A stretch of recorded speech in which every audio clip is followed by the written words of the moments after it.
got it deep in our DNA. So when they start to play and you want to know and you can't find the call on the radio, go the White Line Wireless. White Line Wireless. White Line Wireless. White Line Wireless. Just one click to hear it all.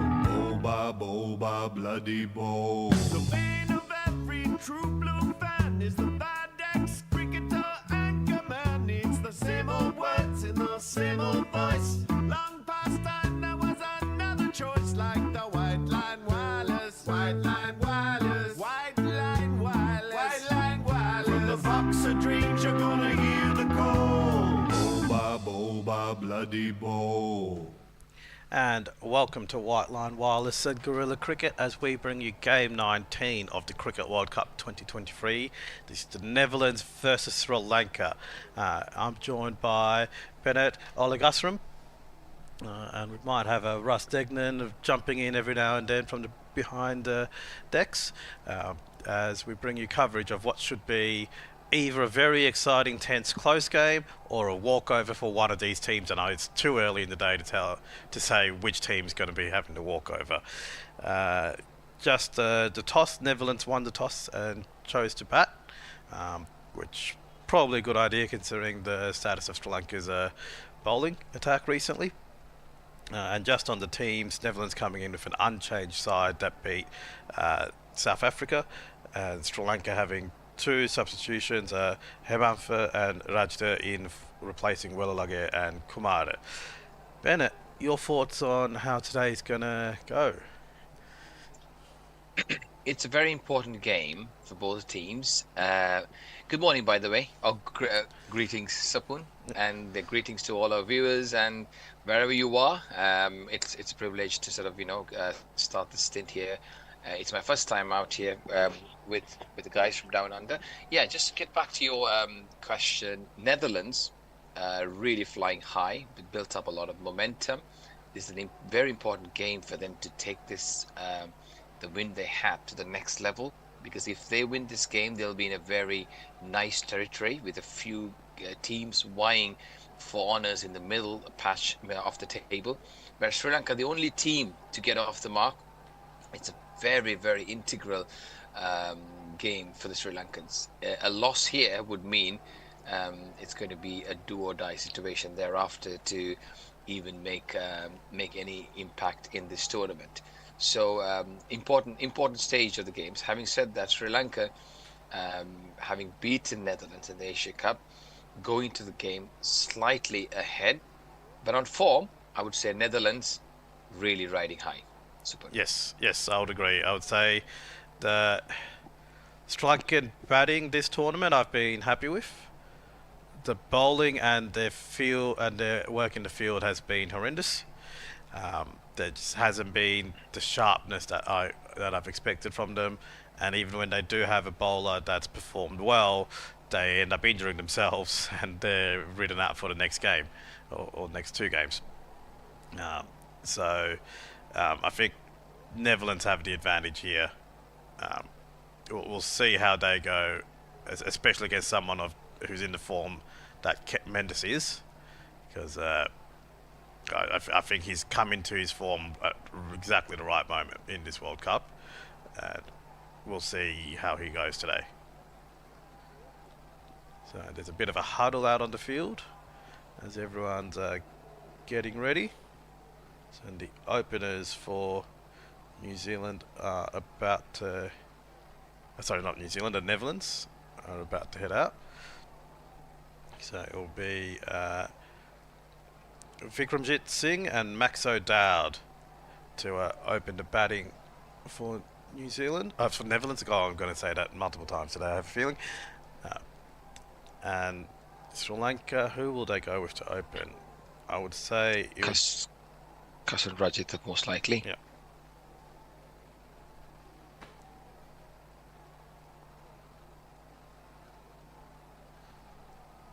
So, there's the teams going out, and we've got a little bit of a crowd in. So probably about 1/10 full so far. I mean, it is a Saturday, so people won't necessarily want to go to the cricket on a Saturday. Yeah, The find of the bowling attack, Supun, if I may chip in there, has been Madhushankar, the left armour. Yep. He's really come of age, very, very young player. And I think it's been a bit of an ask, having lost Hasaranga, and Shamira is now come back into the squad as a travelling reserve. They've roped him in the last week or so, and so is veteran Angelo Matthews. So Madhushankar taking on lead role. It's just a real tragedy for Sri Lanka having lost Matish Pathirada. He's a young man, and I think a lot was asked of him to spearhead the Sri Lankan bowling, and looks like he's broken down a bit there. Supun, let's hope for Sri Lanka's sake that their bowlers will put up their hand and give a good performance. Hello Ajit, welcome. Hello, Ajit. Hi, good morning, guys. Good morning. I seem to have made it on time. Good work there. Yeah, well, I think Bennett deserves more credit. It's an hour earlier, even. Yeah, Yes, it's indeed. what, 6 a.m. or 5 a.m. in Wales at the moment? It's 6 o'clock, and I was It's up 6. at 5. Perfect. It's all good, all good. It's nice to start the game. So, and it is Madhushankar to open. So there's 2 slips in play for him. That's nice to see. Who's out on the... And there's a deep backward point. Everyone else is pretty much in the ring. I couldn't find the other fielder on the boundary. Sri Lanka will want to make this one count. This game is just about to start. Madhushankar in, and that's off stump line, slight bit of swing in, and just worked through the backward point for no run. The 2 changes for Sri Lanka, Supun, as you might expect, to come from the bowling setup. However, the batting, Dhananjaya De Silva, all-rounder, plays a lot of test matches, very experienced, and Charit Asalanga, they haven't really sort of come off, like the tournament as well. So Sri Lanka will do well to try and get those middle overs. That's Madhushankar in, and that's shaping away from Singh, who just plays a forward defensive shot and misses it completely, and just collected cleanly by Mendes. So good start by Sri Lanka. Nice little bit of nice hint of swing on the ground. Very nice ball there. It was shaping away as described, just outside the off stump. But Supun, in the last game, this young man, he got David Warner and Steve Smith out in 1 over. Yes. And it was a double wicket maiden. So hats off to him. He's really, hats really off come. to him. It was almost couldn't have been a hat trick because the wickets weren't consecutive, but very good over. As Madhushankar in again, and that's another one shaping away from Singh, and who's failing to time it completely, and that's another dot ball. Excellent start from Sri Lanka. I think what I noticed in the last game, Sri Lanka would have one end bowling well, and then the other end just kept releasing all the pressure that they built. So hopefully they've learned from that. And Indeed, Netherlands have they did. kept the squad as well. Yeah, Same sorry. team Go on. for Netherlands. Same team for Netherlands. And I think they're missing Vanindu Hasaranga, because when he creates that real pressure from one side, Theekshana used to bowl well in tandem with him. And that's hitting him on the pads, and there's an appeal for an LBW, but it was going down leg, and they're not going to review. We've had a few first ball reviews, or first over reviews, over the last couple of days, all of which have been overturned because it wasn't LBW, because there was an edge involved. Just Mitch Stark a couple of days ago, and who was it yesterday? Afridi yesterday. Afridi, yes. So actually, looking at that, might have actually I been think worth that an was appeal. Don't think there was a leading edge. It looked a lot closer, didn't it, Supun, than to the sort of naked eye in the first instance. Perhaps an edge might have kept the fielders away. Madhushankar in, and that's cut through to backward point, and again, no run. So 5 dot balls so far. Well, a bustling start. Looks like he's looking to come down the pitch. He's looking to hit the ball away, Vikram. An interesting start. You're right, indeed. That should have been reviewed, according to me. When I saw it live, the fourth ball of the innings. I thought that might have been very adjacent. It was my only thing was it hitting that's him close. outside line? Wickets hit Hitting him outside off. Yes. outside off. Otherwise, that would have been very close. Surprised they didn't go for the review. Good start for Sri Lanka so far. Last ball of the over, Madhushanka in Yorker length and just dug out by Singh through the middle wicket for no run, and that is a maiden over for Madhushanka. Netherlands 0 for 0. Ajit, are you on the socials? I am on socials. So far, is anyone awake it's listening plain to us? sailing. So, I'm also going to check if there are anybody commenting on our YouTube channel. But yes, we will. so far it's plain sailing. Well, yeah. Whilst you're doing that, so it's interesting, Supun, in terms of how the formation. I mean, have you been following Dhananjay De Silva and Charita Salanka's performance to the bat? I've watched Yes, it, and for and I haven't Yeah, been go on. happy. so, oh wow, we have people actually joining in at the chat on YouTube. So Excellent. Leah is up. Hello all, she says. Good morning, Leah. And then of course, Pokey Bumfinger says, unleash the orange fury. Well, I'm happy to see I'm not outnumbered in the support. I know I'm outnumbered here in the commentary panel. Oh, if Sri Lanka lose this game, I'm buying a Netherlands jersey. And I'll Well, I don't think it'll be that simple a contest. It'll be a tough one. Meanwhile, Jay has joined us as well. Hello all, he says. What's the socials for this one? Still Guerrilla Cricket on Twitter? Yes. Well, I can. Yes. As Rajita in and also getting some shape away. So O'Dowd facing up for his first delivery and just letting that go through. So there's 2 slips in play. Excellent move there, I believe, from Sri Lanka. And the batters doing what they do and taking the gloves off, doing the shoelaces up again, and just taking some time. While we wait, Ken Bennett, can you tell me more, or can you tell us more about Hemanta? I'm very curious. I'm looking forward to seeing him bowl. Hemanta is a leg spinner, but he's a batting all-rounder. So that's why he's batting ahead of Shamika Karunaratne. And he done really well in domestic games to be called up when one in the Hasranga didn't make it. They wanted a leggy in there. As Rajita in again, and that's a bit of a bad line on the leg stump, and O'Dowd just works it off his hip. They managed to run through for 2 because the fielders were a bit spread out there. So good running there from Netherlands. And they've off It's the also mark. a big ground. It is a big ground. But to be fair, Velalage, gentlemen, I don't think he really did too bad. I was quite surprised to see him not playing in this game because I think he bowled really well. He bowled with a lot of guile and maturity for a chap who's just come off the under-19 scene. So anyway. That's Rajatine again, and getting some late bounce and some great swing away from O'Dowd, who lets it go through to Mendes. That was a great delivery. I think the bounce was unexpected by everyone, and we've seen that on this ground. There's some random hits, and it's not consistent, but there is some late bounce that comes into play. It looked Rajita, faster than the 81 miles an hour.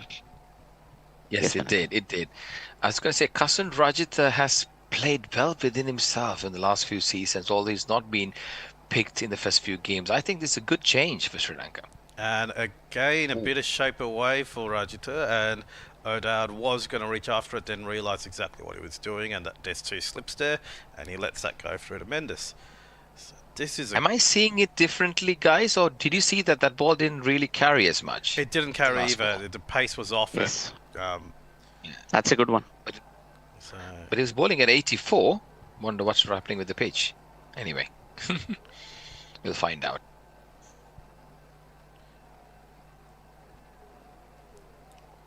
as Rajatu in again, that doesn't shape as much, but O'Dowd's not going anywhere near it, and Mendes just collects it cleanly. So that was a little bit. That was 133 k's per hour, and just trying to do the conversion to imperial in my head. 82 Yep. point. Yeah, he is bowling very a good length, isn't it? It's just bowling short of a length, not giving the room and making the batters think. I like this combination, the left armer and the newcomer in this game. I like both these opening bowlers, really. I expect a lot from Rajitha. He's built like a fast bowler. He has the attitude of one. Rajat in again, and that's played and missed by O'Dowd. And he just goes through to Mendes, who collects it. I don't think there was an edge on that, so that's 2 off the over. Netherlands 2 for no wickets loss. Anything else on the socials? On socials, Jay has come in. He says, if Sri Lanka lose, I'll throw my phone in the trash and cry myself back to bed.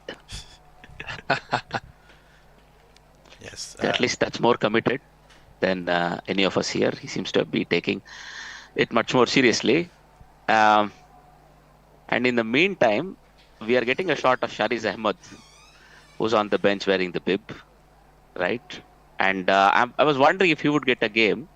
Like a pitch here, it could have been a good game for him. But then you don't want to change the combination if you're Netherlands potentially. You're happy with what you have, guys. As Madhushanka to continue, and that is swung at by Swing, who misses it completely.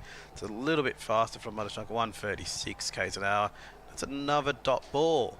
So the batters, it's only been 2 overs, and they're starting to get a little bit frustrated. They're trying to force something to happen instead of just trying to see out the new ball and just wait for a bad ball to do something with. And I've noticed that Vikram Singh, he usually starts rather slow. He takes up quite a number of balls before he gets going, whereas O'Dowd is the opposite.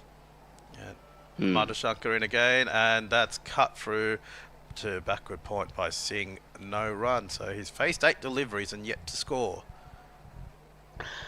We saw in the last over, Madhushanka was operating on a 3 out 1 in sort of a strategy.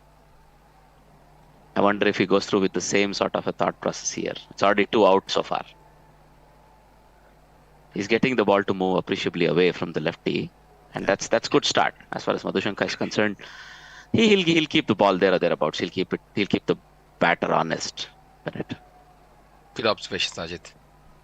Yes, Madhushanka in, and that is short. An attempted pull by Singh, who misses it completely.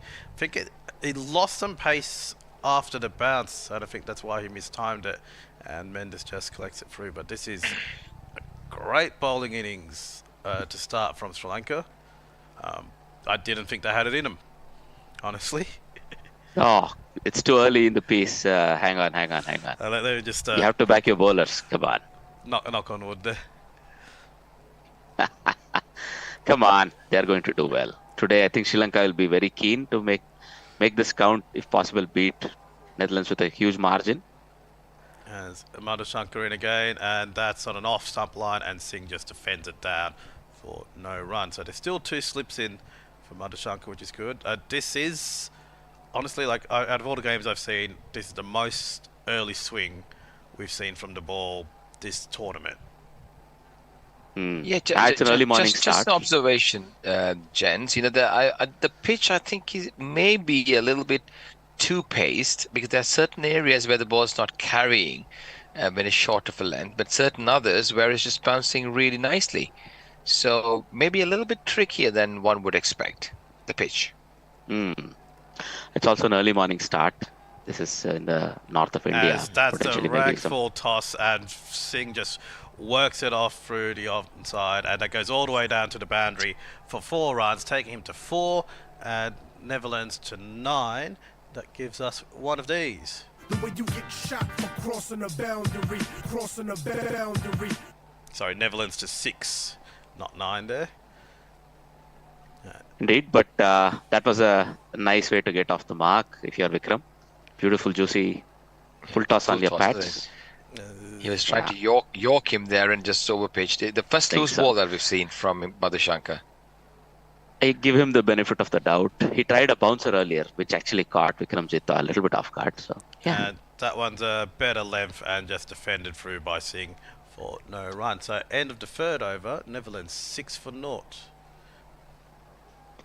So on socials, on YouTube, we have Brian in Brisbane who says, "Morning from the dark and wet England. SL should get this win easily," he says. Legends. So in the last two World Cup games that Sri Lanka and Netherlands have faced, Sri Lanka won by in the World Cup qualifiers. Sri Lanka beat Netherlands by 21 runs and 128 runs. So we'll see if they can repeat that 128 run performance today. So thanks Russ from back in the box. Have you got any more, Ajit? It's- Any more tweets? No, that's about it for now. Rajata in and another swing from O'Dowd and another miss. So collected through by Mendes for no run. The Netherlands batting orders getting... I think they're just prepping themselves to run out there because with all these swings and misses, there's going to be a few sixes or there's going to be a few edges to first slip fairly soon. Well, we are seeing the crowd, and I must say earlier in the game in Dharamshala, I had seen a couple of functionaries from the board. As another one in, and that's loose outside the off stump, and O'Dowd wants to swing at it, but pulls back in time and just collected cleanly by Mendelssohn. There's a little bit of late swing away there at the very end. Yes, a bit of swing, a late swing, a nice little like a snaky kind of a swing there, isn't it? Really like that. If you can get the ball a little bit more further up, he might trouble the batters a little bit more. So, as I was saying, I have not spotted any functionary from the KNCB yet. Previously, I had seen the treasurer and the regional development officer.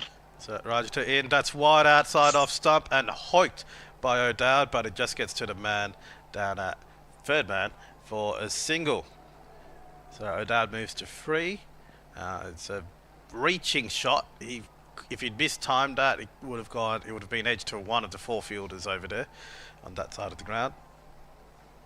But he I got thought he away was with a it. touch late on it. He really hit the ball hard, didn't he? Through the kitchen sink, so there's only one way it was going to go, either over the slips or away. No, it nearly carried to the third man fielder. It was one bounce to the third Yeah, man fielder. I thought he was a little late on it. In as much that he would have probably, if he had edged that, it would have carried straight to the third man fielder. But yeah, Netherlands will be happy here. They're taking their time. There is something in the pitch. Both these bowlers are able to get appreciable movement away from the right and the left hander respectively. So it's a good start. Yes, Rajata in, and there's an appeal for LBW there, and it's been given. Yes, it's Singh given in. is out. So will they review? He's considering it.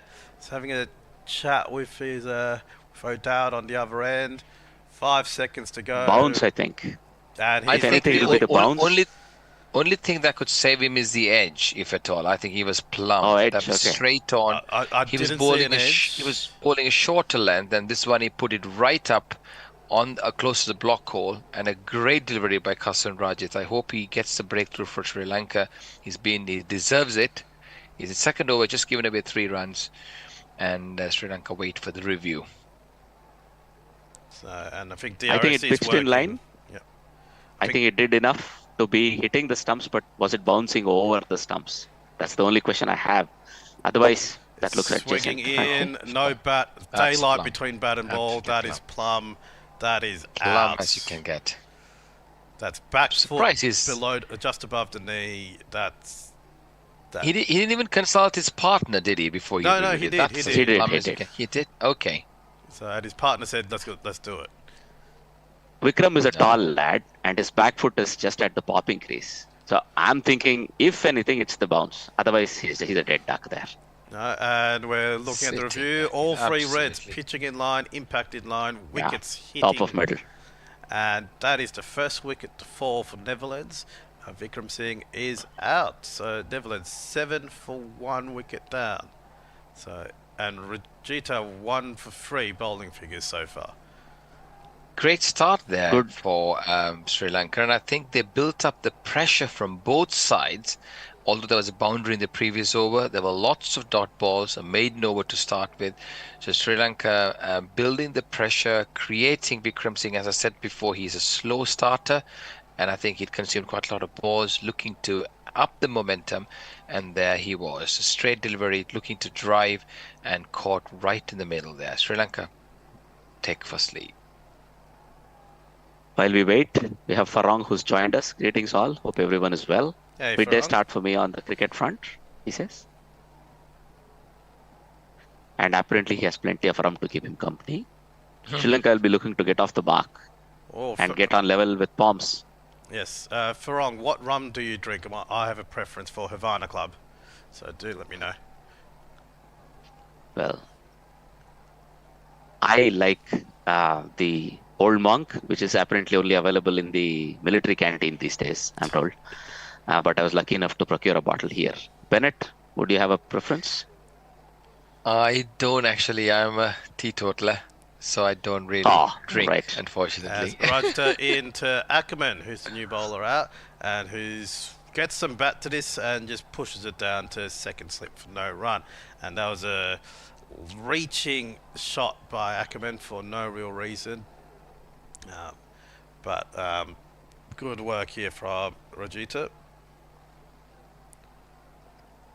And I So just, we have just watching him bowl, I'm just wondering why he didn't play in the first instance. He has done really well. He bowls well within himself usually, never lets the skipper down. But here he is proving the workhorse. And last delivery of the over, and Ackerman just lets that go through to Mendes. There's again a little bit of late swing, but this happened past the popping crease, and Rajita gets the first wicket. Netherlands 7 for 1. we have we have at least one tweet that will be interesting. So here the other one is already read. Aditers asks you, Sapun, specifically. Sri Lanka will definitely win this by a big margin, right? That's the first question. The second one, what did you think of the wicket last night that was stumped English bowled Zampa? I don't care about that wicket. Less said about Inglis and Zampa, the better today. If you listen into yesterday's commentary, you'll know my feelings about both those players compared to the other options there are. So On YouTube, we have F1 World Racing channel joining us. He says hi from Canada. Wow, it must be an absolutely middle of the night sort of a scenario Yeah. there, Canada. It'll be 1 o'clock in the morning there now, depending on which part of Canada he is. well, if he can keep, is there? Well, F1 we have today? some diehard cricket fans. Go on. Is there any F1 on today? So he could also like fill us in on F1. As Madhushanka goes in, and that is defended by O'Dowd through the backward of point for no run. By the way, Supun, is it Sapun or is it Supun? Supun. All right. I mean, do you do any jingles if a new batter comes in? We Like don't we have do in room on UK? our iPad for. No, that's fine. No, that's okay. I was just asking because that's what we do in from the UK Indeed. setup. Nah. A quick kind of this thing about Colin Ackerman. He, in case you're not aware, he's 32 years of age and he's of South African origin. As that's it to Rajita, and that's dug out by O'Dowd, but only going straight through to the fielder at cover for no run. So another dot ball. Trying to just keeping the pressure on, which Indeed. I thought that was a full one. Maybe he was going to go again, throw the kitchen sink at it and go hard at it potentially. But no, he tried to. I think he mistimed it there. exactly.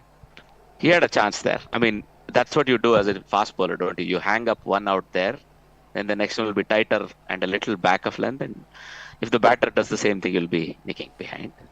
Let's see if he follows up, Madhushanka. Yes. Another Shankar in again, and that's a similar line. That's a very quick single there by O'Dowd to move his score to 4. So that was just shot past mid on, and good field in there to stop it. It was hit hard, but a very quick run there and brings Ackerman on to strike. That was your So boy. Ackerman, yeah, Well, Ackerman on the has field. played. He's on the field for covering for somebody. Ackerman has played South African under-19 cricket, so we have a lot of South Africans who have played international level at some stage in the Netherlands side. Good experience, 32 years experience. Let's see what he can deliver today. As Madhushanka in again, and that is edged and missed by first slip as that goes all the way down to the boundary for 4 runs. Ackerman moves to 4, Netherlands 12 for 1, and we have one of these. She's real fine, my four. That's a bit harsh if you say it was a miss. That was easily 2.5 slips. That catch, I thought. He tried his best, the fielder there. Yeah, Naranja de Silva. It went just wide of him. it was Maybe 1.5 slips. All right. A bit of a late And- leap for it. Late, he was late, isn't it, to Yeah. get off Was the late. ground as as It's my man Dhananjay De Silva. Madhushankar in, and that's a Yorker length, and that is beating the fielder at mid-on. The outfield is slow, but it's going to get all the way down to the boundary, so that is another 4. Netherlands move to 15 for 1.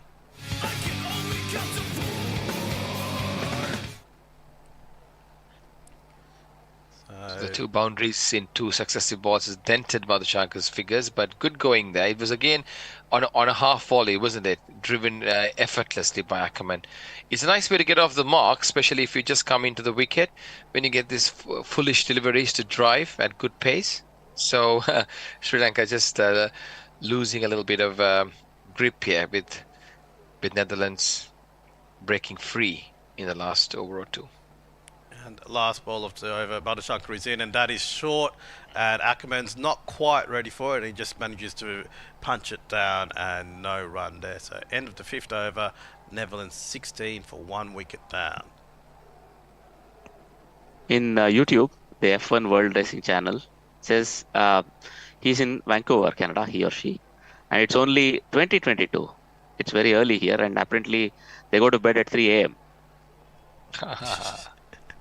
No, it's 22:22. They say. Sorry, it's 10:22 p.m., not 8:22 p.m. But yeah, it's early enough that they may catch most of the match. Yeah, they'll get the first session, at least.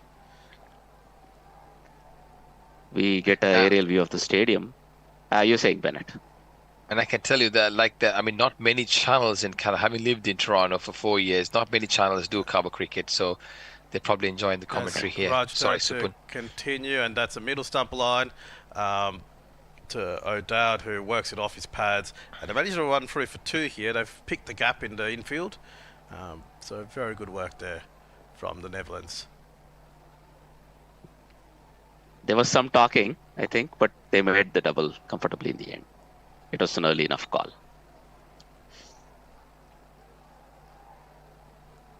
By the way, what did we make of Warner's form all of a sudden yesterday, guys? And Australia back with the bang?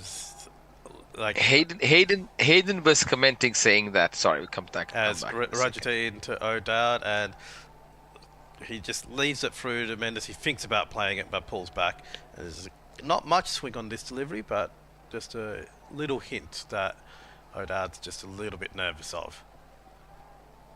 Yes, Hayden was saying that during the sort of net sessions, Warner had said, we're going to unleash the beast today. And the way he batted, this guy's amazing, right? And the way he was running between the wickets at 37 or 38 years old, he's one of a generation, he is. As Rajate in, and that's an off-stump line, a little bit of a bounce, and O'Dowd just defends that through for no run. A good point. And he has to do a bit in India. I think he feels this might be one of the last runs he might come to India in his career, and he may want to put that, the monkey off his back, saying he can also score runs in India. That's a big challenge for most players, right? How did you perform in India or the subcontinent? A classical example from the England point of view is Chris Wokes. He's a sort of a English conditions. He does well. Again, that's outside the off stump, and O'Dowd attempts to drive through cover, but just finds the fielder at cover, and there's no run there. So good field placement from Sri Lanka, and despite the boundaries in the previous over, they're still maintaining their pressure here. It's Chamika Karunaratne there. I think he did a very good job. That was fairly hit. That was a rasp to him, but he was up to it. I think Sri Lanka is missing a fielder of the level of Tilakaratne Dilshan in their side. Just that always on, always sharp, always, and like lifting the energy of everyone else in the field as well while they're there. As Rajata in, and that is leading past off stump, and again O'Dowd thinks about playing it and pulls back, and there's a little bit, still some swing away. So some really good bowling from Rajata.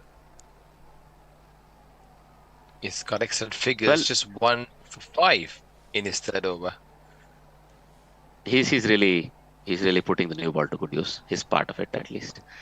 You can see people like Charita Salanka, Dhananjay De Silva, they sort of push the fielding up they always keep everybody on their toes. But indeed, Tilak Rathnadilshan was a different category. Different kettle of fish altogether, wasn't they? It's arrives Yeah. to Ed, and that's driven through just to mid wicket, and there's no run there. And that's the end of the over. Netherlands 18 for 1 after 6. Do we change after this, Supun? Yes, we're changing now. Yes. Okay, I'll see everyone shortly. Thank you. See you all later in the day. Hello, everyone. It's Krishna joining. I'm remote today. We had a very late night last night. We finished, I think, at between 3:30 and 4. So I didn't trust myself to drive all the way to the Mooney Pond studio this morning. Bennett, you're supposed to still be on because I changed the roster for you. So jump back in. You're on board.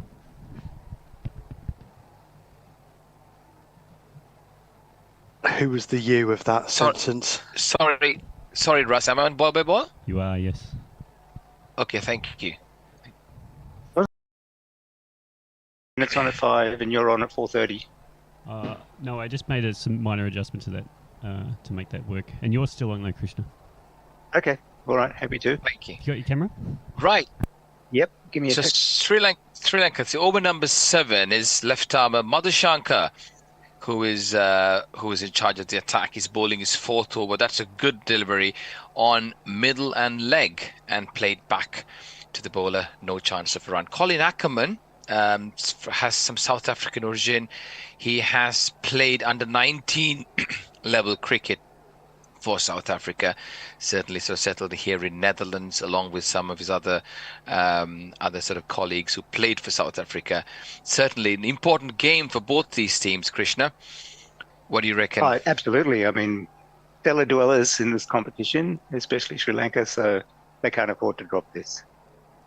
Madhushanka bowls. This one kept low.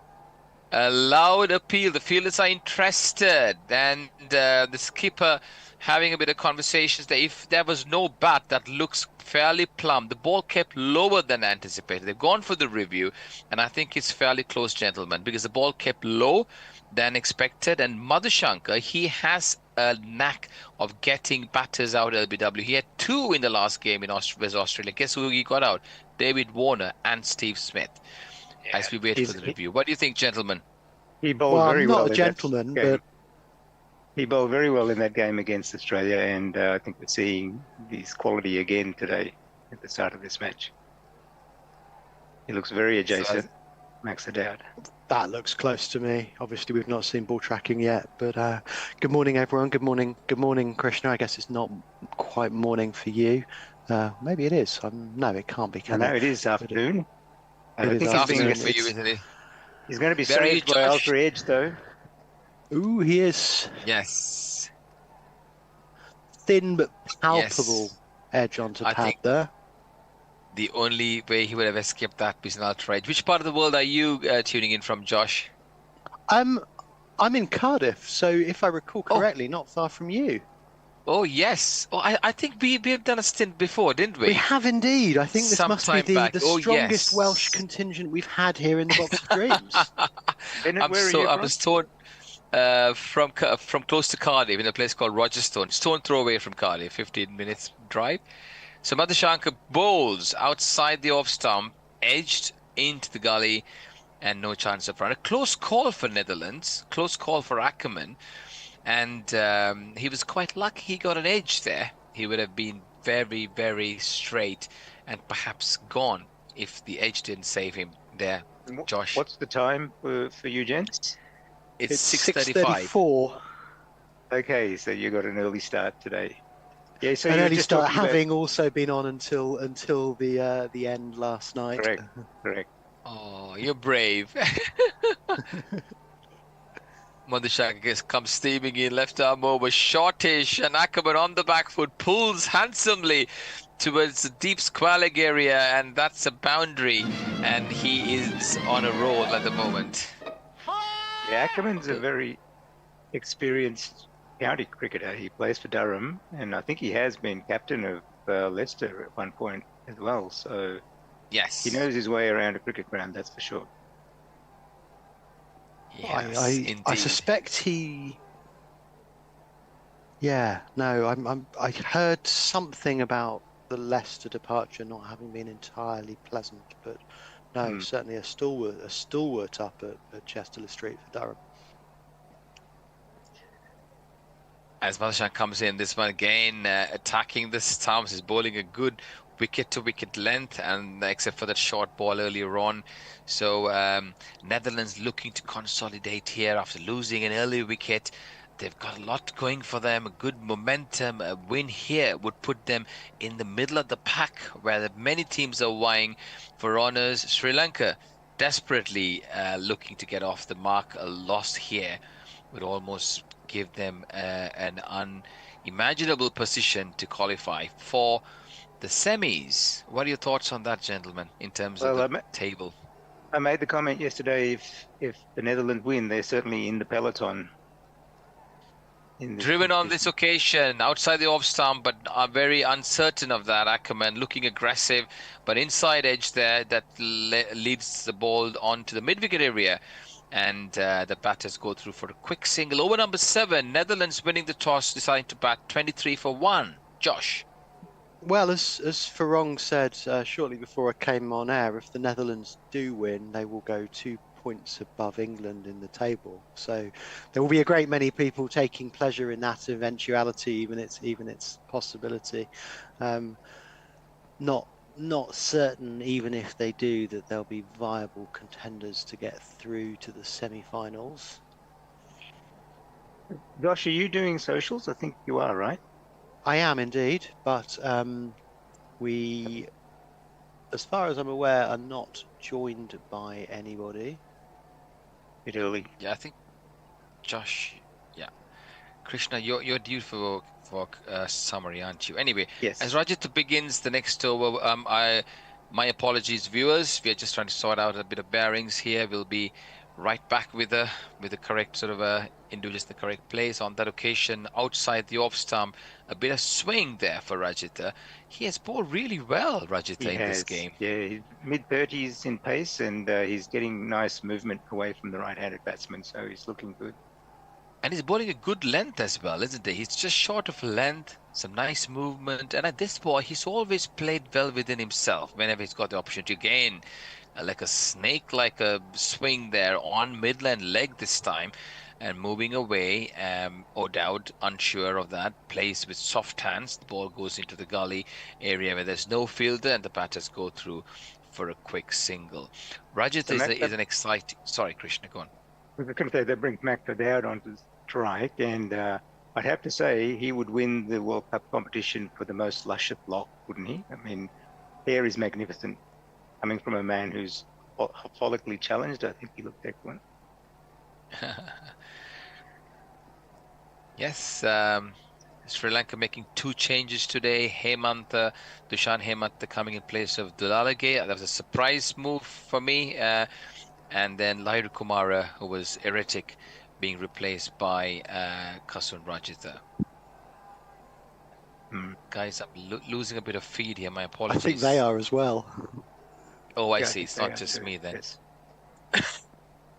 So Max Dowd, I think he was born in... Looked like a dot ball taken behind the stumps. Yes. What happened between it leaving the bowler's hand and landing in the wicketkeeper's gloves, apart from a dive? It was not a dot ball. It was a wide. It was a wide. It down the was leg side. wide. Good anticipation, Josh. Good anticipation there. I was wondering, with this my internet just going frozen, it's coming right arm over, and suddenly I don't know what's going on. Right, so that was down the leg. It seems, sorry, viewers, we lost a bit of feed on that occasion, but down the leg, wide signal, bit of exercise from Pamaramas. This one's outside the off stump, driven handsomely. He finds the gap there, O'Dowd, between the covers, and that reaches the boundary, the deep cover area. So O'Dowd, who's generally quite aggressive, breaking free a little bit in the last few overs. So he's on 10 off 19, and Ackerman 14, and the score moves up to 29 for 1. Yeah, Dowd looks like one of the players who really likes to lay bat on ball, and we saw it there. Good shot.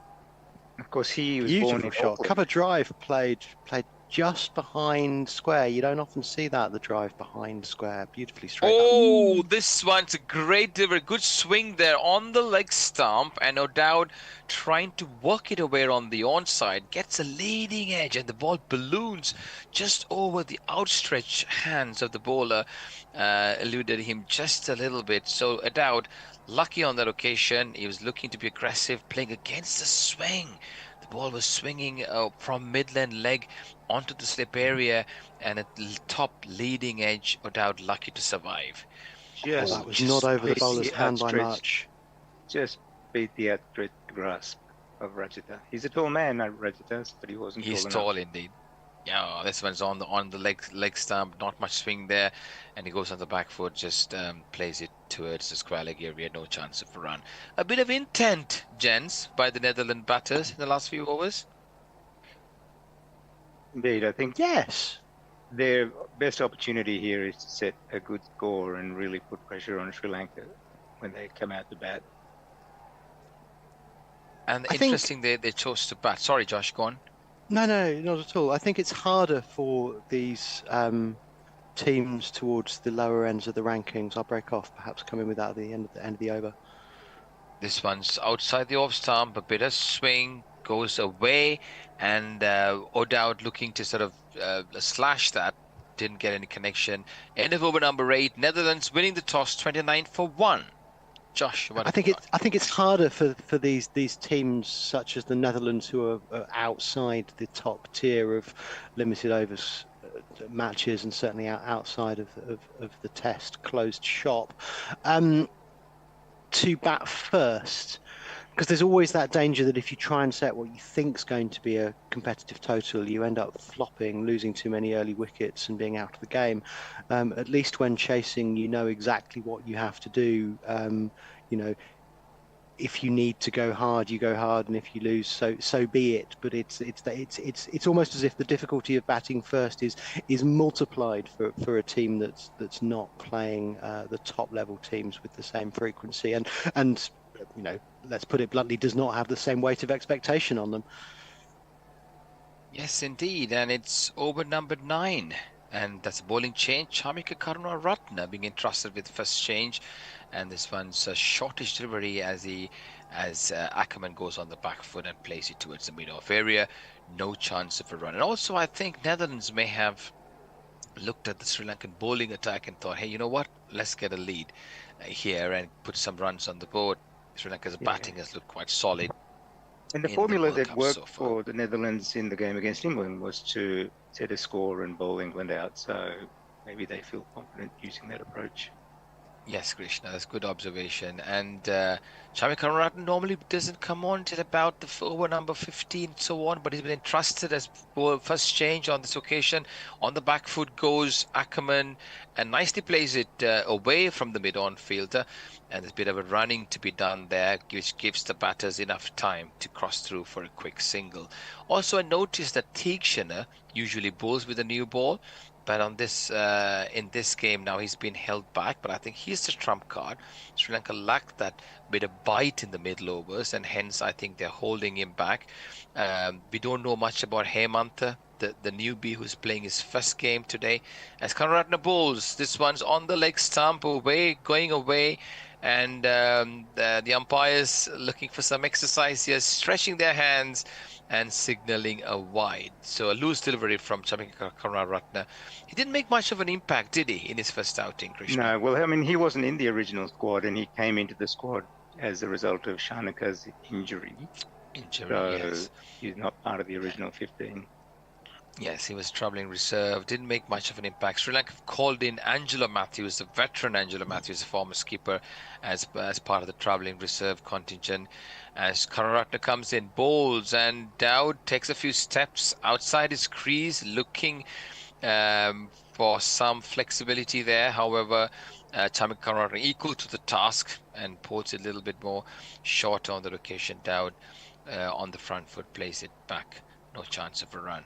I wonder if Angelo Matthews' experience would have been valuable for the Sri Lankan team in this tournament. Just one more tournament for him. I know he's old and they want to move on to the next generation of players, but he might have been valuable.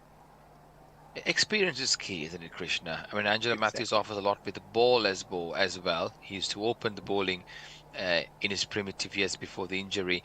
Oh, way down the leg side, sloppy bowling there by Chamika Ratna. Certainly not doing any favors for Sri Lanka to add the pressure on. Really, really way outside the leg stump, and another wide signal by the umpire. 32 for 1. Yes, that's a good point. His experience may have, because see, they don't have, the bowling lacked experience. They were looking to Matish Pathira, 20-year-old, and Dulalage, who's also been left out today. Surprisingly, I thought, Krishna, Dulalage bowled well, didn't he, in this first outing? He did, absolutely he did.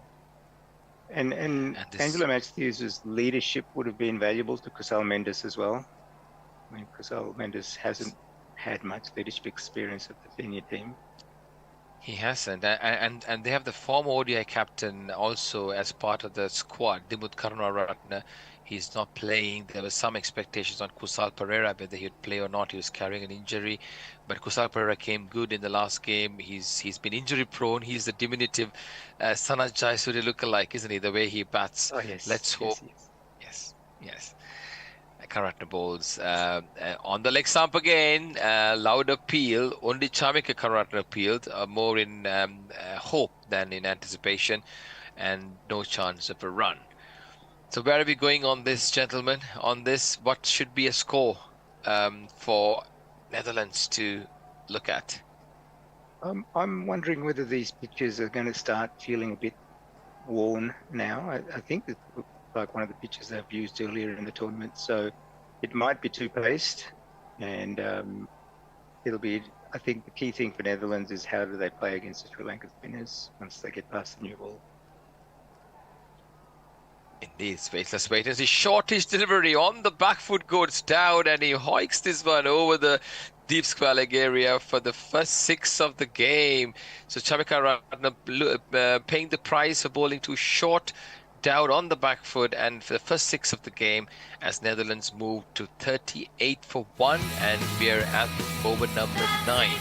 So a Dowd on 16, and Vikram Singh, the man out for 4, Colin Ackerman on 15. Have you got anything on socials, Josh? We have not. This is my first stint on socials since a rather interesting experience reading something out by Jay Grover a while back. When England were playing in the West Indies. And no, it's not that I'm censoring anything or deciding that all your missives are too shit to read out. It's just that there aren't any. Wow, interesting. Okay. Early morning shift. We had some Canadians who were quite sort of sending out nice messages across earlier. They must have gone to sleep or maybe just watching the game. One of the Canadians has joined us on YouTube. Hello there from Vancouver. That's correct. Over pitched, driven, a bit of a sloppy misfield there on the mid-off area, resulting in the ball going through to the boundary. Really, really bad fielding by the fielder on that occasion. I think it's That was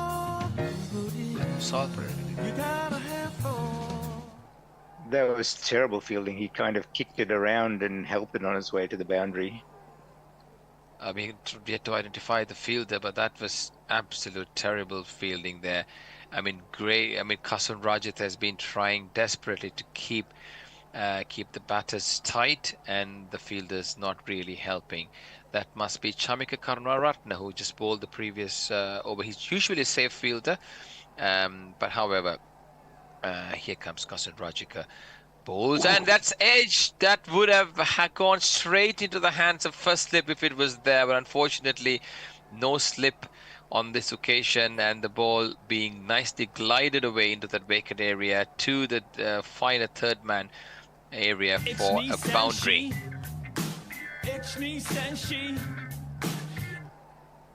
Third slip. It's I think enough to burst a boiler for Rajitha. He's working very hard, and to get an edge and no result, it would be frustrating for him. Yes, Krishna, I agree. He has been bowling well and with a nice shape as well. This one's he holds the length back. That is how he was bowling earlier, but looking for more swing as he pitches it further up. on that occasion, but it didn't really help that the slip fielders had been moved around as well. So Chamika Karunaratne, the previous ball, letting the ball slip through away from him for a boundary. So Ackerman looking good, 23 of 19, showing a bit of aggression, and maxed out as he usually is, now getting into his groove, 16 of 26. This one shortish, away from the body, plays Ackerman towards the covers. No chance of a run. I think he was just wondering if there was any swing there, in anticipation on the back foot, Colin Ackerman. So Sri Lanka, after a very tight few overs earlier on, slightly little bit wayward in the last few overs. Rajitha really bowling well within himself. He's just replaced Lahiri Kumara for this game.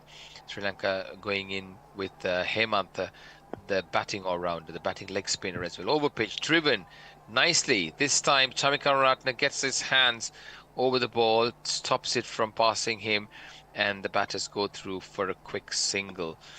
Yeah, I mean, like Netherlands going in with an unchanged side, Krishna. What are your observations on that? I think they'll be very confident with the success that they've had in the last game, and I guess, highlights a settled outlook of their team and what they're trying to achieve in this World Cup. Yeah, and these two teams have met each other the last 5 times. Sri Lanka have beaten Netherlands, including the Asia Cup final, by 100 runs. The way down the leg side, and this is a stretching exercise for the umpire as well. And yes, it is. And he stretches his arms to signal a wide. But Netherlands, importantly, have come into this game with a lot of momentum, isn't it? Having beaten the fancied South African side. That's 4 wides inside the first 5 overs we've seen from these Sri Lankan bowlers. That's 2/3 of an extra over that they've bowled already. 10 overs, not 5 overs. My mistake. Oh, and this one's he's got him.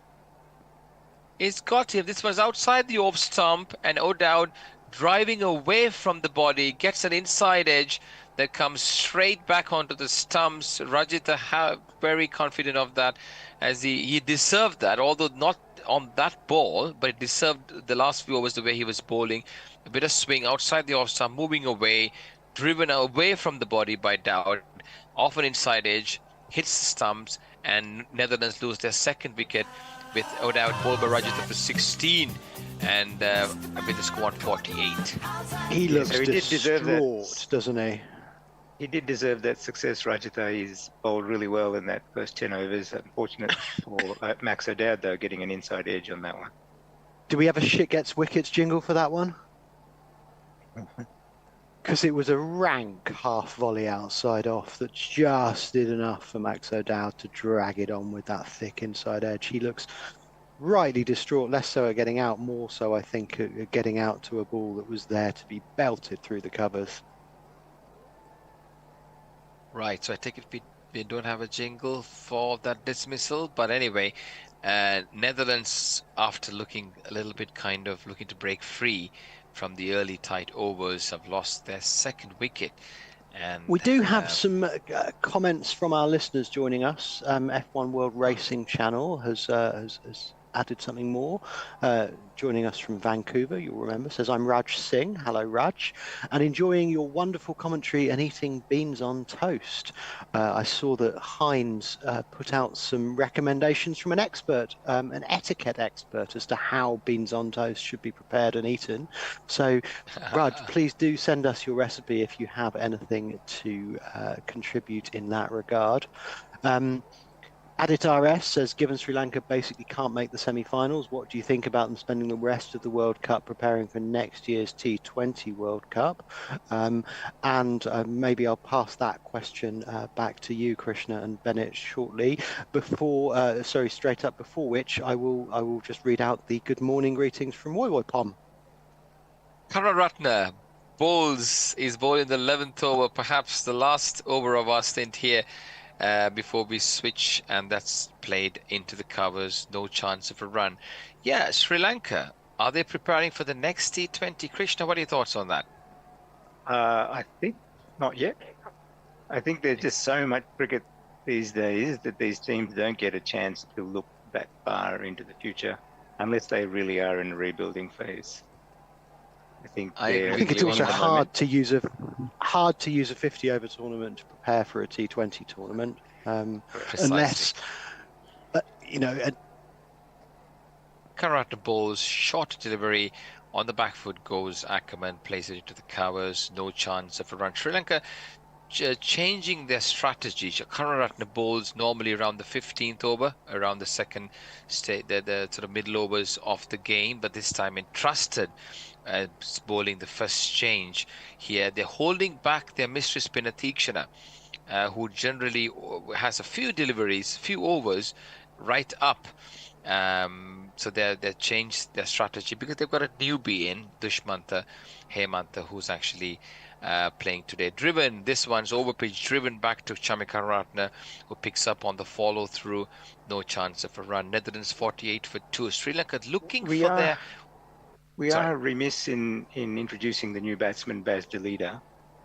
He's a 23, 24-year-old indigenous Dutch person playing in this team. So he's actually got a long history in the World Cup. His father played for the Netherlands in 2 World Cup previously, and Baz is continuing on that tradition. Yes, Bastille leads. He's really had a great tournament, hasn't he, with both bat and ball. And this one's driven it into the covers by Ackerman, who's looking good. He's on 26 now, and the batters have enough time to come back for the second. Yeah, the introduction to Leeds. Thank you, Krishna, for reminding him. He was off strike, so hence I didn't really introduce him yet, but thank you for that. Yes, he's got a bit of a history there, hasn't he? The Leeds, a very, very important clog of this team and instrumental in Netherlands' success in recent times. Karate bowls, shortish. On the back foot goes Ackerman, and this one's slapped away into the deep cover area. It's fielded there by Kusal Janith Pereira, who throws the ball in, and the batters. And Deleda remains stuck at the non-striker's end. So Bennett, was that a faux pas? You said flog instead of pog, just to reflect on the fact that we are talking about the Dutch cricket team. Sorry, what did you say? I was just coughing. You used the word. You wanted to say cog, I think, but you said clog instead. Oh, did I? Okay. A clog in the Netherlands team. I missed that. Oh, I see. Okay. Right. Beautiful. No, sorry, my mistake. It was not the last ball of the over. Deleda is on strike. Just one more ball remaining, as it's Chamika Karunaratne comes steaming in, right arm over. Here he is, outside the off stump, and slashes it to the slip area, gets the edge there, and that's the end of the over. Over number 11, Netherlands 51 for 2, having decided to bat.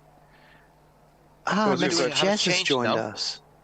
What's on the It's not socials? quite 7, so I guess we'll change at the end of the next over. If I can produce from about as far away from Melbourne as it's possible to be on this earth. One more over, then change. Okay, one more over. So yeah, we have people, commenters on YouTube joining us from Vancouver. I'm not sure where Adit RS is. Josie Oik Woy Pom is from Johannesburg. I thought you were in Durban. Was that my mistake, or have you moved? And Messi Jez from Perth joins us from the Weather Cave. He says we can't have Josh being up early with nothing to do. So, of course, some weather info. It's 31 Celsius in Lucknow with 33% humidity. No prospect of rain, but the air quality is very unhealthy. Of course, we have the blockbuster game later today between England and South Africa. And the cosmic stars have aligned because they are playing in the rugby as well tonight, of course. Yes, lots of games going on. There's a rugby semis. We got an England game, the Sri Lankan game here. Yeah, so lots of sports to watch. And thank you for all of you who are tuning in early from wherever you are. I hope you're enjoying the commentary as Kasun Rajit, the first delivery, has gone away for 2 runs. Here he is bowling the second one. It's on Midland leg. And Ackerman looking to steer it into the third man area. Didn't find the fielder there, straight into the cover point, and no chance of a run. Ackerman and new batter Leeds, who's not really still got a chance to face any deliveries. Bas de Leed, an integral part of the Netherlands lineup. He's an all-rounder, a batting all-rounder. As Rajitha bowls this once. Oh, that's a good delivery. It's skidded onto the stumps at 84 miles per hour. Kasun Rajitha certainly making his presence felt. Coming in for Lairu Kumara, who I wonder how has many not... others there are who'll be cheering for South Africa in the rugby and England in the cricket. I guess most of the population of Wales, perhaps. Well said. Most of the population of Wales. Josh, I like that. Good point. Rajitha bowls shortish and didn't climb on him as he expected to, but the umpires deciding that it was high enough for them to get some exercise from the square leg area, and yes, that's wide. So Netherlands moved to 54, and they've lost their openers Vikram Singh, and O'Dowd. It's Ackerman, the South African-born player who's had a lot of stints in the county cricket arena in England. On 29 of 28, Rajitha bowls again, bowling well within himself on a shorter length and not giving him room as he goes on the back foot and plays into the covers. No chance of a run. Delayed, yet to get off the mark. How do you think we are actually progressing? I think the Netherlands would be reasonably happy with this start after 11 overs at 54. If they can keep their heads, they should be aiming somewhere between 275 and 300 today. Yes. Yeah, they'll be delighted to get over 300, but close will be good. Outside the off stump, goes through. No swing on that occasion as Ackerman watches the ball go through attentively. Rajitha is bowled within himself. He's bowling his sixth over, picked up both the wickets for Sri Lanka, making good progress with his inclusion here. Sri Lanka making two changes. Matish Pathirana out with an injury as well, and Lairu Kumara, who played the last game, being replaced by Kasun Rajitha and Dulalage with Tushan Hemant outside the off stump. Oh, and he's got an edge there. That was great outside the off stump with a bit of swing. And Ackerman looking to slash this one, gets an edge, and Kusal Mendis, the wicketkeeper, creates a very easy catch there. And Rajitha strikes the wicket number 3. And Netherlands in all kinds of trouble at over number 12. They've lost the dangerous looking Ackerman for 29 off 28, and they lose their third wicket. I think I brought them bad luck there. I should have shut up. All kinds of trouble. Is that how you say "Dis a fucking Ray, Bennett"? I mean, I think he created the pressure, didn't he? He was bowling very tight and on a good length, which created the pressure. Do we have a jingle for the We'll dismissal? jingle up for the change, and Yep. All right. I'll speak It's to you time gents for a later. change. It's time for a change, viewers, as we move across at the end of that over. Over number 12, Netherlands winning the toss, 54 for 3. Ackerman, the last man, out 29. I shall go and feed 3. I'm waking my partner, who's still asleep downstairs. God the best. See you in a bit.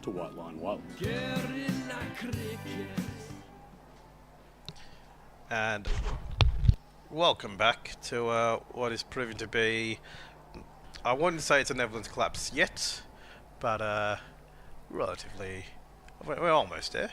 We've got two batters on strike, the leader and Nidamanuru, who both are yet to score.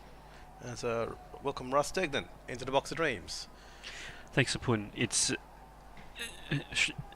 Netherlands have done, have typically in the past been very strong in that top order, particularly Singh and O'Dowd, particularly in the qualifiers. So lots going to rest on delayed here later, and then a lot's, I think, going to have to depend on that lower order's ability to kind of hit out if they're going to get anything that's going to be defensible at all. Later on strike, he's only faced one ball. Two new players at the bat. It's Kaneratne into him, is just short of a length outside of stump and defending out to point for no run. Still 3 for 54.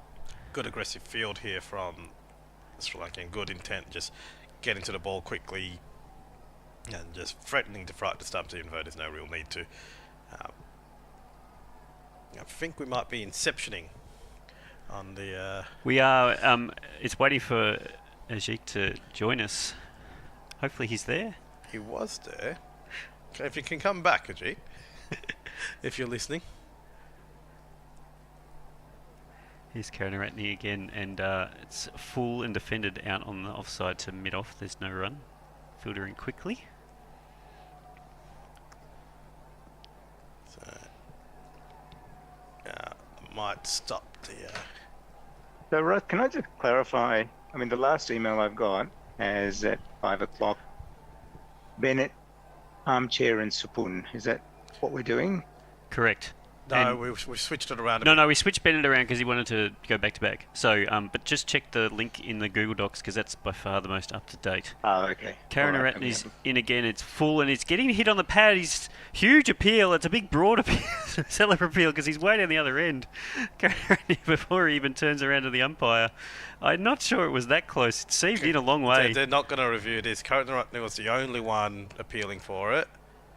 They shouldn't review this, I think. No, they have. Well, I always say the longer you take to review it, the less likely it is. And they waited until second number 1 on the DRS timer. Interesting balls, full of length. It seemed in a lot. If it pitched, I think it hit him outside off. But yeah, I don't think that was a wicket. I don't think it was an LBW.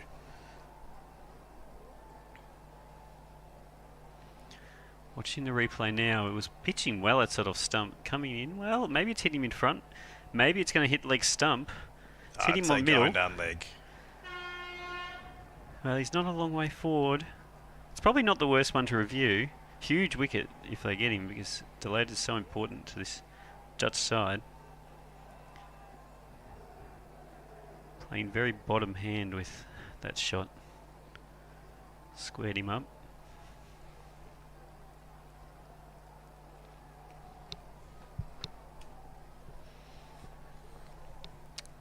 Repeated replays of the ball. Nothing yet on the ball tracker.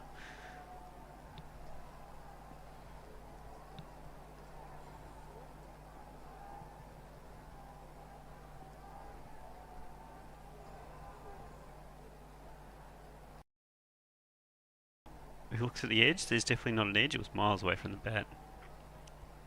Is it too high, maybe? Well, here's the ball tracker to find out. It's pitching, hits in middle and leg, and it's going over the top. It would have been umpire's call very much.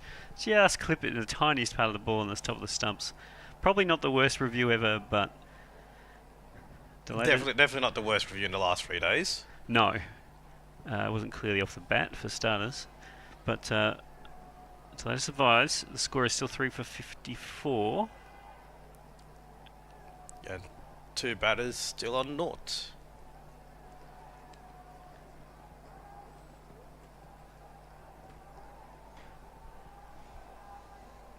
Here's Kaneratne again. This one's oh no, that's the replay.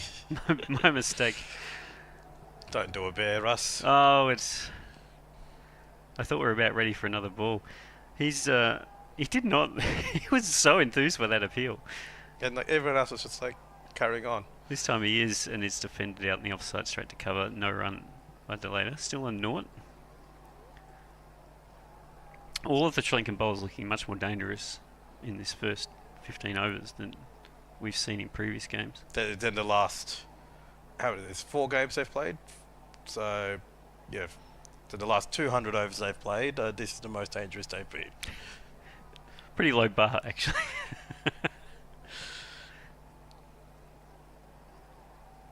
Fifth ball, the over. Kaneratne is in over the wicket to the right-hand Delator and seamed in again this time, but this time Delator gets all over it and defends it to mid-on. So it is usually in the...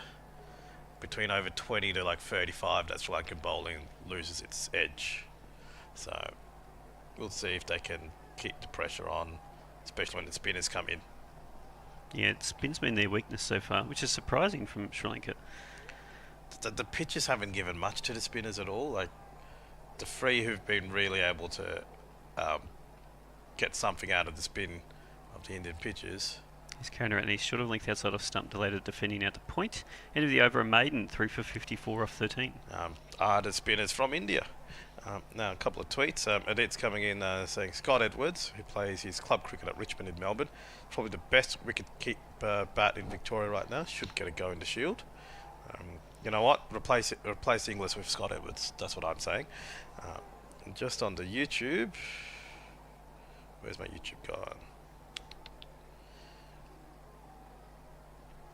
So do tweet into us at White Line Wire and at Gorilla Cricket.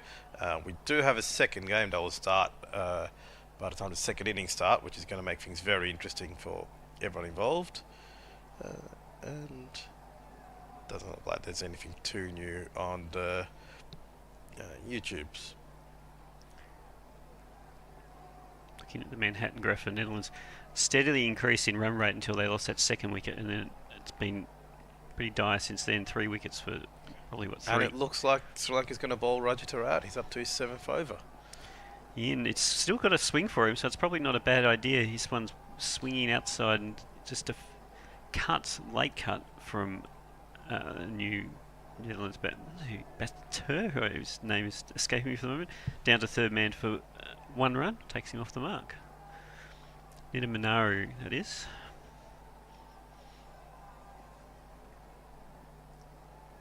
Manaru. Like the Holden Monaro. But but a he Dutch probably top order. yes. Probably give Holden a call and try and get a sponsorship deal.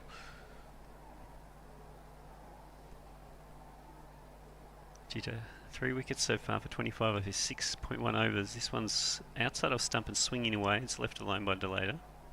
Still getting that late swing. That's a very good. We haven't seen that at all. Is it just because it's a morning afternoon game instead of a day nighter? Possibly. Like, You think the more morning conditions are there's still a little bit of moisture coming out of the surface? like that has to be it, because we've seen other games on this ground and the ball hasn't swung in the 12th or 13th over. Here he is again. He's got a big inside edge from Delader, who's defending, but just runs out safely to mid-on for no run. Score 3 for 55. Yeah, which was kind of... It's going to be bad for the Netherlands, because you're going to assume by the afternoon they won't get any swing from that. No, and it's going to be a good batting track for people into form like Mendes. Might be an early night for us. Yeah. Which will be nice. We love our cricket, but it does take its toll on you. 4 players behind square in the deep, so no one on outside. And this one's wide of the stumps, and Delader's punching it through point on the drive. He'll get a single out to the deep point, so he's off the mark. 1 off 10.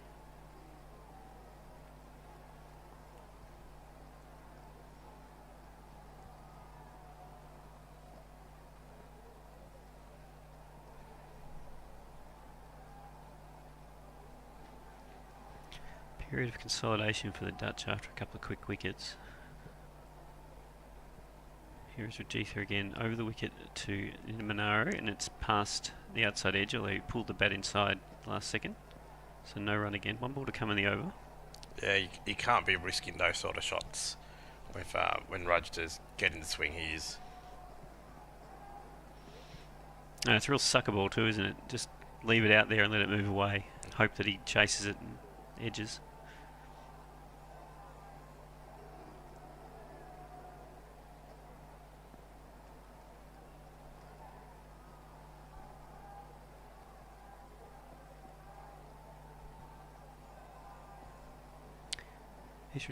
It's the last ball of the over. This one's full and swinging away again, but he's got over the top of it into Manaru, and he's going to get a single out to third man as he runs it off the face. End of the over, 3 for 57. 14 gone. Nothing on the Gorilla Cricket tweet. I'll just check the White Line Wireless one. We've said hi to Josie Oak a couple of times already today. He's saying the Netherlands are doomed.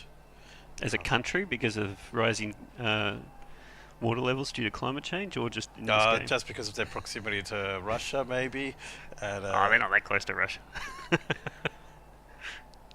but yes, do tell us in detail how the Netherlands are doomed, Josie Oaks, or whether it is related to the cricket or not. Russ and I do like go into a bit of a political stouch at the nature of geopolitics during a cricket spell. And nothing much happening on YouTube either.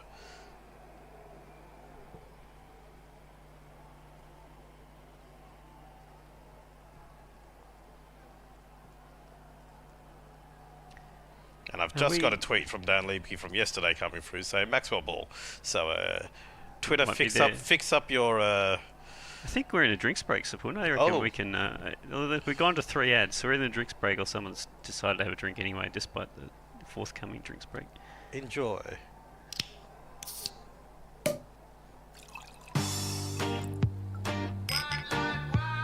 Drinks break.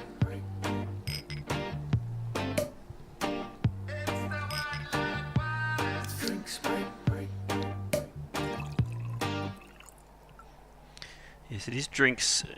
Netherlands 3 for 57 after 14 overs.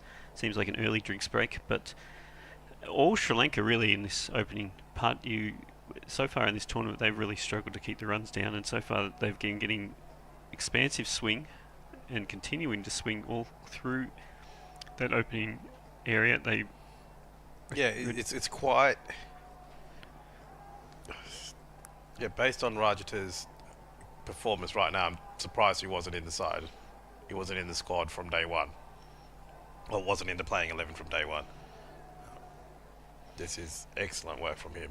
Yeah, they've all bowled well. Rajat is the one with the wickets, 3 for 27, but I think Anashenka bowled pretty well with his 4 overs for 18. And Karunaratne's had a couple of good shouts with his 3 overs for 12.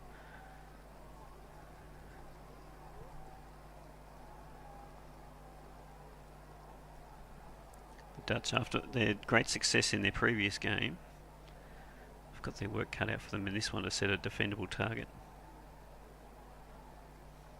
And the question is, will Sri Lanka keep going with Karunaratne? He's bowled 3 overs for 12 runs, 1 maiden. Or maybe put a spinner on and just see what happens there. So you've got Tikshana. I think it's time for Tikshana to come in. But Dushan Hemanta might be a good option as well. Just something a little bit different, and maybe we can see if the pitch is getting some turn. Yeah, we mentioned the World Cup qualifier earlier, and in both the games, it was a fairly low-scoring tournament in Zimbabwe. Pitches weren't always the best, but Netherlands bowled Sri Lanka out for 213. Netherlands made 192 in response, and then in the final. Sri Lanka had made 233 and Netherlands only 105 in response. I think Shana took 4 for 31 in that final, so he's got form. His Karunaratne is just short of a length outside off stump, and Nimrara is going to run it down to third man for a single. The score goes down to 58. Yeah, no slips for Karunaratne. Just we can see exactly what field they've got for him. In the earlier games, Tikshana took 3 for 31, so I suspect they'll bring him on soon. Delators on stroke to Karunaratne. This one's short of a length, and he's played it through point in the bounce, well fielded in the dive. He'll get no run. It's very uneven ground today. The one side of it's 73 metres, I think, and the other's 58, so on the offside for Delator at the moment. He's got a very long boundary. If you're trying to keep the runs down, you expect him to bowl a lot of short balls outside off stump to basically give up the single, knowing it's almost impossible to hit over the top.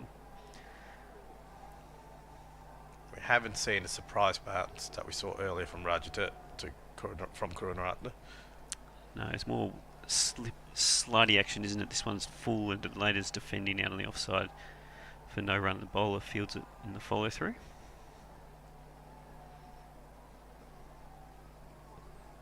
He got a couple of balls to seam in pretty sharply though in his last over.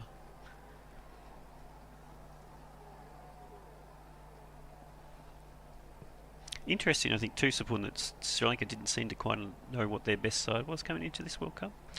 Yeah, there's a lot happening with the Sri Lankan team. He's going to run into the pads of Delata and he's going to turn around the corner to deep square leg. He'll take a single. Score goes on the 359. Just 2 off the over so far. Obviously, Hasarenga being injured doesn't help. But no. Injuries, fever, internal politics, egos. It's just a typical Sri Lankan cricket tournament. Where Sri Lanka wins despite of all of those things, not because of them. It's Karunaratne again to Nirmanari. He's playing out on the point. He's going to take a quick single. There's a shy at the stumps. The cameraman's cut away, so I've absolutely no idea whether it's gone anywhere near the stumps, but he was going to be pretty safe anyway. Score goes on to 60. Yeah, that's good running, bad filming. I think we can say that with just the entire broadcast for this World Cup. It's had its challenges. Remember the first game when we lost the score for about 10 overs? That was fun. This time they've just cut to a fielder randomly in the outfield. Yeah. Not with the ball, just walking around. He's counter-running last ball of the over, and he's bowling to Delata, who's defending now on the offside to point. There's no run. 3 for 60, end of 15. Message S on the Twitter. I'm wondering whether there is some therapy available for Sapun to deal with his uncontrolled hatred of Josh Inglis and Adam Zampa. He's just spurring them on. Look, no, there isn't.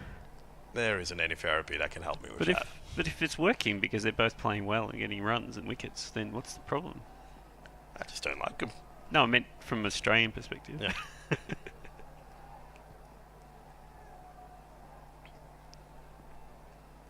And Brian in Brisbane, don't see the blumper, so I guess the temp is over 26 degrees Celsius in the box of dreams.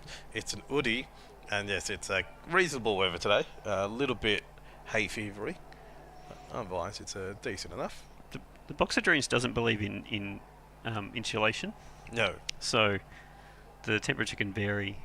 We do have a heater / aircon unit that does its best in trying circumstances, but the temperature can vary quite a lot in the box of dreams.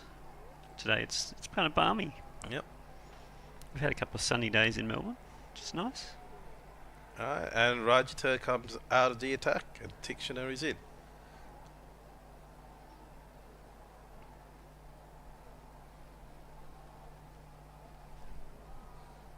Russ has just caught a fly. So good work there, Russ. We'll make a Mr. Miyagi out of you yet. It doesn't. The box of dreams doesn't believe in chopsticks. Well, no, I was going to say anything that might stop the weather or other bugs coming through.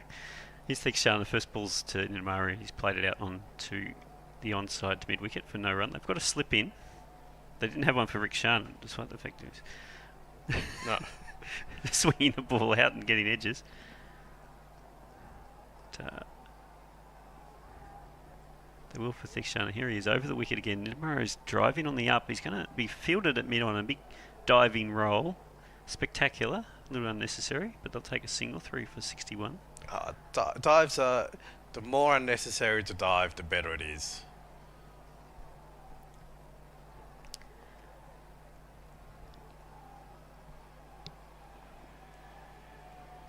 Broadcaster treating this to replays of that qualifier where the Netherlands batsmen had no idea about Theekshana just clumping their foot down the pitch and getting hit repeatedly on the pad. See how they go this time. It's Delata. He's driving past the bowler. It's misfielded. They're going to take a quick single as it runs through. Delata got through pretty quickly there.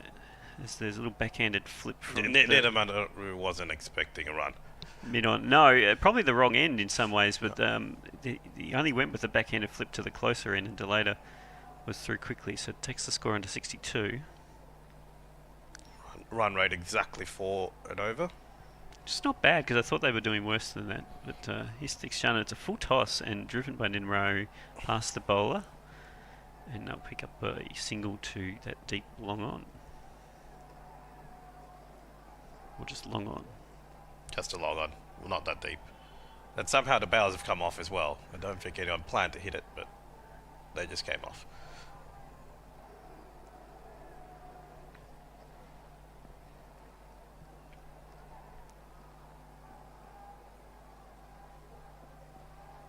Delayers on strike.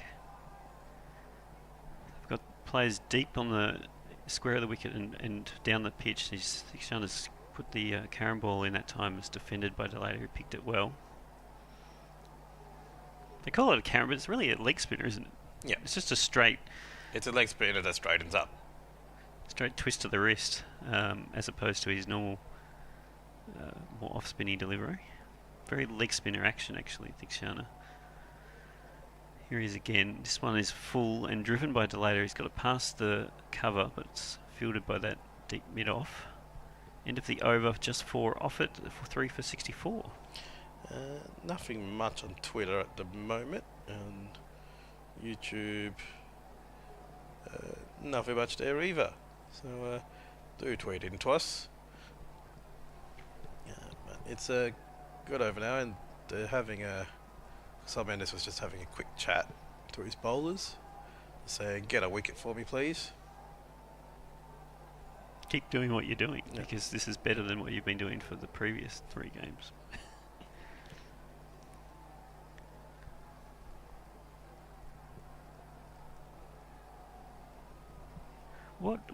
How did the Sri Lankans go in their previous match? Because obviously the first 2 were dire. The last was against Australia, Pakistan. wasn't it? No, yeah, against Australia. Gave up 300. Yeah, pretty the comfortably. bowling didn't. The bowling didn't perform, and then we lost Mendes cheaply, and then we lost.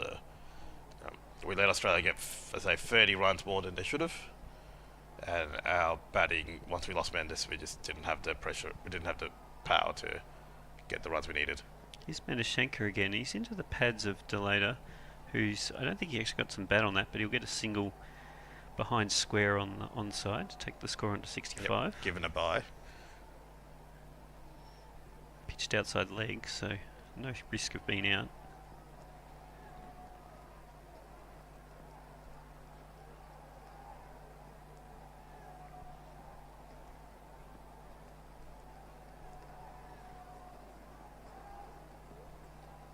You wonder too with Sri Lanka's bowling where their biggest weakness, at least the pace department, is just a lack of height generally within the population. Yes. A lot of Shaminder Vasi type players. Here's Mandashankar. It's wide outside off stump and driven by Namaru out to point for a single, bit uppishly. So there's still good bowling from Sri Lanka. Like even when the balls are struck and driven and cut, it's going to a field. It's not, the batters aren't finding the gaps.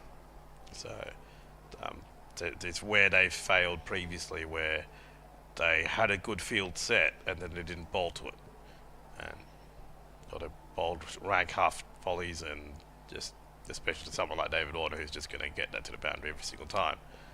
Here's Mandashankar. He's coming around the wicket this time to Delayer, and he tries to drive. It more or less clamps down straight underneath him and stays on the pitch.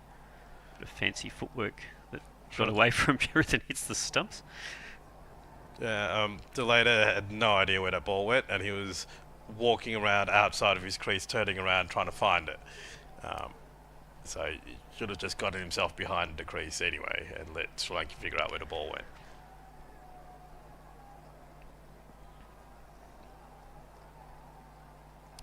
Mandashankar again, still around the wicket, and this one's short of a length outside of stump. Delayer's late cutting it to third man. He should only get the 1. No, he's going to come back for 2.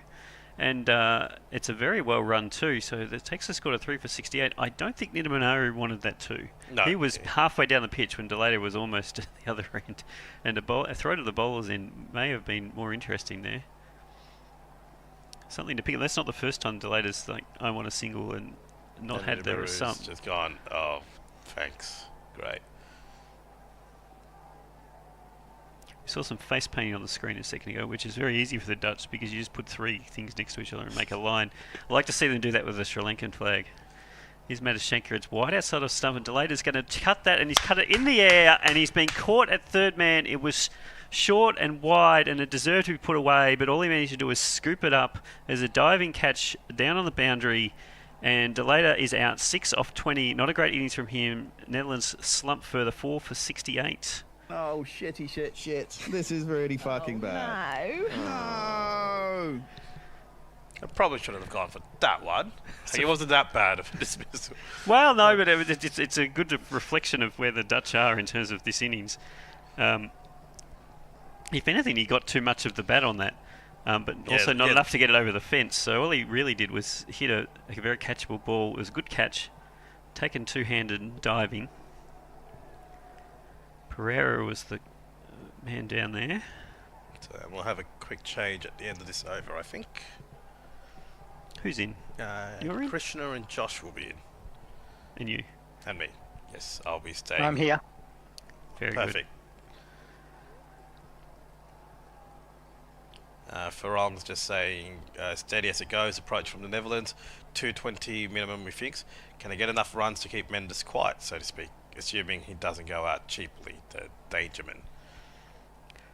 I mean, if he plays anything like he did in the first couple of games, 200's nowhere near enough. Yeah.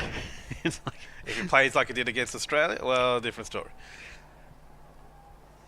Edwards is going to come to the crease. Very useful player. The Netherlands do bat deep. But they probably weren't expecting to bat deep this early. No, it's more of a bat deep after 40 overs, so you can hit out, not 4 for 68 deep. They're also it's deep, but it's not strong necessarily. Yeah. There's not a lot of players averaging the 40s. Although Edwards' average is 41 in his career, and in one of the more pointless averages, 54 in this World Cup. Small sample sizes mean nothing to the broadcaster. F1 World Racing is asking what's the maximum number of all-rounders a starting lineup should have in a team. 10 is unless you count a keeper as an all-rounder. Here's Madashenko in the pads of Edwards first up. Going down leg. Miles down leg. End of the over, 4 for 68. I'm going to jump out of the box and I'll leave you with Sapun. I'll just play a quick jingle. Alright, this is the jingles that don't work. Guerrilla cricket. You have to sing it, Sapun. Because pretending to be live at the ground while taking reports from overseas is a proud Australian tradition. What a shot. So, Krishna, welcome gentlemen. Hey, Sapun. Hi, Josh. Greetings. How are you finding think, this phase of the game? I think Netherlands are crumbling. They were 1 for 48, or their first wicket went at 48, and they've lost 3 for 20, I think, since then. And very few boundaries. Yeah, the third had fallen just as the stint ended my half hour ago. Looked like a bit of recovery as I came back, having made a sacrifice to appease the four-legged furry gods. As Tikshana into Nidamanaru, who just defends back to Tikshana for no run. Do you think choosing to bat was the right choice from Netherlands, knowing that Sri Lanka is a team that likes to chase? No, I do not. As Tikshana in, that's a wide outside off stump, and Nidamanaru gets behind it and cuts it through just a deep cover for a single. But regardless of a preference to chase or to bat first, I think you've got to take into consideration the pitch. It's worn, it's used. If you're expecting it to do more, to become more difficult to bat on as play continues, then it's hard not to bat first, whatever your preference might be in the more abstract. But it's just been a difficult surface for the Netherlands to bat, regardless. So I don't think the innings would have made any real difference there if they were batting first or second here. No, but had they bowled out Sri Lanka for 220, it would be a more known quantity of what they had to do. As Tikshana into Edwards, who full length, and he just works it off. This pad's late, and there's a bit of an overthrow, but no one's going for a run there, because as we've seen, Nidamanaru does not like running. So that's one off the over so far. Netherlands 69 for 4. Not liking running is perhaps not optimal if you're at the crease within the first 20 overs of a limited overs match, a 50 over match. Go back to first class cricket if you don't want to run. As Tickshiner in, and that is reverse swept by Edwards. Gets a good bit of bat on it, but it just goes down to a square leg for a single.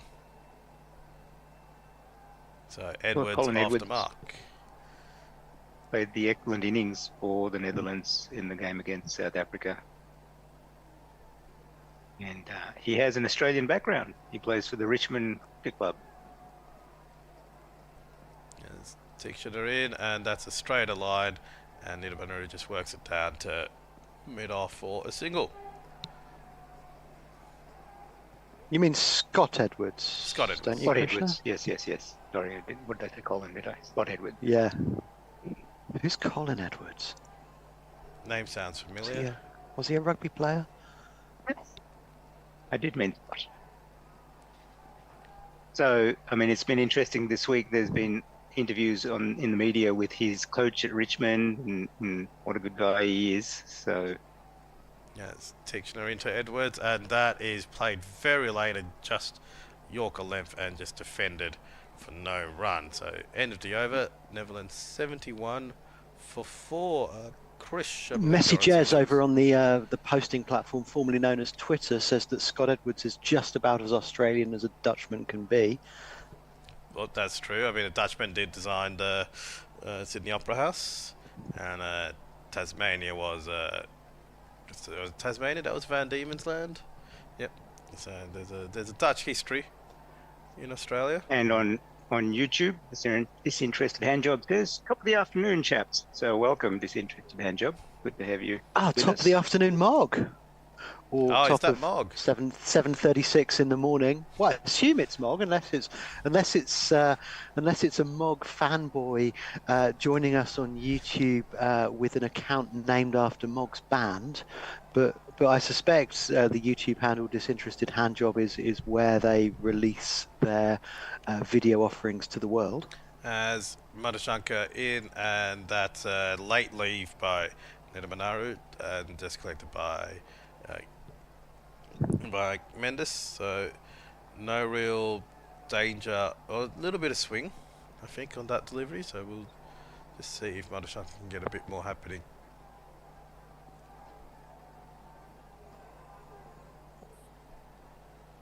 I suppose he wasn't quite giving himself away by being slightly less foul-mouthed than usual, but lovely to hear from you, Mog. And Madhushanka in, and that's a wideish off-stump line, but within the tram tracks, and Nidamanuru leaves it as well. So Is it Rajita's first game in this World Cup? I think so. Played beautifully. 27. They should have played him earlier. Right, yeah, and it's like he bowled 7 overs in a row, I think. Yeah. As Madhushanka in, and that is a bottom edge, doesn't carry through to the keeper. We'll just see that review. I'm not a replay. Not sure if it's bottom edge or if it just missed everything. But it was a very good delivery, angling in on the off-stump line. I think it didn't take the edge. Certainly, they're looking at it as if it was less outrage at the decision and more. One that didn't quite more. go Oh, our I way. can't believe that didn't hit anything. Exactly. That's trying to read faces, and if I could do that, I'd be a lot better at poker. Madhushanka in, and that's hitting on the pads. There's a big appeal for LBW. Chris Gaffney's doing nothing, absolutely still, and they'll most likely review this. And unless there was bat on it, I would say this was plum. Madhushanka's There's just a possibility that it's sliding down leg. I don't think it is, but Gaffney looked so unmoved that could there have been an inside edge? I mean, it's so hard to tell at this distance. It looked plumb to me, and so it has been reviewed by Sri Lanka. think Mother Shankar's been to the Stuart Broad School of Appeals. Yeah, it was a celeb appeals. appeal, wasn't it? He just didn't bother looking at the umpire, just kept running down. Might be I think it going down might be league. going down. So no bat involved, clear daylight between bat and ball. It's pitching outside off, hitting probably middle and leg stump line in front of the... Might be middle.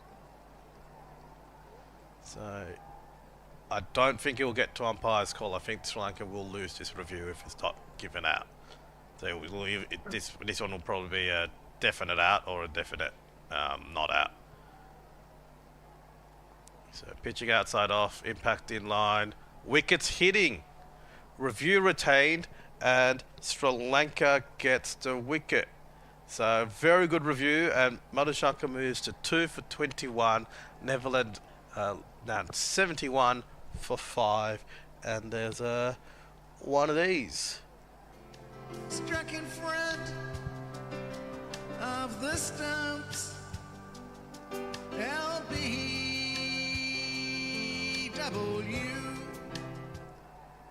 So 71 for 5 after 18.4 overs. And Netherlands is in all sorts of trouble now.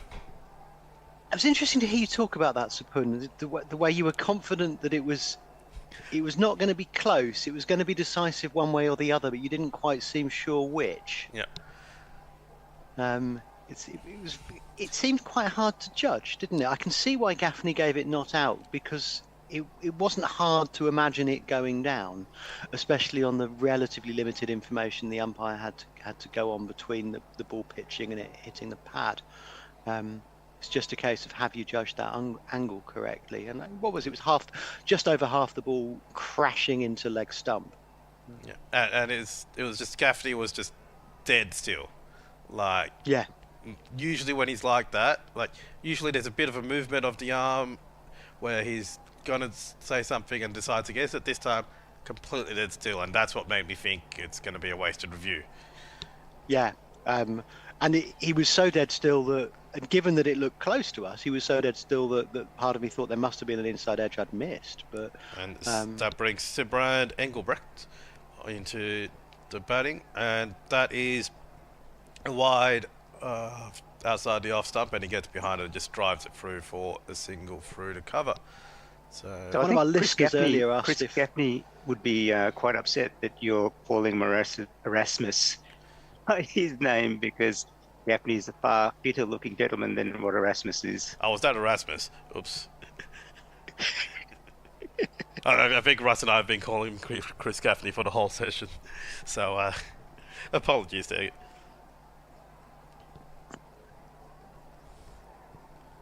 He's if you were a cat, he would be called a chonker.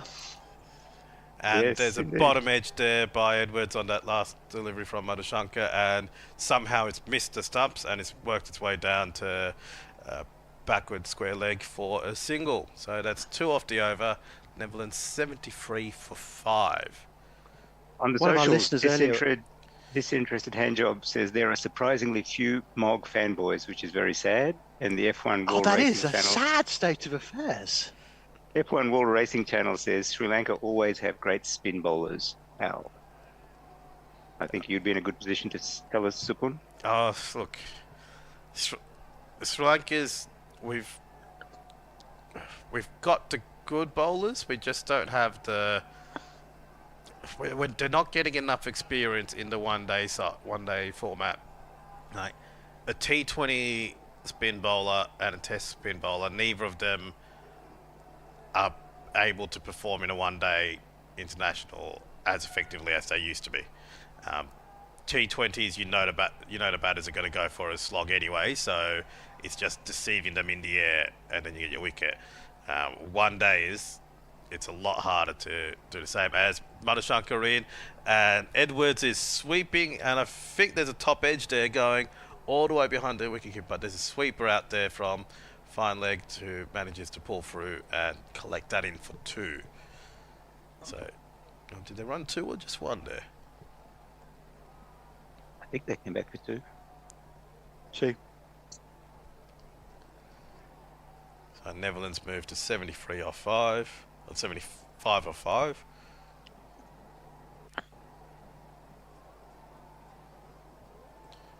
Sticking in again, that's on leg stump line and just worked away through the square leg for no run. Sapun, it's strange being here with you, albeit virtually in the box of dreams, and hearing the score said the English way, not 5 for 75. I'm just reading it out as I see it. It's easier just to say 75 for 5 than 5 for 75 because then I have to keep swapping it around in my head. So, Tixner in, and that is wide down leg side. Edwards gets some bat to it, and it just rolls away. But again, they'll run to. So Tixner just needs to fix up his line. I think he's just too much leaning down leg, or he needs to put a leg slip in. I think Colin Edwards is the master of the one-handed sweep. I saw the Scott highlights Edwards. of the game against South Africa, and he played a lot of those shots, and he's doing it again. Yep. And as Tixner comes in, Edwards just moves out of the way.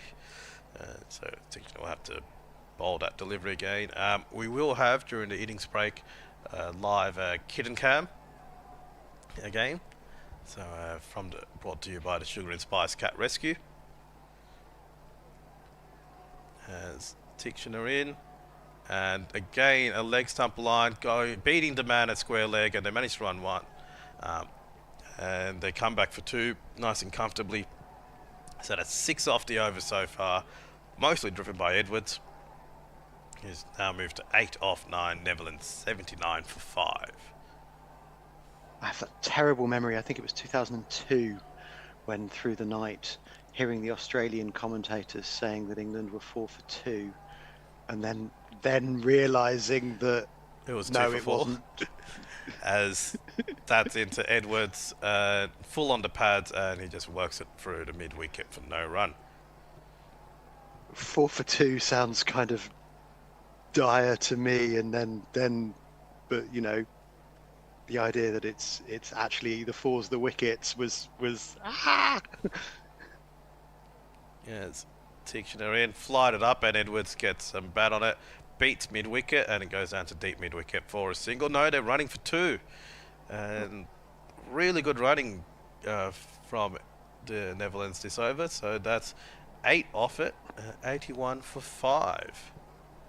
On the socials, Jeremy Henderson says, "What the F is a chonker, Josh?" Linux What is a Leah says, chonker? "Yeah, true. I'm no Mog fanboy either. I'm a Mog fan girl." And Brian in Brisbane says, "Earlier this week, Josh, there was a big discussion about score formats. Ant and Russ had all the opinions." Oh yes, yes. You get Ant on a good spiel, and you'll be there for a good 25 minutes. Which, depending on what's happening in the cricket, may or may not be necessary. My previous encounter with Ant was on the White Line podcast 6 or 7 years ago, and I think we span it out to about an hour and a half. So you will have to describe what is a chunker. What is a chonker? A chonker is an affectionate name. I will break off. As Madhushankar in to continue, and that's just driven down to deep cover for a single. Oh no, they ran 2 again. They're running 2s.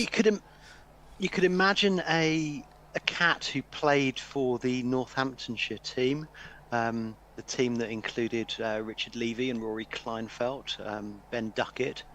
A cat who likes his Nando's, perhaps. It's an affectionate term for a cat who is on the large side.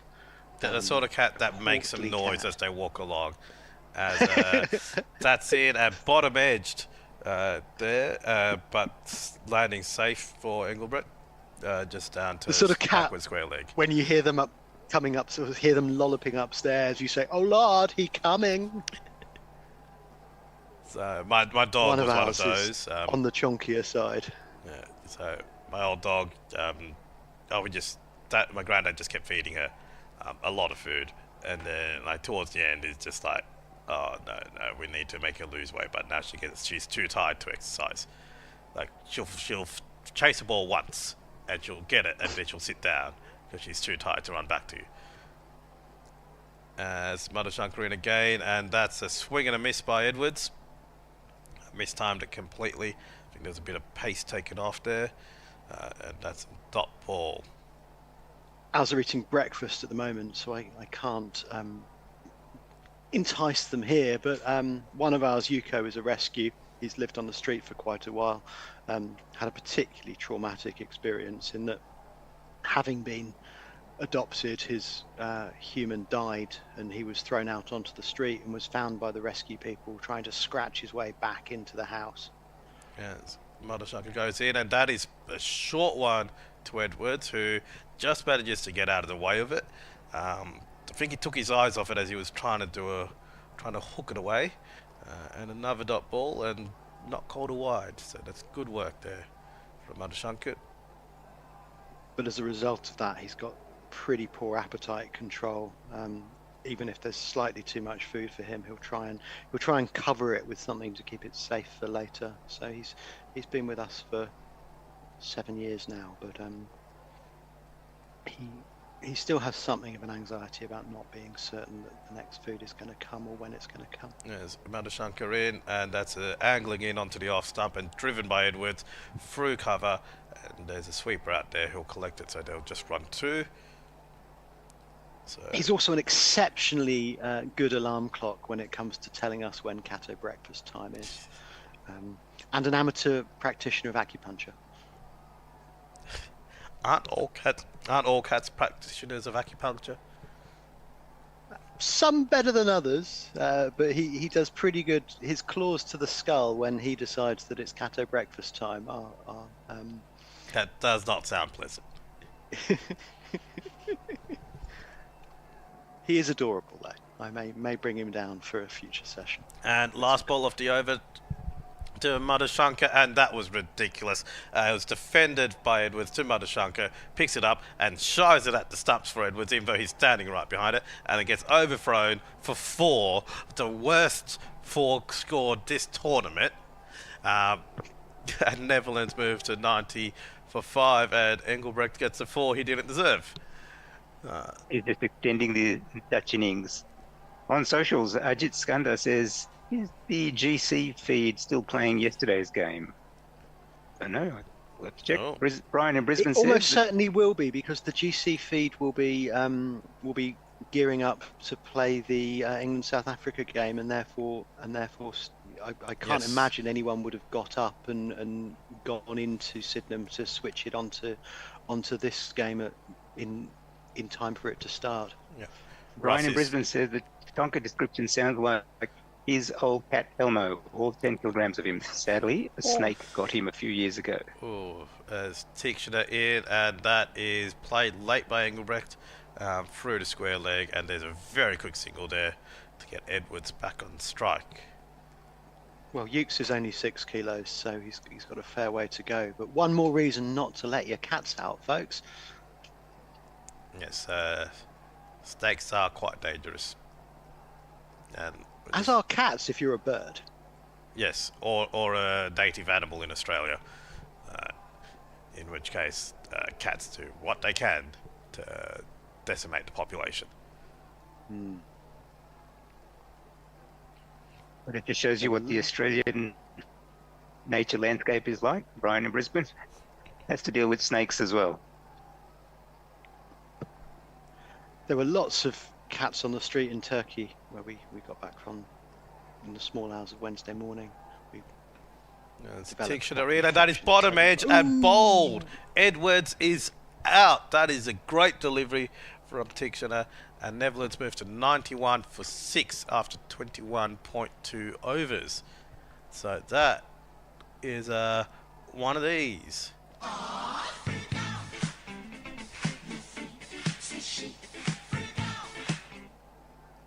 So bottom edge and just taking the top of the left stump, left bail. Excellent delivery. A little bit of late spin on it, and 6 wickets down for Netherlands. Lovely ball like that. Not quite through the gate as much as in off in off the post that was created by the bat too far from the body. A lovely threatening delivery. So I do want to know where these bowlers were for Sri Lanka in the first 4 games, because their control and their bowling to their field has been a lot better at this stage of the tournament than it was at the start. And the new batter out for Netherlands is... It is harder to bowl at higher quality batters. Yes. Who also have an ability to make the bowling look worse. So, Logan Van... is it Beek or Beck?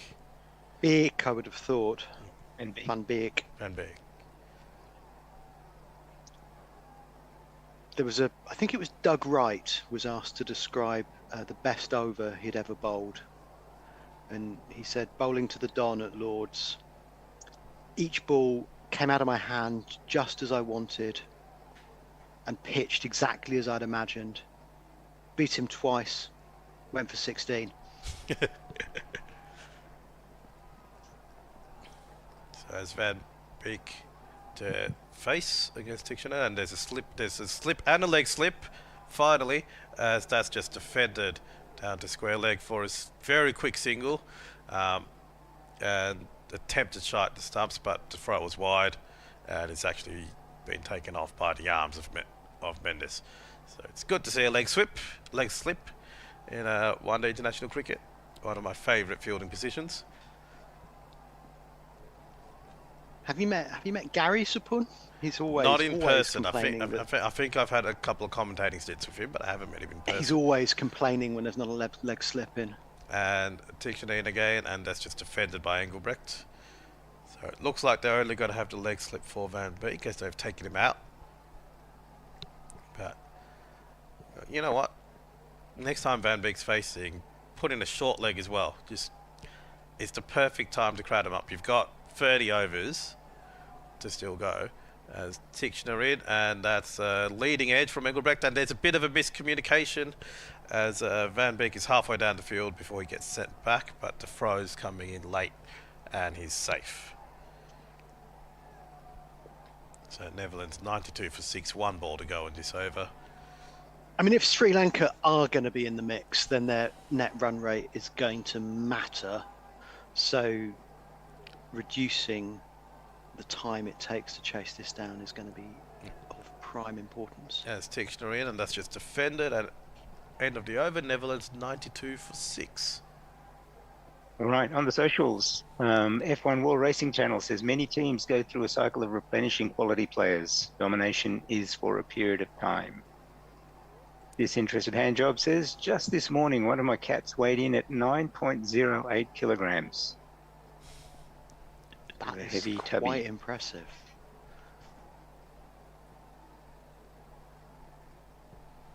So we'll have a change at the end of this over. Russ will be coming in. Chris, you'll be staying on. And I'm coming on. I'll be changing from an uncaffeinated Josh into a caffeinated Josh, which is my favourite part of the morning transformation. And Messi says that the Gorilla Cricket feed is playing this game, although the label suggests it's yesterday's game. Did we change the label? Did we change the text on the game on the Gorilla Cricket feed, Russ? Is that Messi, or is that a bot with his Twitter, Yeah, access to his Twitter? Coda Rutner in, and that is a bottom edge back into Van Beek. And no run there. He's a bit surprised by the bounce there. Played it late.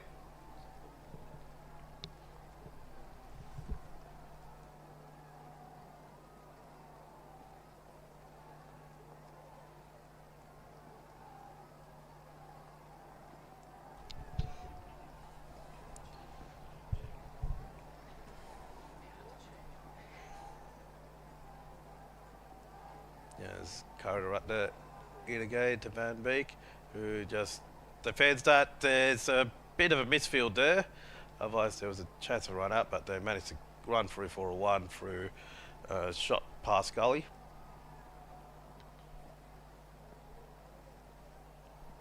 And I think Van Beek's idea is, I don't want to face any deliveries whatsoever, which is fair enough.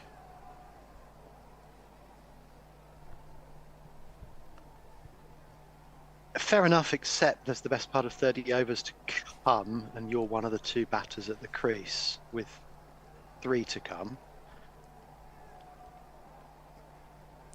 And Conan right there in, and that is down leg side. There's a attempted run, but Engelbrecht gets set back. So Netherlands just seem to be panicking about everything at the moment.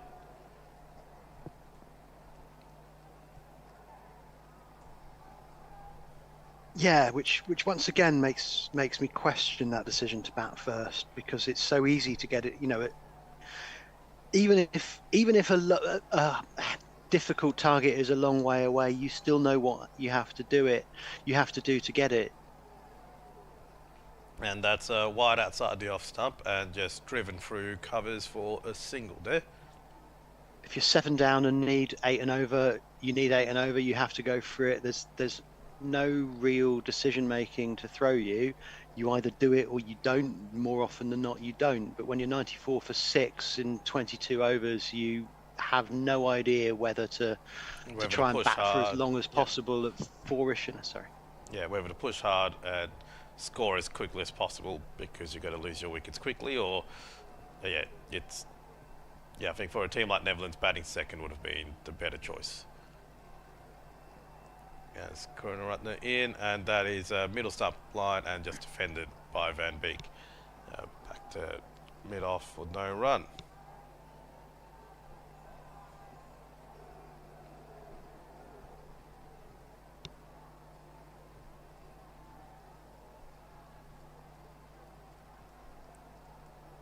So 1 ball to go in this over.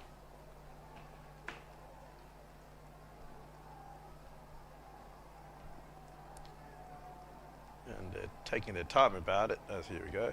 Corner is in, and that's a half volley outside off stump and driven by Van Beek, but straight to the fielder down at deep cover for a single. So 3 off the over, Netherlands 95 for 6. Play a quick jingle and we'll have a change in the box of dreams. Guerrilla cricket, featuring White Line Wireless, causing riots at cricket grounds since 1879.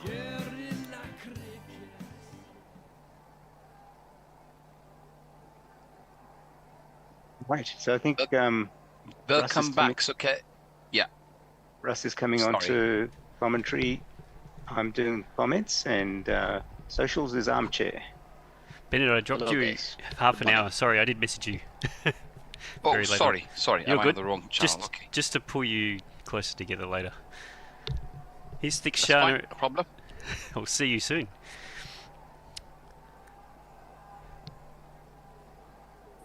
Thikshana aborted the run up on that last ball. So he's just going to turn around again. He's bowling to Van Beek, coming over the wicket to the right-hander. This one's cuts back in. It's played out to point. There's attempted a single by Engelbrecht. He has to turn around and scurry back. Big dive. He makes it comfortably, but not for the first time. These two are not communicating at all. 6 for 95. Gents, this is almost a disaster for Netherlands at this point. It is. I would leave the almost out. This is a disaster. Here's Thikshana. This one's down the leg side, turning quite sharply. It'll be called a wide, I think it is. 6 for 96. I think the Dutch are doing their very best to make sure we have an early night tonight, which I'm quite grateful for. I prefer it on a late game. I don't mind staying up till 10. Well, at least in this case, they'll have to see who can bat. If Cyber and Engelbrecht can bat a bit, he can take the innings deep. There's way too many overs left. Here's Thikshana. This one's full and driven by Van Beek on the bounce to cover. It's shied back to the stumps. No run. Well, Logan Van Beek's a Kiwi-born Dutch player, and he likens himself to Shane Watson. So if he can produce a Shane Watson innings here, that would be good.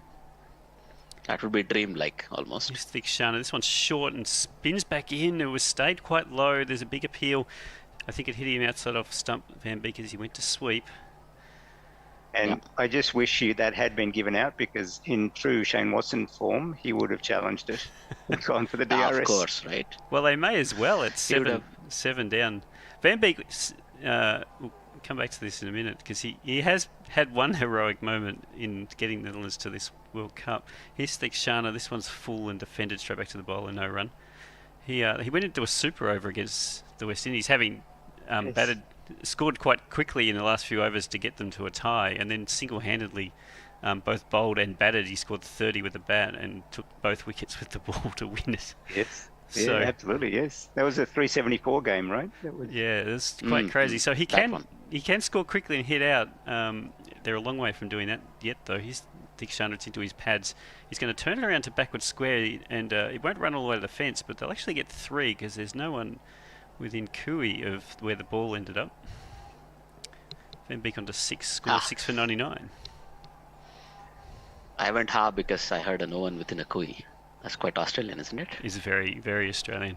We have to occasionally remind our listeners where we are broadcasting from. Never heard that before on live broadcast. Nice to hear. Here's a short ball for Theekshana. It's pulled by Engelbrecht straight out to the deep square leg, and they'll just pick up the single. Score goes on to 100, 6 for 100 off 24 overs. Socials. So Messi just says the feed is playing this game, although the label says it's yesterday's game. This is probably regarding my comment. He also says... I will look into that when I get an opportunity. Scott Edwards is just about as Australian as Dutchman can be, Messi just said. And the one before that, it's already been read. Farong says, steady as it goes approach from Netherlands, 220 minimum, methinks. Can they also get enough runs to keep Mendes quiet, so to speak, assuming if he doesn't go out cheaply, he's the danger man, he says, Farong. At this point, it's kind of immaterial, right? They're going to be lucky to get 180. It's a long way, really, really long way, 200.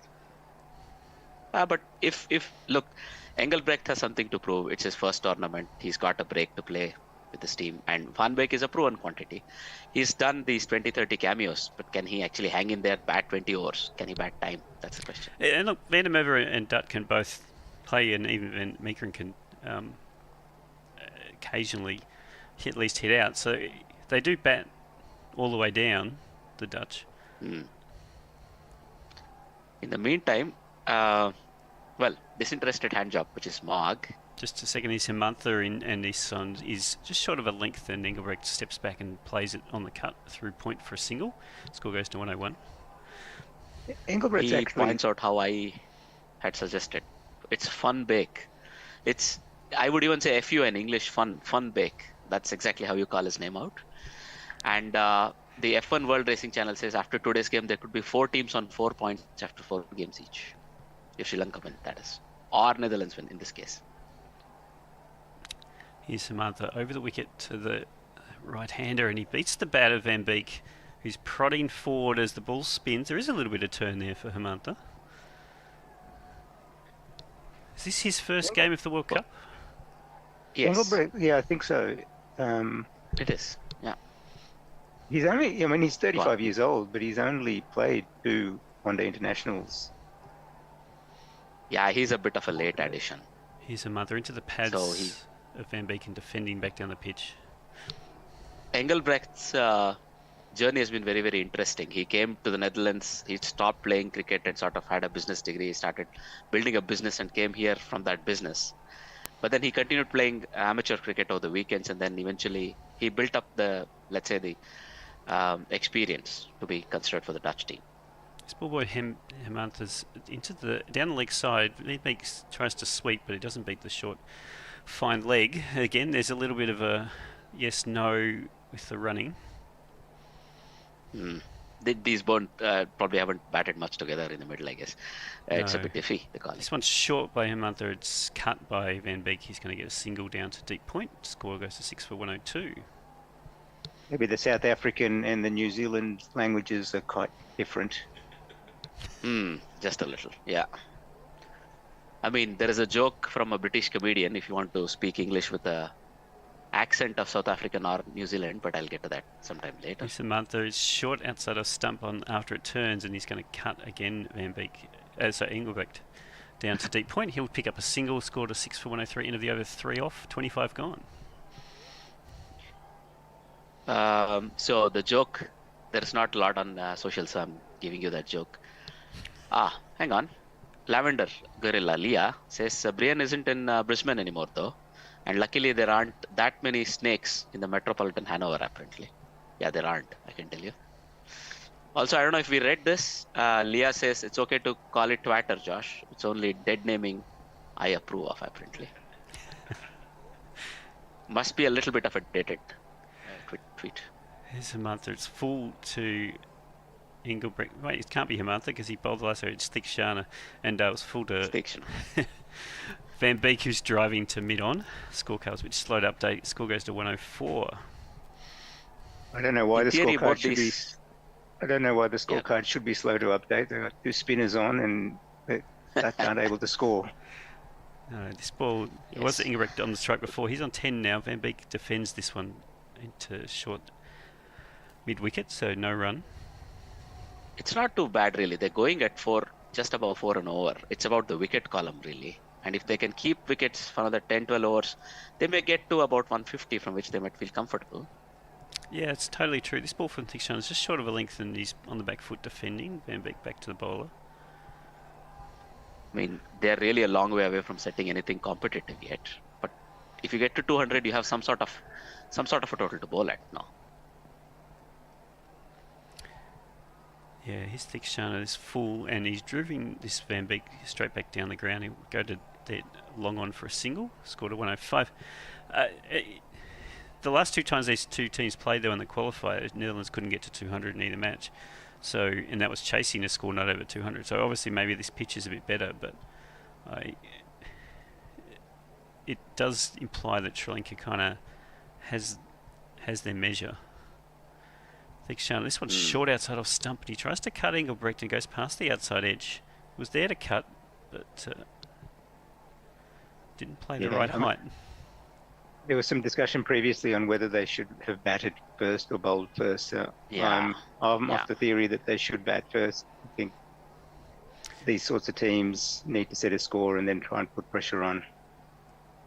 He's balled into the pads of Engelbrecht. He's turning around a square leg and will pick up just 1 as the fielder comes in. So score goes into 6 for 106 at the end of the over. Just 3 off that one as well. 26 gone.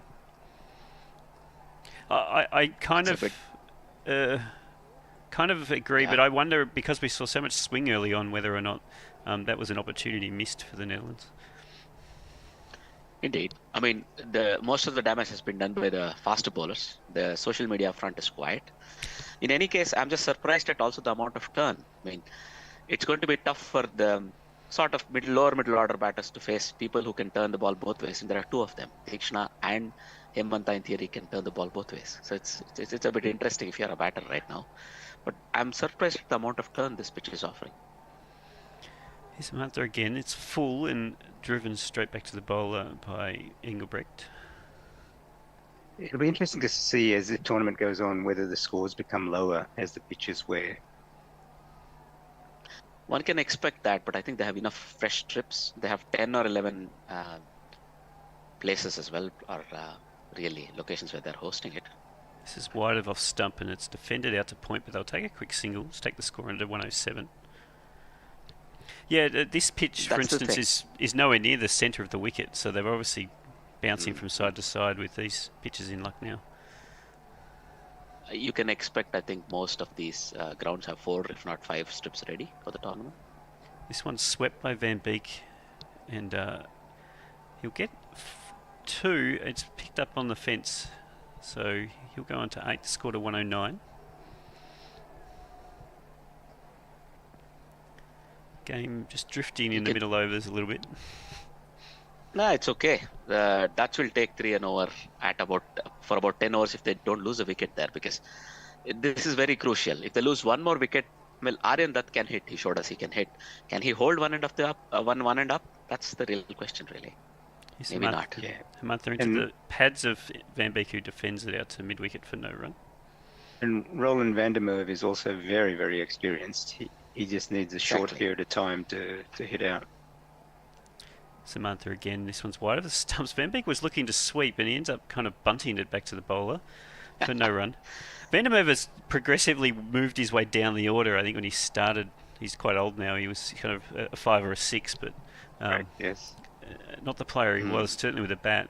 Still a canny bowler. This one's short. Van Beek again tries to sweep, does so, but it was not quite where he wanted it, so he'll only get the single. Score goes into 110. End of the over.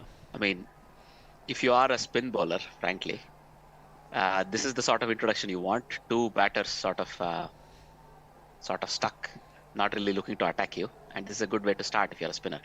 Meanwhile, Leah on Twitter says the dead naming joke is a trans thing. Dead naming means using a person's old or dead name. That isn't appropriate anymore now that they found themselves and live authentically. So yeah, something new. Well, we learn every time. Speaking of spinners, and speaking of how the Netherlands may approach it, any thoughts on if one of these two may actually unsettle one of these spinners, do you think? Or they may just play the long time. They may just play time. Not on the I think they're short playing term. time at the moment. Sorry, this Thikshana, it's defended out through point for a single. Sorry, Russ. By Van Beek, takes him to 12 and the score to 111. So Yeah, I think the Dutch are just playing time. Oh, and this ball by Thikshana's beaten the outside edge. It was beautifully pitched on middle of the leg, and Engelbrecht is stretching forward. The keeper doesn't take it cleanly. It's actually hit him in the shoulder, Mendes. But it's that little kind of carambol leggy.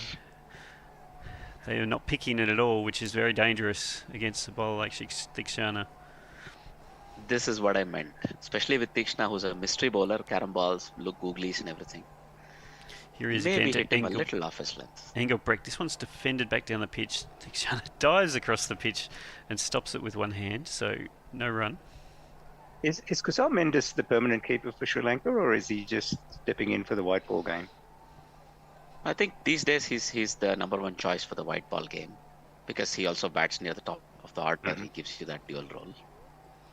It's Thikshana. There's Pereira, of course, who can also full keep. and played by Engelbrecht down the ground for a single, and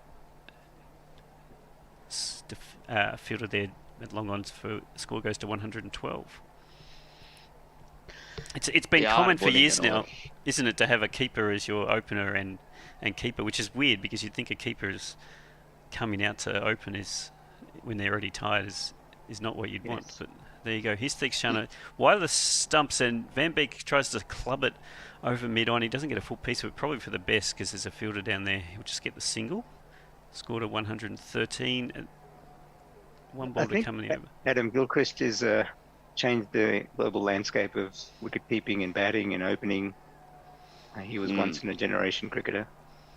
Yeah, but also Kalamatana was like that as well. He was that too, yeah. Here is Engelbrecht facing Thikshana last ball of the over. He's playing it through mid-on for a single. Scored a 114, 28 overs gone. They are rattling through the overs, 2.5 minutes an over, so almost. Because when I look at the difference between the tweets of time, it's hardly growing by 2 to 3 minutes. Yeah, there's call quiet on the social media front. 4 singles in an over and 2 spinners bowling, and the Netherlands will look up and say, "Oh wow, 35 overs gone. We're in trouble. We need to start scoring quickly again." Oh no, they are taking for an over here. At least Engelbrecht looked a bit more settled in the last couple of balls that over. He was covering the line and playing down the ground pretty comfortably. And look, we saw one big shot from Van Beek, or at least it looked like he was starting to attempt it. So maybe he'll start to try and open up now. He's got his eye in. Could be. He has the strokes. I mean, at the top class, he makes a lot of runs here. Here's Samantha. It's a full toss in the pads of Engelbrecht, but he can't beat mid-wicket. This is the trouble, isn't it? When the wickets are not there, you won't even take a risk with a nice full toss, juicy full toss on your thighs. You're afraid of hitting it to someone in the deep, maybe. Here's Samantha. This one's full and defended back down the pitch. Samantha fields it. Yeah. I mean, the Dutch are trying to consolidate here. I think they want to take this innings deep as possible.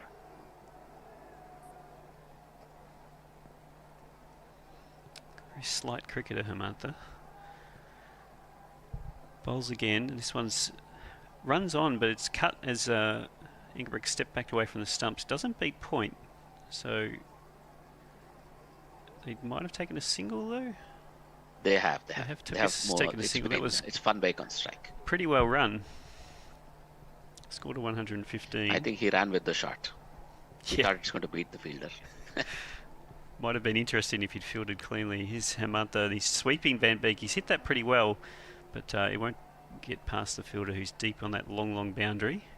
So just another single, 116 for 6. Hemantha reminds me of from Van Beek. Indian. Go on. Sorry, I was just going to say, Ajit, Hemantha reminds me of the Indian leg spinner Lakshman Shivaramakrishnan, who was very, very slight. Yes, that's an blowing excellent away with comparison. a slight wind. Here's Hemantha who's beaten the bat this time as the batter steps forward down and didn't leave his crease, but he was kind of lunging and turned away from the bat. He's still getting decent turn. Very good bowling that. Lovely. Just behind the good length where the batsman would stretch to try and defend you, and it beats him with the turn. His one's into the pads. It's going to probably be given not out because it was going down the leg side. There's a bit of an appeal. So end of the over, 6 for 116. Yeah, so still quiet on the social media front. Our listeners are probably still waking up in different parts of the world, or it's too late already and they're in bed. But I'm not particularly happy about this sweep everything approach that I've seen from Van Beek. I think I saw one good push down the ground for a single. Otherwise, he's sort of setting himself up halfway back in the crease, looking to hit everything into the leg side with a horizontal bat. I'm not very happy about that because a leg break bowler who sees this often enough will try to draw you out in the front, and then one will come darting in, and you'll be trapped in front. That's usually what I would do. And there's not a lot of I would try to do. There's not a lot of benefits to it with such a long boundary on that side that he's hitting against the spin to, because if he gets a top edge, he'll be caught. It's almost impossible to hit a 6 because, you'd have to hit it very well because it's 70-something metres. So it is a high-risk shot. I think Ingebrigtsen's approach where he steps back and tries to cut probably has more benefits, but on the other hand, he might also get bowled if the ball stays down or spins through. So, well, it's a generalisation, but I think Australians and Kiwis tend to resort to the sweep shot as their get out of jail shot more often than not, just to try and turn the strike over. It's probably why Carey got dropped. We know these two. Yes.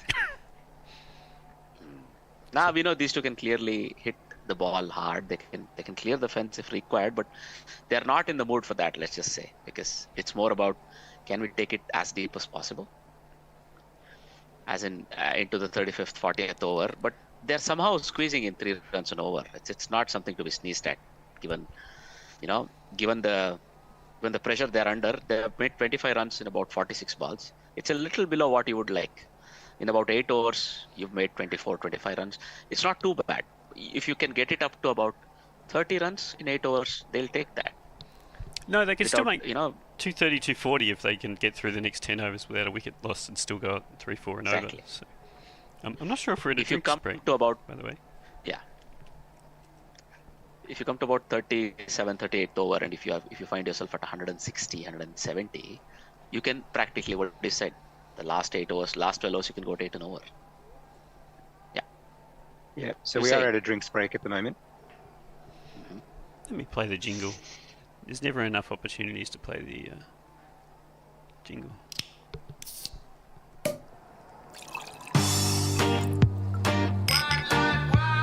Drinks break.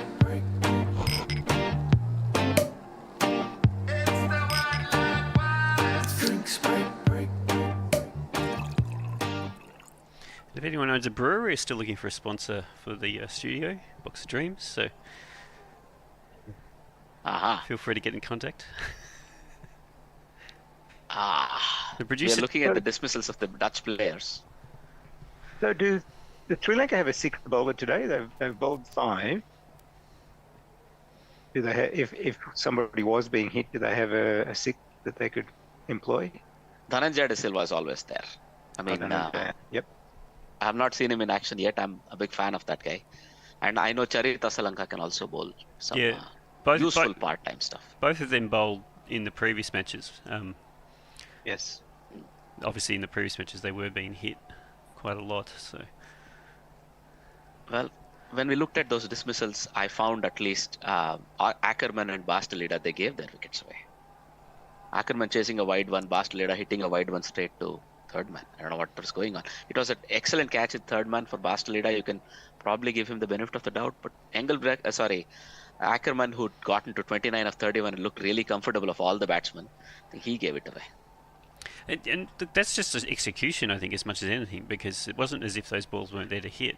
You've got to get it to the right areas.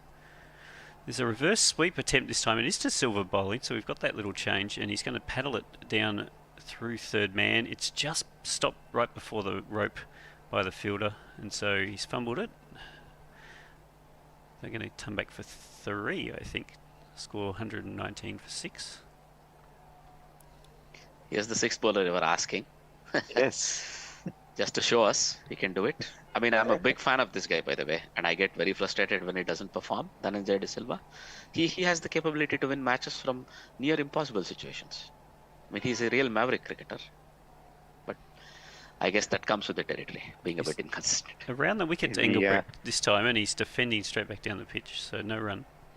He's not in the Aravinda De Silva class yet. No, come on. That's once in a generation cricketer, I think. You say yet, he's already 32. There's another reverse sweep attempt by Engelbrecht. It's come off the pads and bounced up to the keeper. There's a half appeal, but I don't think it would be out. There's not a lot of excitement. No. You saw it was a perfunctory appeal. Well, he's the ball bowling simply tossed back. Around the wicket, not getting that much turn. This one's pitching miles down the leg side, and it will be called a wide, quite rightly, as it turns away from the batter. Scored a 120. Well, he got some turn on that. Yes. Maybe he was just showing. Mr. Silver again down the pitch at this time. Engelbrecht, he's playing it to mid-off, and he'll take a quick single to the fielder there. So the score goes up to 1-2-1. It always turns when you don't want it to turn. A bit of a gimme here from the skipper. A bit of a gimme. What I meant to say, I think he's trying to buy a wicket here. You see the batsman being a bit more aggressive towards De Silva already. This ball by De Silva beats the outside edge. It was the straight one, and Van Beek came down and prodded at it. Lucky twice in 2 overs. Very lucky that he didn't take the top off. Also with the leggy that the ball from Tikshna that bounced and took Mendes in the shoulder. Very close. This one's fuller and defended by Van Beek straight back to the bowler. End of the 30th over, 6 for 1-2-1. It was a good over by De Silva to start off. He got hit for 3, the reverse sweep in the beginning, but after that, just too good for the batsman. Yeah, even when they're basically scoring his singles, apparently the last boundary was in the 10th over, so we never 20 overs through without a boundary from the Netherlands. Well, Leah seems to have come alive. She says, do not utter that cursed name, Krish. Just look up a chapter on him in Cricketers book the next time you are in the box of dreams. I wonder whom she's referring to here. I missed the context. I mentioned Shiva Ramakrishnan and I mentioned Aravinda De Silva. So one of those I think two, it might I'm be assuming. Shiva. Shiva might match the timeline, but yeah, let's see. This ball is by Hemantha's down the leg side by Engelbrecht, and he will get a boundary this time. It's been swept, and there's an open fielding gap down at deep fine leg, so it bounces his way to the fence for 4. 6 for 1-2-5. It's been a while. Let's give it one of these. Clearly, they heard you, Russ. They've got they're mic'd up, and they heard that they hadn't hit a 4 for 20 overs. Well, I think Hemantha heard me because that was an absolute gimme. No, he was trying the Shane Warne's ball of the century, except it didn't turn that much at all. It just sat up. Well, they've moved a player down there now at deep fine leg, so chasing the field and also the bad ball. This one's fuller into the stumps, and it's defended back down the pitch by Engelbrecht. He's on 20 now. This partnership is now 34 runs, so they have consolidated a bit. Yeah, very necessary. Here is a mother that's full and driven through mid-off, the vacant mid-off to the deep long off for a single.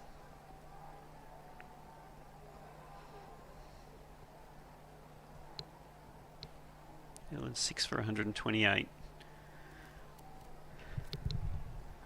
Here's Samantha. It's Little paddle sweep by Van Beek. He's got to pass the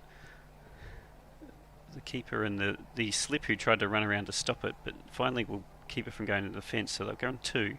Score goes to 100. 128. Well, these two seem comfortable enough now. They're playing some shots.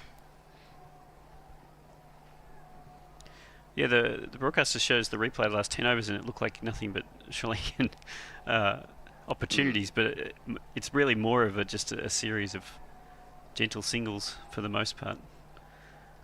Here's Samantha, 5th ball of the over, and it's just short, and Van Beek prods it back to the bowler. He looked like he wanted to play it over mid-wicket. Wasn't there. The run rate has recovered a little bit. It had dropped to 4, and now it's 4.2. And will we change at the end of this over, because it's now gone on 6:30 here. Here's Samantha. Van Beek tries to slog this one. It's a massive inside edge. It'll go all the way out to deep square leg for a single. Score 6 for 129, 31 overs gone, and Cat was going to be here, but Cat's not here yet, so I'll stick around and keep going. But Bennett will jump in, and for the social media caller, I'm looking at the latest tweets from both Guerrilla Cricket and Whiteline Wireless Twitter stream.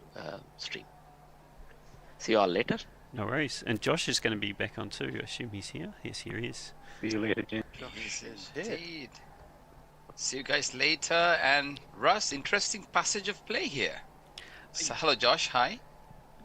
Yeah. Hello, Bennett. back. From Consolidated is well in the Netherlands from a terrible position. This is to Silver. It's around the wicket and defended on the onside by Van Beek. So he'll take a single. Scored at 130. yeah, they've really improved from a terrible position to a merely pretty bad one. Yeah, a position where you can't defend it, but at least they're not going to be rolled over in 20 overs. Although they're still quite a ways from that, perhaps. Mr. Silver's round the wicket to Engelbrecht is defending back down the pitch for no run. And the key is they're not taking any undue risks, are they? They're just playing the ball according to his merit, just looking for the 1s and 2s, putting the loose balls away. So good cricket. Oh, there's so much time, an entire T20 basically to go. This Engelbrecht tries to turn this one around through the onside, but it doesn't beat the mid-wicket, so no run. And they've got the explosive rule of Van der Merwe, right? Who's up next? We know what he can do. This one's into the pads of Engelbrecht. He doesn't beat the short fine leg, so there'll be no run. Yeah, between the players they've got left, they've got more than enough to go at 8, 9 and over, but they can't afford the risks right now. They can't lose a wicket now, isn't it? Like, by next 5 overs, if they keep going like this, 5 to 7 overs, I think that'll be a good score. There's a bit of a risk. It's a reverse sweep that was on leg stump, and it's played out to what would be a deep point for a single by Engelbrecht. 1 ball left in the over.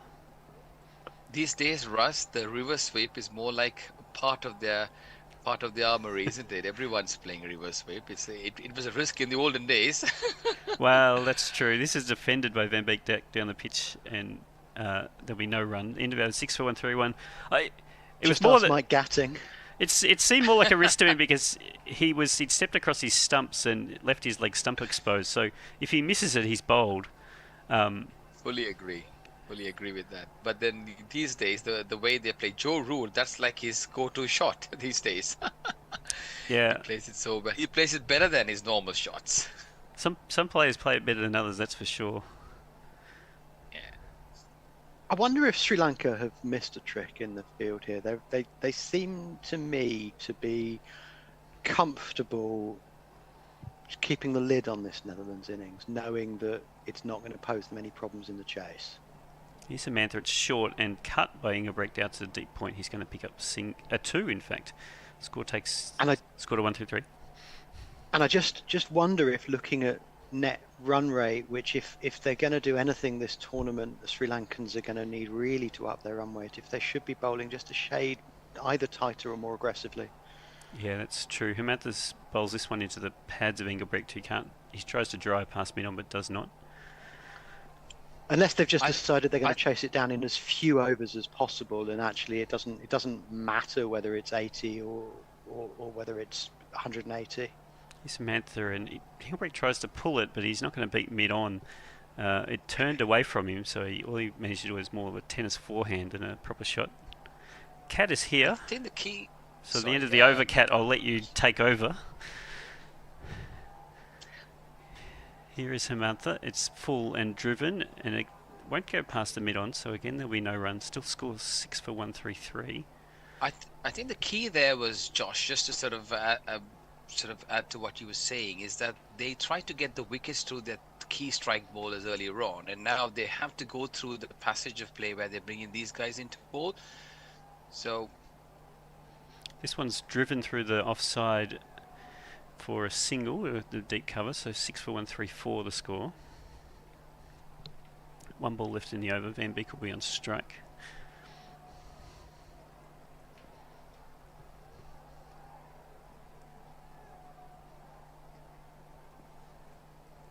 Broadcasters forgot about the last ball of the over. They're just going to show us local food and beverages. It looks really nice. It's making me hungry. That jalebi looked fantastic. This is slip in for this last ball.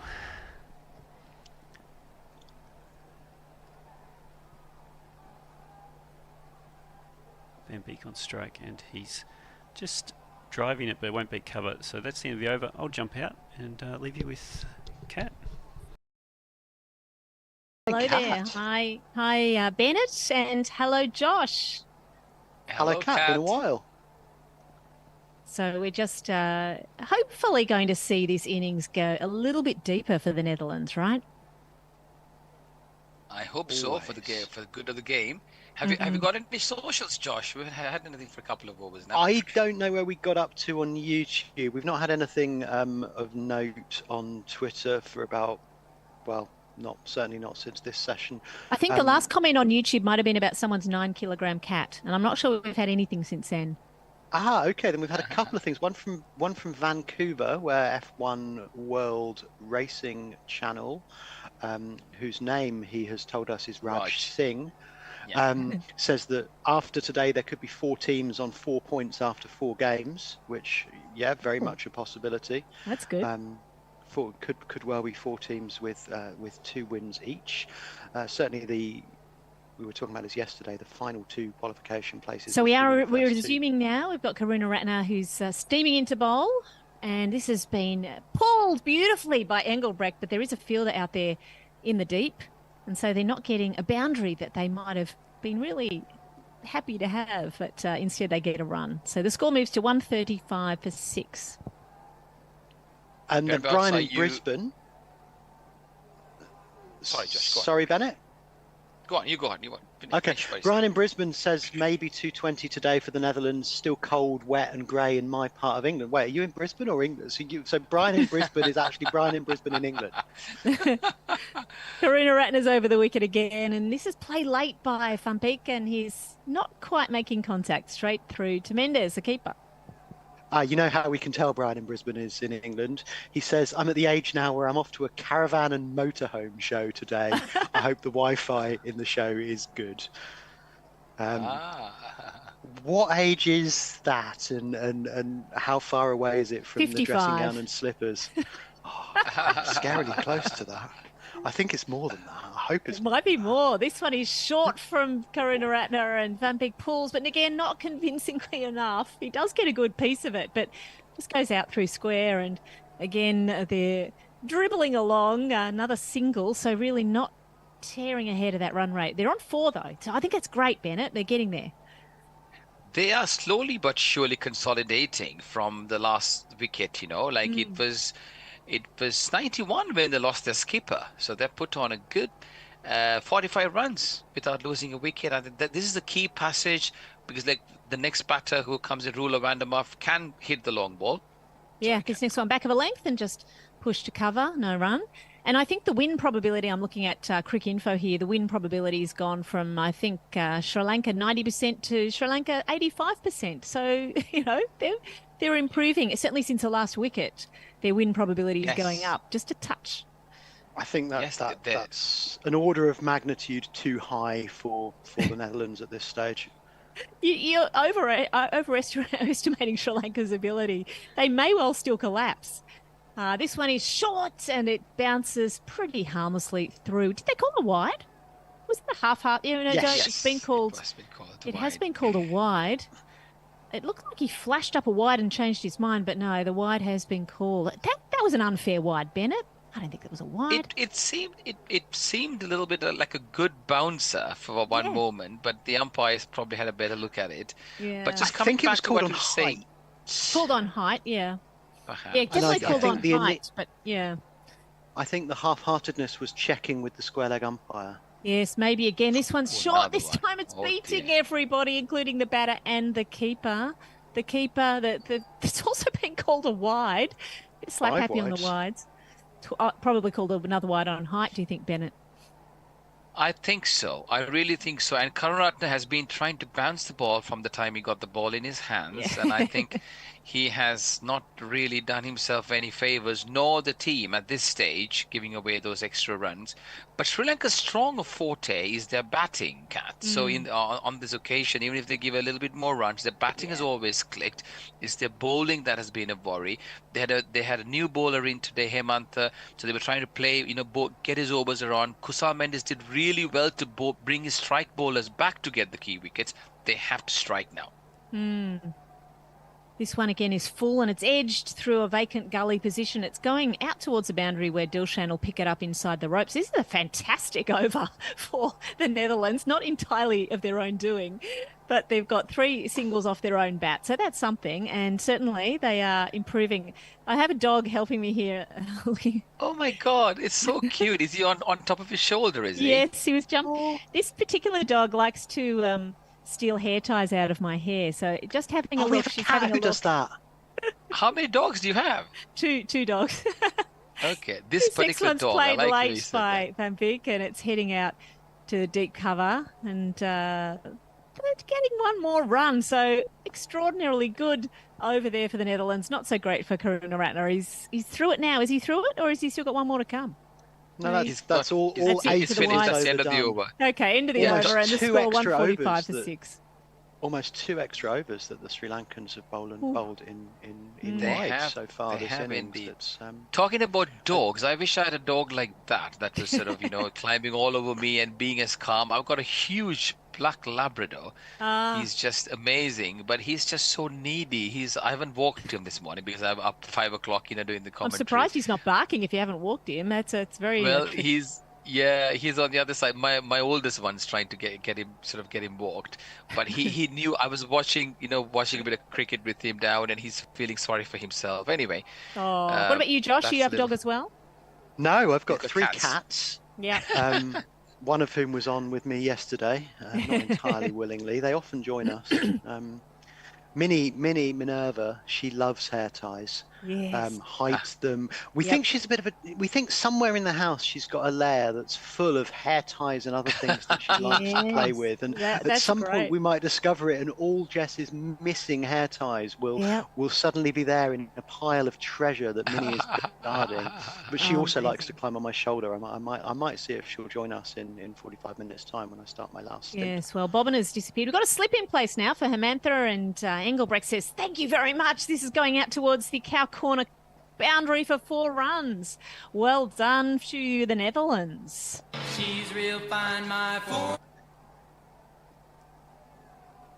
I think Hemant is even the last over we saw him bowl a bit of a long hop, and this one's too easy. The batters are now seeing the ball a little bit better, have been there out there in the middle. It may be a bit of a change now, might do Sri Lanka good. Kusal Mendes perhaps might think of bringing in another spinner on now. This next one doesn't turn either. It's a straight ball and it's played straight down the pitch. So just defensive shot there from Engelbrecht.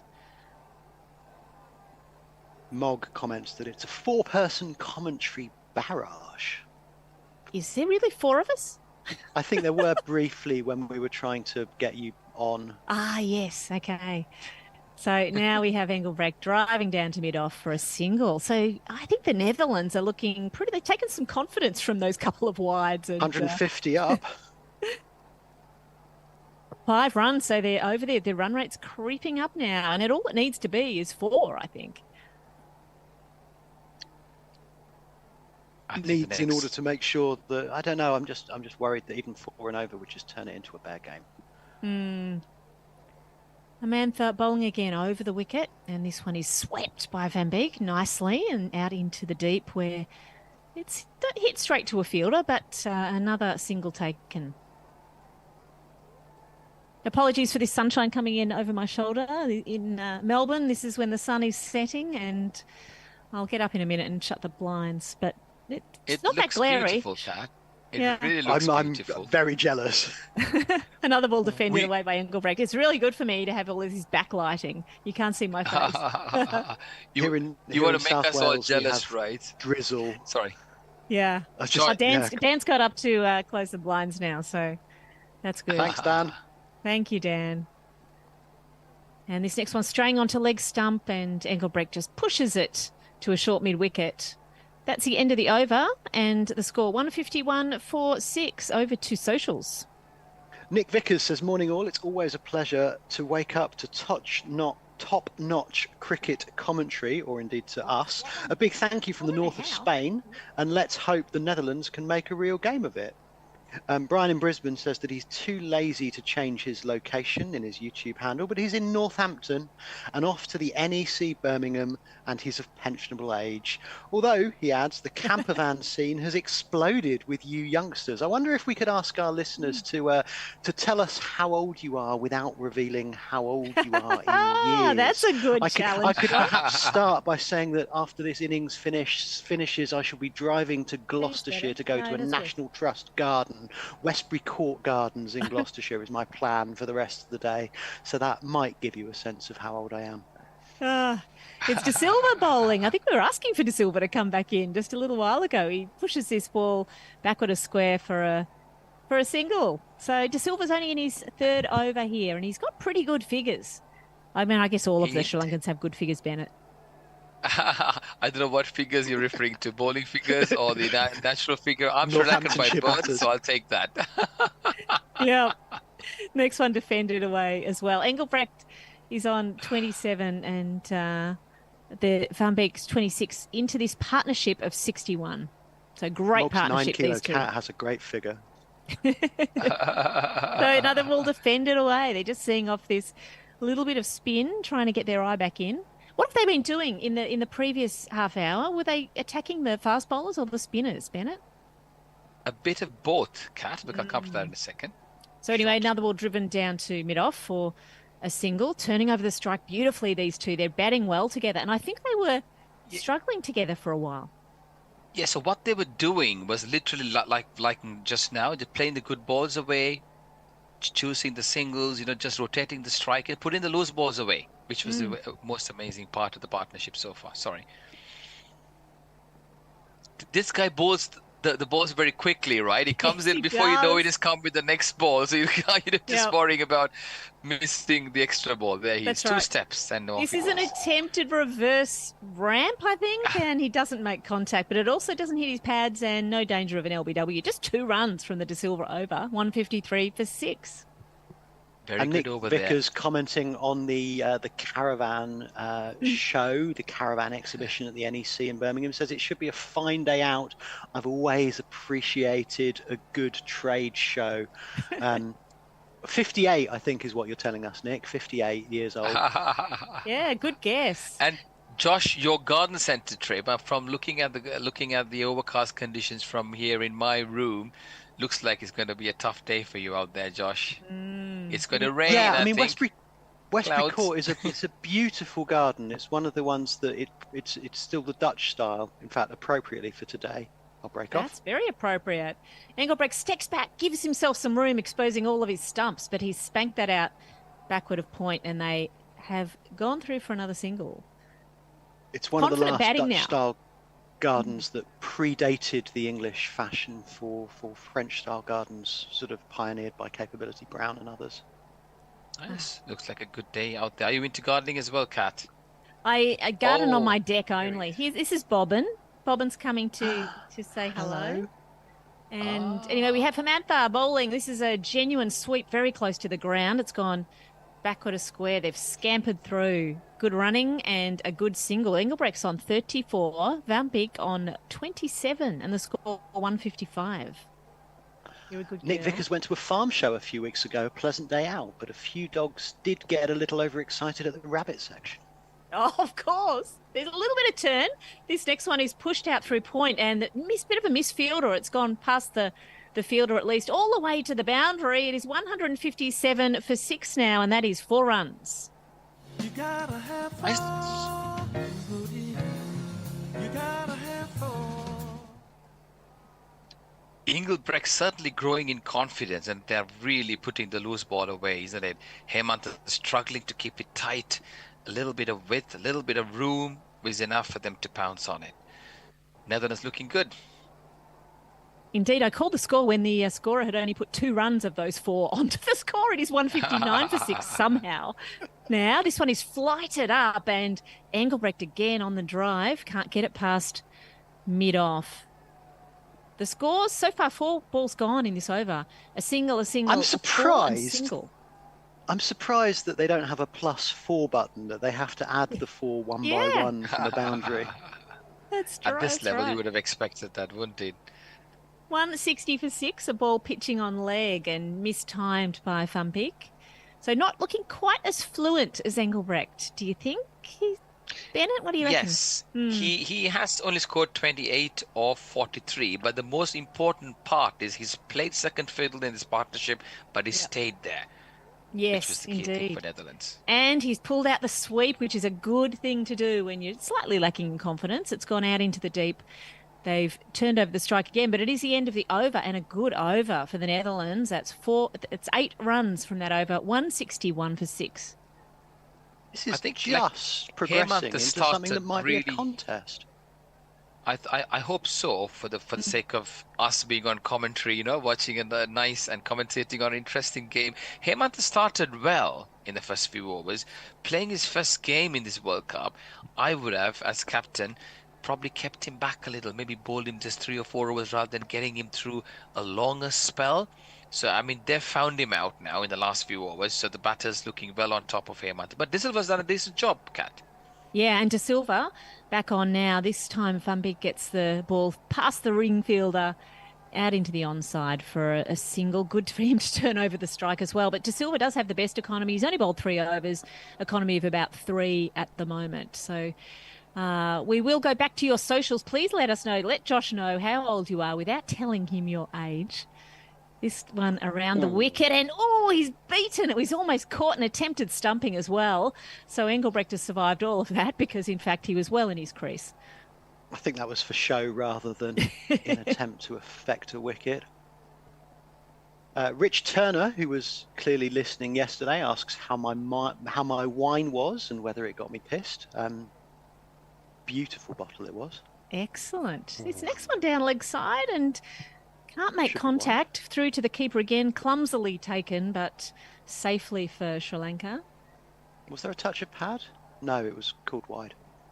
Oh, that was called Observed wide, there, yes. Kat. I mean, it was a wide, and I think his keeping, he had not looked very fluent, hasn't he, down the leg side, the pickups.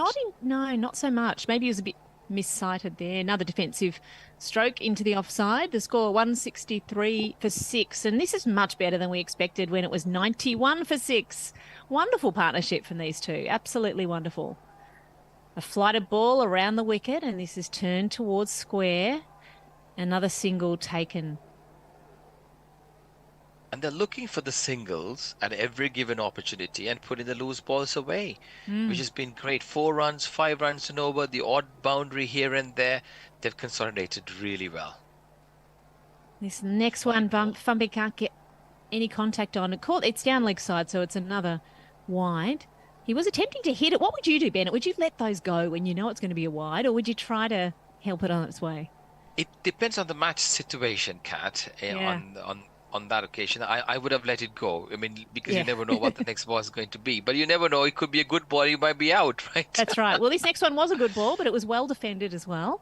And De Silva is dynamite through his overs. This next one's pitching just outside off, and again, trying to push it into the covers. Not able to. Excellent over from De Silva, and the score 165 for 6. We'll go to socials now, Josh.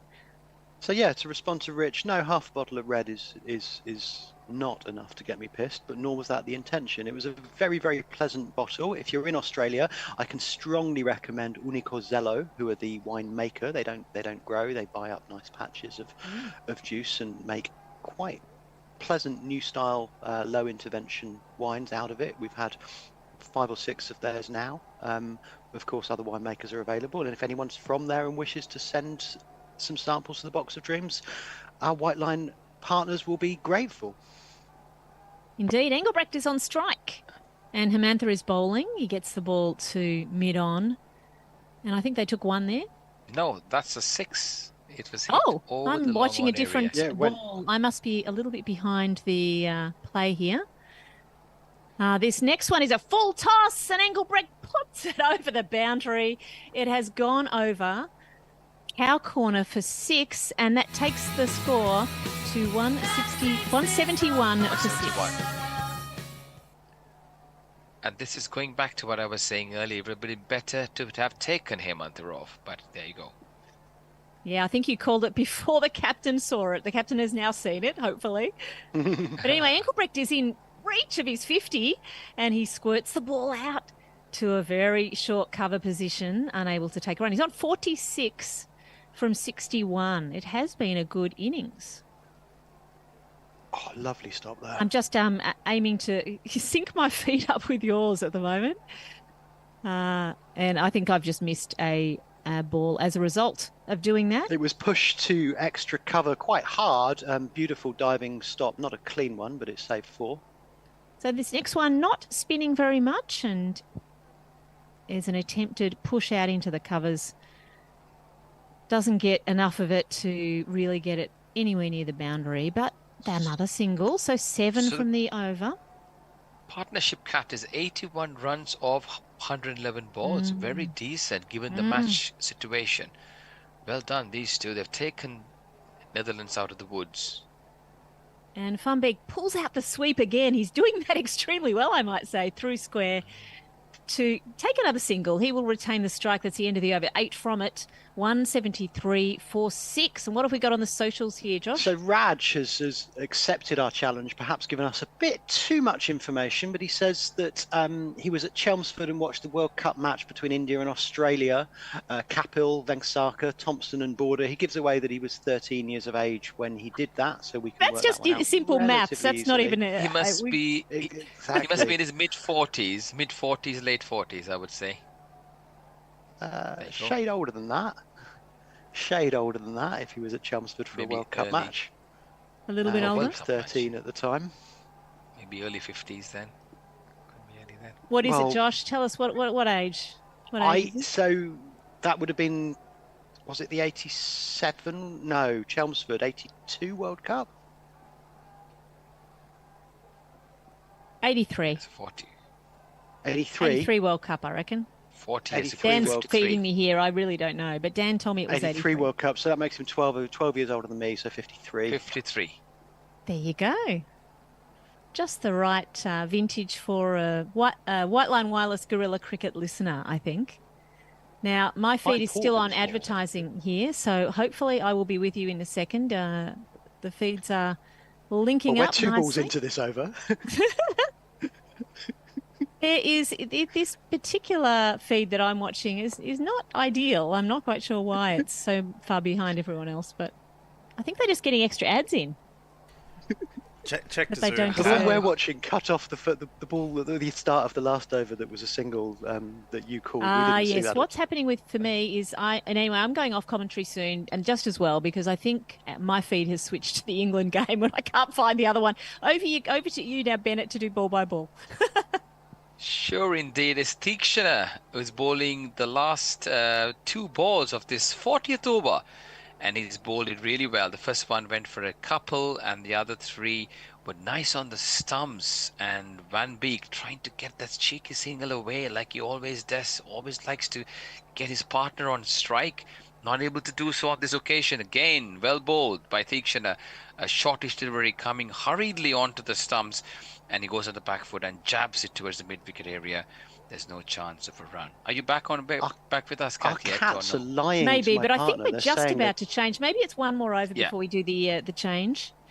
Yeah. I'm not quite aligned. You'll just have to wait until my problem. feed catches up. Let me know when you are. So short delivery on the back foot goes Van Beek, places it into the covers, no chance of a run. A good diction over there, just 2 runs coming off that. He's bowled 8 overs, 1 for 31. A great over there. Van Beek has really done well to just give the strike over to Engelbrecht, but on this occasion he was not able to do so. Netherlands winning the toss, 175 for 6. Their run rate's about 4.38 or 40 overs. They were at 91 for 6, and these two have batted really well to get them into So I this now situation.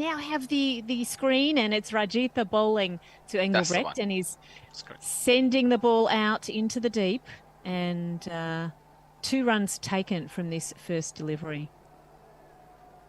Oh, fantastic! Now you're a ball or so ahead of us because I he's might just be a ball about to start ahead, his but run up. I think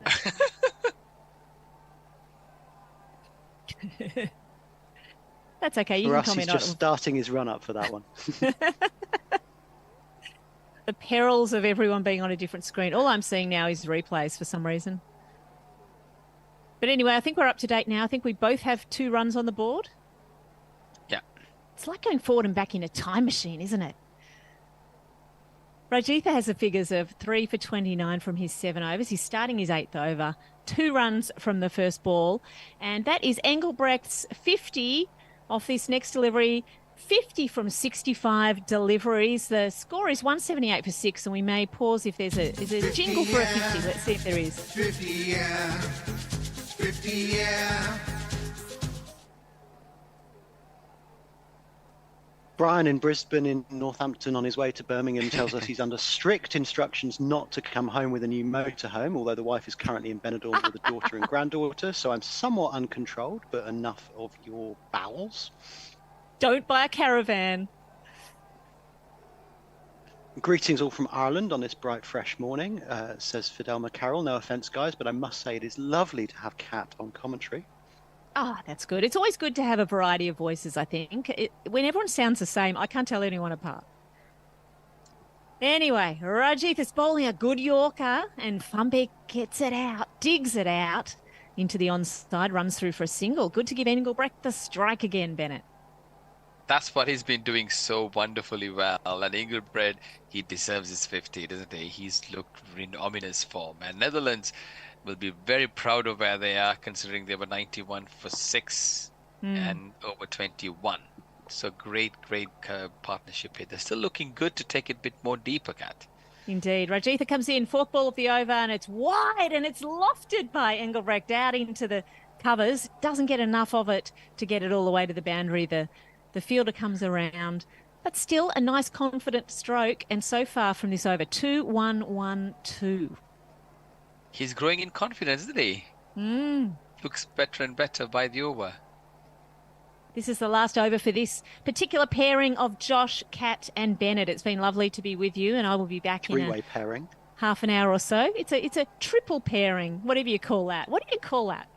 Anyway, this next one is wide, and the keeper does an incredible job to stop that going to the boundary.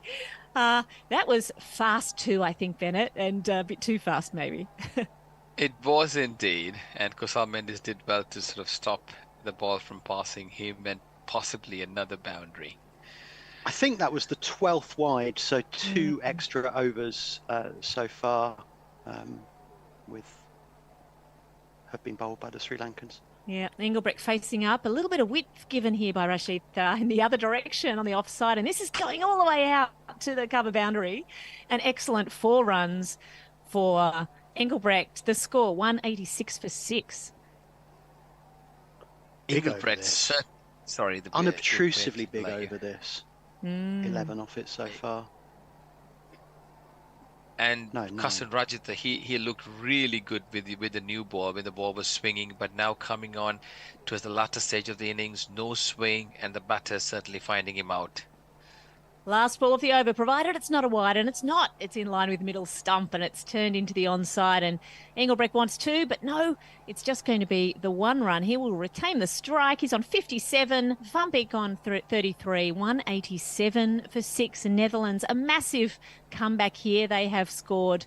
They were 6 or so for 90, and now they are 6 for 187. We will say goodbye to you and welcome the next team of commentators, provided they are on screen. I'll wait till they come on, and we will see. They are indeed. They are. Thank you. And Ajit and Supun are going to be joining me. Ajit on summary and Supun on social.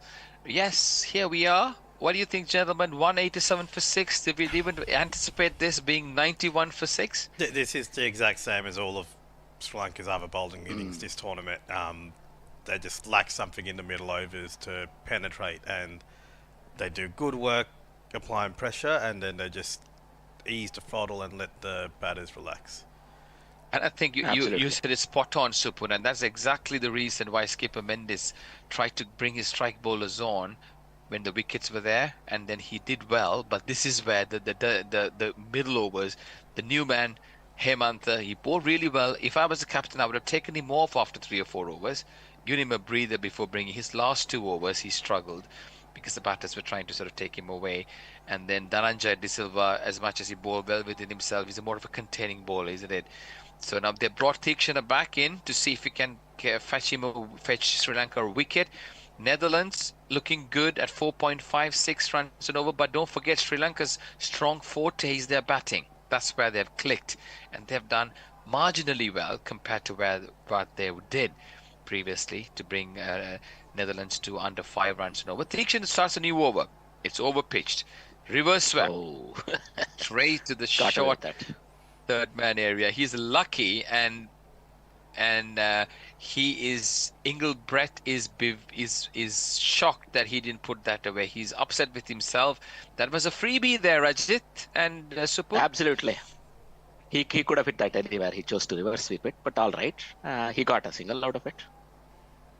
Oh, this is cheeky runs. He's straight to the short third man fielder, and they scramble through cheekily for a single, and they are looking like they want to break free now, Ajit, with the Bangles. Absolutely. Want to break free.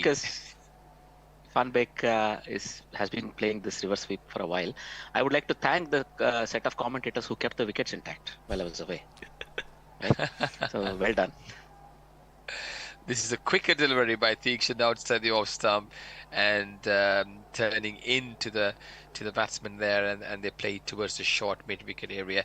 No chance of a run. Engelbrecht now on 60 and Logan Van Beek on 34. What a partnership this has been for the Oranges jersey, and this is nicely tickled away on the leg stump and plays it towards a bit of a short long leg area, and it was played so slowly that the fielder had a long way to cover, which gave the batters equal time to come back for 2. Good batting here, clever batting. They're looking good.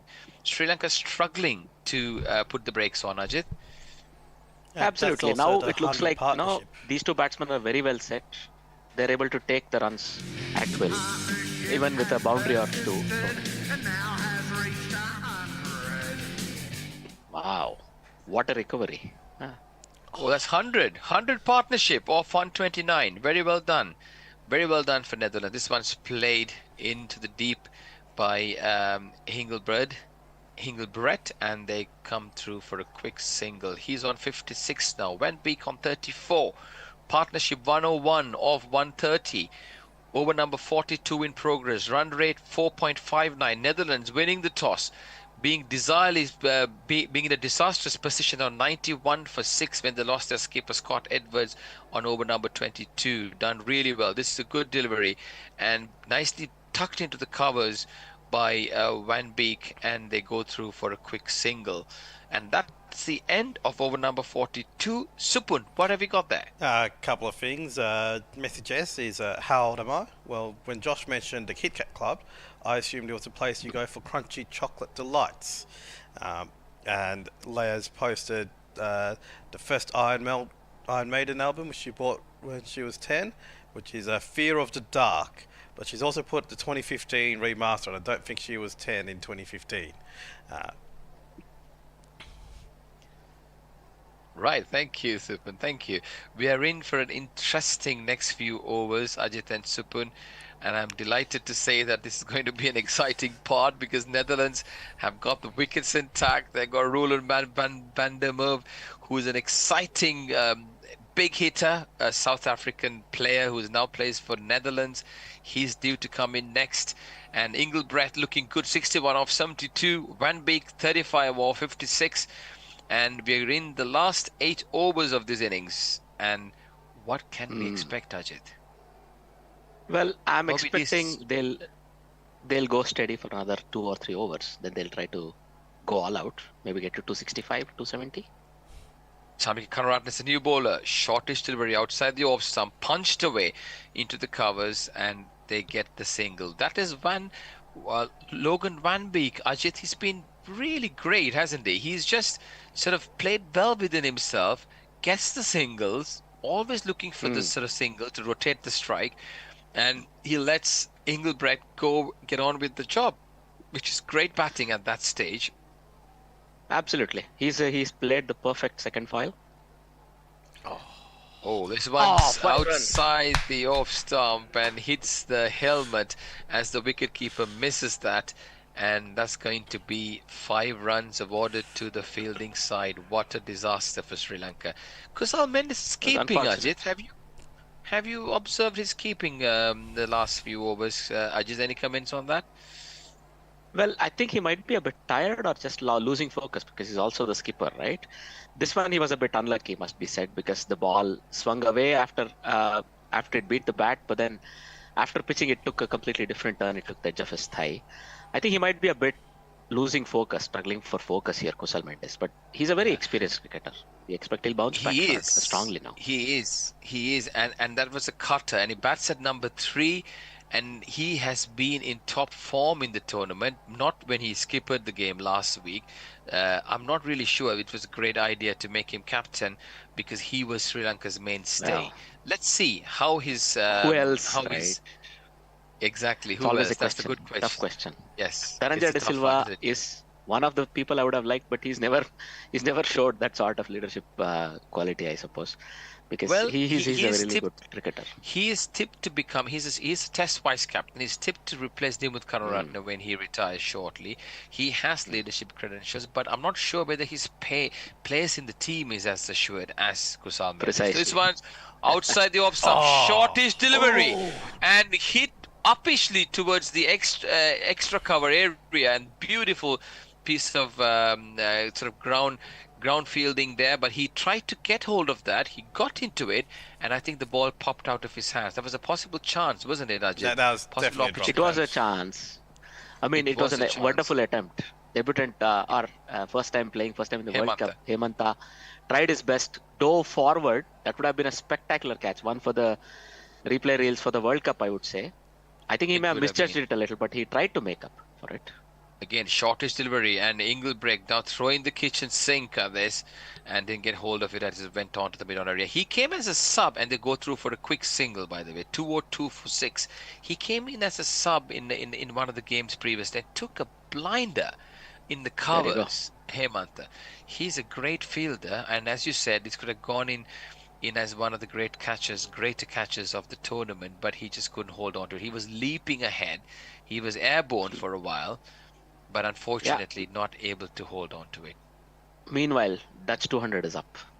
It's an important milestone. Yes, indeed. 202 for 6. Engelbrecht on 64. Van Beek on 36. That one's outside the off stump. Slower ball, 61.5 miles per hour. And Van Beek swinging and not getting any connection. 202 for 6. What would be a decent score from here, Ajit? I would say 250. 250 would make it very interesting, this game. Anything above, Netherlands will be happy, but Sri Lanka will not be bothered up until 280 or so. They'll still be confident of chasing it. Karata comes in, overpitched on the leg stump, nicely played towards the mid-wicket area. There's no mid-wicket, and Long On had to run around quite a bit to pick up and gives the batters enough chance to come back for 2. Inglebrett 64 of 75, Van Beek on 38, Netherlands 204 for 6, having won the toss and decided to bat a run rate of 4.74. Supun, have you got anything interesting about the ages? There's quite a few. And I think we're going to head into a quick drinks break now, maybe not. But Brian in Brisbane and wherever else he is saying he's going to revise his 220 up to 275. F1 World Racing Channel says Netherlands makes delicious biscuits. Abraham Abhishek was watching on the Super Sport in a long way, and they've just switched to South Africa versus England. So there's 2 games going on, and the Twitter feed's going to get very confusing very quickly. We are not very well known for our biscuits. Maybe he refers to stroopwafel, the thin wafer like sweet, which is glued together by wonderful sugary goodness. A start of the new over. Sorry to cut you there, Rajit. A start of a new over from Tikshana. Is bowling the last over of his spell, and this one's reverse swept by Inglebrett towards the third man area, and they go through for a quick single. 202 for 6. Van Beek on strike. He's on 38. Tikshana bowling his last over. He's got figures of 1 for 38 so far. Kasun Rajit at the pick of the bowlers. They were a bit lucky, I suppose, to have not given more than 1 wicket to Tikshana. Tikshana bowled very well, and I think I remember one where it just missed the off stump and hit the shoulder of the keeper. They have done very well to negotiate him. Yeah, and this has been the hallmark of this partnership as well. And this one's overpitched on a foolish length, driven nicely past the bowler, and Long On had to come around and collect, and the batters have ample time to come back. Sorry, for 2. And you're right, this is exactly what they did, the hallmark of their partnership. They played the good bowlers out and the good balls out, looked for the singles and rotated the strike and launched onto the loose balls as well. Sorry, Tikshana comes in. Inglebrett gives himself room and launches this one towards the long on area. Didn't get hold of that, and they go through for a quick single. Their body language has changed now. The Dutch batters, they look more confident. They look like they want to try and become a bit more aggressive with their shots. At least they're looking to hit the ball harder into gaps, run the 2s and 3s.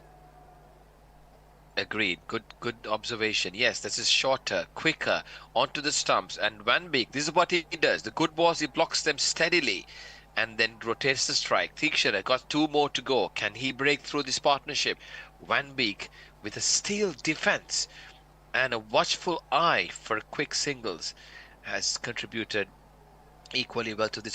This one's again a fuller length outside the leg stump, possibly will be called a wide. Rook and Kushal Mendes misses to pick up, and yes, a bit of a stretching exercise for the umpires. Another wide. Wonder how many wides Sri Lanka have borne in this 14. Innings. If I'm not wrong, it's 14. I think. 18 and 1. 19 wow. wides. Yes, 19 wides. Yes, you're right. To a total. That's 3 overs, extra overs. As Tikshana bowls. This one's, and he hits it really, really hard back onto him. He puts his hand out more in hope than in anticipation. Unfortunately, hits his hand, pops out. He's in a bit of pain. That was a carom ball, but unable to hold on to the catch for Sri Lanka. Hit the umpire as well in the process. Off the hand. Well, almost I think it didn't carry as far as the umpire, but these stick or they don't. He got enough of a hand on it, but it didn't stick. It's just unfortunate. Overpitch, driven nicely, stylishly towards the extra cover area, and the batters go through for 1 as the fielder shies at the stumps, and there is a possible overthrow as well, I reckon. Hit the stumps. Direct hit on the stumps. Yes, the umpires it hit the stumps and ricocheted. Yes. They have, I think, ran 2, but will the second run count, and is it not out is the question. It looked like he was in from that replay. From what I saw, it looked like he may have been in. But that's a very sloppy kind of... his bat is in the air. You might be surprised.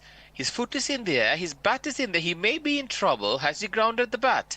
He Yes, hasn't. the bat is in the ground. No, the bat is on the ground, I think. The foot is in the bat air. is on But what I don't just, like uh, is yeah. he's not stretching. He's not stretching with the He's bat not ahead of him. stretching. He's This is the right basic next to sort him. of stretching. When you do the singles, you have to stretch and get your bat in. Interesting out. call for the third umpire. Not out is the It's call. not out. And he's Well- lucky there. His bat was right there on the ground. For a moment, I it read seemed like read it on wasn't. Twitter. I read on Twitter that this is the personal highest score for Van Beek in ODIs. So well done to him. He's chosen to uncork it done. at the right moment. Well done. Yes, Netherlands will be proud of this partnership. And that's the end of over number 44. Sorry, Supun. I think we with the anticipation of the run out, we missed the socials. Do we have time to? I clip don't something? think we do. Corona run is already bowling. My apologies for that. You can do it Karate between the comes balls. in. Yes, over. It's a shortish delivery, and on the back foot goes Van Beek. This time slashes it, slaps it uppishly past the cow point area, and the batters come back for two. Is there anything quickly that you can share? Yes, Supun, in Nick between the Vickers balls? is just saying great batting by the Dutch. These two didn't stress about the wicket column and got down to work. And also there's 2 games of South Africa versus England on at the moment in both the cricket and rugby. And Wow, the other Mo- being a semi-final even. And Mog is saying, go you Yes. little orange battlers. As Karuratne comes in. Thank you, Supun. It's again shortish on the back foot. He goes and he hikes this one towards the long on area, Van Beek. And the batters go through for a quick single. So 3 runs off the first 2 balls. And if there are any youngsters out there watching, and this is a classic example of how you build an innings. Slowly but surely, given the context of the game, these two not really renowned for their batting, but they played well within themselves. They took the singles, they rotated the strike, and they hit the loose balls away. So watch this. This is a great example of actually playing well within yourself. Well done to Netherlands. 2-1-4 Meanwhile, for 6. Sadira had almost overrun that long on, but he recovered. Yes, indeed. Over pitch, slapped into the covers, and Engelbrecht goes through for a quick single. 69 of 80. Yes, so that's the earlier ball that Ajit was referring to. Would you like to describe what happened there, Ajit? Well, I mean, that was sort of hit to wide of long on. Sadira Samarakrama was trying to stop it, but he had overrun it. But luckily, he stuck He one did. hand out to his left and stopped the ball. Otherwise, it would have But been the a bit ball- embarrassing. But the ball just sort of turned in the air as well, right? After bouncing, Exactly. it turned direction. So it was interesting earlier, but he did well. This one's he picks it from outside the off stump and plays it onto the onside towards the mid-wicket area, and they go through for a single. 2-1-7 for 6. Logan Van Beek on 43, slowly approaching his half century. This could probably be his first in any form of cricket. Engelbrecht 70 of 81. They have put together more than 115-20 runs now. As 126 is the Shankar partnership. Bose, 126, yes, driven into the deep cover area, and Engelbrecht goes through for a quick single.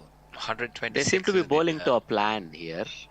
For Van Beek, the fielders are in the deep, and he's always bowling wide of the off stump. And to Engelbrecht, the bowling is towards his body, and there is a cow corner, there's a mid wicket, and there's a long on. So there seems to be some sort of a plan on how to bowl at these two. Good observations, Ajit. And this one's it's overpitched on like a cross length, beautifully played by Van Beek. He picks up the gap there towards the deep square leg stroke mid wicket area in between that, and he watched the ball sailing into the stands there on a bounce. So that's a boundary, and he's on 47 now. Marks the end of over number 45. Supun. Yes, Leia's just saying, yes, Russ, I'm on with Mog on Wednesday, so Leia will be joining us. Oh no, what have I done?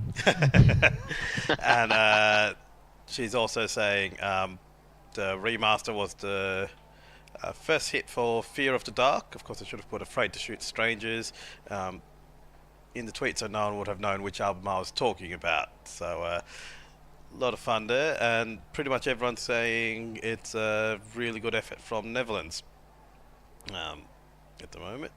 So, and also, just useful note, Netherlands is one of the best teams in men's field hockey.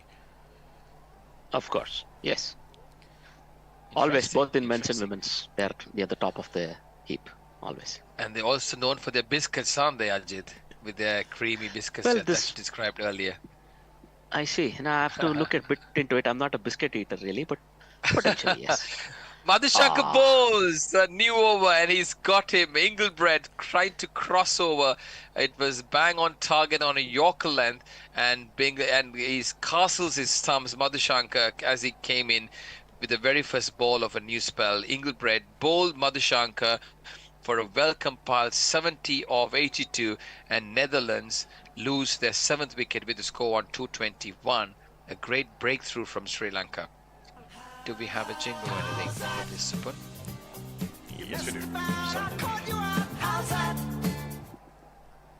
Well, it's a pity. He went for a cheeky shot. He could have gone for a wicket through mid-wicket or something, and he missed the line of the ball completely. He was out sweeping a fast bowler. Something to tell your grandchildren. And I think that the context of the game, right? So now is ideally set for Roelof van der Merwe, the hard-hitting all-rounder. But you Last 5 reckon now overs could be a possible score, Ajit? What do you think a good score would be from here? I'll still say something around 265 is what the Dutch will take. They'll take anything above that. But now from here, they'll want about 260 because they've gotten to a point where it's 221 and it's about 29 balls left. You would expect to score 40-45 runs in this period, isn't it? Yeah. So 265, 270. It just depends what do they do? Sorry, Supun, go on. As I think Rajita's going to bowl the next over after this one, and just constrain. Like every dot ball. These two will finish off, I think. Yeah. Madhushanka and Rajita have 5 overs between them. I think they'll just wrap the innings up, if I'm not wrong. They'll wrap the innings. But then, so do they look for attack wickets from now on? Do they attack now? They look for wickets. Yeah. Van der Merwe, what would be going on in his mind? He's got 5 balls remaining in this over. He's going to take some time. He'll take a couple of balls. We know what he does. He'll take a couple of balls. He has a strong shoulder and a strong arm. Great platform for Roelof van der Merwe, the new batter, and Madhushanka trying to bounce him, and umpire S. Marasmus shoulder. He lifts his, raises his arms wide to signal a wide. So that's the first delivery that Madhushanka bowled to Roelof van der Merwe. We see a replay of that bowl, right? So he tried to take the ball on a full, and the ball was way too full. It was almost a Yorker length ball, and he tried to take it on the full, and he missed it. And well, the ball was heading only one way for that. Madhushanka bowls is on the that's poor bowling. It's outside the leg stump, and they most definitely will be called a wide. Sri Lanka certainly giving away the opportunity here to strangle the Netherlands batters. They bowled 20 wide, so what a shame. 3 overs and 2 balls. I thought extra. Australia was bad yesterday with Stark bowling 4 wides in his first over, but this is ridiculous. Yeah. Well, Stark had a few more runs to defend potentially. But yeah, you're right. We hope it doesn't come back to bite Sri Lanka afterwards. They're letting slip their advantage from 91 for 6. Over pitch driven, and this one's driven towards the mid-off area, and the batters go through for a quick single. Roelof van der Merwe is off the mark. He's on 1. Logan Van Beek on 47. And what a milestone this will be. He deserves his 50, doesn't he, Ajit? He's worked really hard. Absolutely. I mean, he's played very, very correctly. As per the situation demanded, I think he deserves to see himself to a 50 and then maybe use the long handle a little. Maybe, once it's 47-48 over, he'll also be free to use the long handle. You have Dutch to follow who showed what he can do. Exactly. But I'm just observed that he's standing slightly ahead of the crease now, looking to get some, to negate the swing, if at all. Again, he's playing what he does best. He's not going anywhere. He wants to stay till the end. Shortish delivery, pushed into the covers, and he picks up a quick single. 48 off 66. Very crucial. Very absolutely. That's a very traditional approach, what he's doing, right? Standing just outside the crease. Most batters these days towards the death go back into the crease to try and get under a Yorker, if it's possible. He's more of a traditional batsman. we can say. And they stand outside the crease at the beginning to negate the swing, don't they? That's what I do as an opener, Yes. But anyway, as Madhushanka bowls, this is shortish outside the leg stump, and Rule of Man de Verve makes himself room and pushes this one onto the short cover point area, and they go through for a quick single. Van der Merwe on 2, Van Beek on 48 of 66, Netherlands winning the toss in this all-important game versus Sri Lanka, deciding to take first legs at the wicket. 226 for 7, 4.2 overs remaining. There were 92 for 6 at one stage before a great partnership by these two batters before. This is overpitched, driven towards the mid-off area, and they go through for a quick single. Logan Van Beek on 49. All right, in the other game, England-South Africa, England have won the toss and chosen to field first. Just for an update to all our listeners. Well, I thought this ball right here, Logan Van Beek could have thrown the kitchen sink at it. It was up, full, close to him, and sort of a very hittable, sort of a half-volley type ball. I was surprised he chose to negotiate it by hitting a single. I won't begrudge him anything at this stage. I don't think he's ready at the moment to throw the kitchen sink at all. He wants to stay there. Shortish, slower. Another wide. Is it? Yes, I suppose. Yes, I suppose. Yes, it was way too high. Oh, it was way too high. Like it looked like a tennis ball bounce. It was almost like it looked like he was bowling with a tennis ball. The ball pitched and went almost in slow motion above the bowler's batsman's head. It did. So Sri Lanka. They'll be happy this over because they lost the wicket, but still they've gotten 7 runs and a ball to come. So this is ideal. It's okay. The wicket was lost. It's not a big deal. If they can get 2 or 3 of this ball, they'll be very happy with how this over went, the Netherlands. They could both 3 wides, giving away the advantage. Madhushanka, what can he do with the last ball? Okay, overpitched. Yorker length almost, but Van der Merwe picked it up as a overpitched delivery because with the strength that he has off his wrist, played it towards the square leg area. A bit of a muffle and a real poor piece of fielding there by the fielder, resulting in the batters coming back for 2. Van der Merwe won 4, 230 for 7. Super. Specky94 on YouTube's just saying Logan Van Beek has actually scored 58 runs in an ODI, but 30 of those didn't count because they came in super over. He also bowled in a super over and took 2 But that's wickets. like counting penalty shootouts as goals in a World Cup, which no. Well, I believe all right, we're guys. having a change. That's me done for the day, I suppose. I think it's time for a change. I'll see you later, Rajit. Kat's not arrived yet. Kat's not arrived. Maybe her feed's still behind. Hello, there's Kat. Oh, she is. Yes, okay, no, all right, I'm Kat. here. I am. I'll let you guys go. We'll catch up later. Cheers. I'm hoping my feed is in alignment. It is very tedious for the listeners, I know, for us to talk about production details. Anyway, it's Karuna Rana Van Beek, and he's got a single. I wasn't sure who was on strike there. Was it Van der Merwe? Yes, and it's Van Beek's 50. He has scored 50 runs. Congratulations. And 50 runs from 68 deliveries. Congratulations. Let's play a sting if there's someone in production who can play it for us. Pretty nifty on a bowler's pitch. Wow. Logan Van Beek. I didn't think he was going to get there, Josh.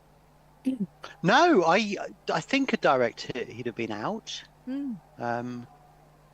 It's certainly tight. It's a risky one to take with so few left in the hutch to come in, but I guess you've got to, at some point you've got to go for it, and they've decided now is that point. Indeed. This next one, a swing and a miss from the new batter. The run rate at the moment is up to 5. Pushing 5. It's been very, very impressive from the loss of those early wickets that the Netherlands haven't collapsed, that they've kept.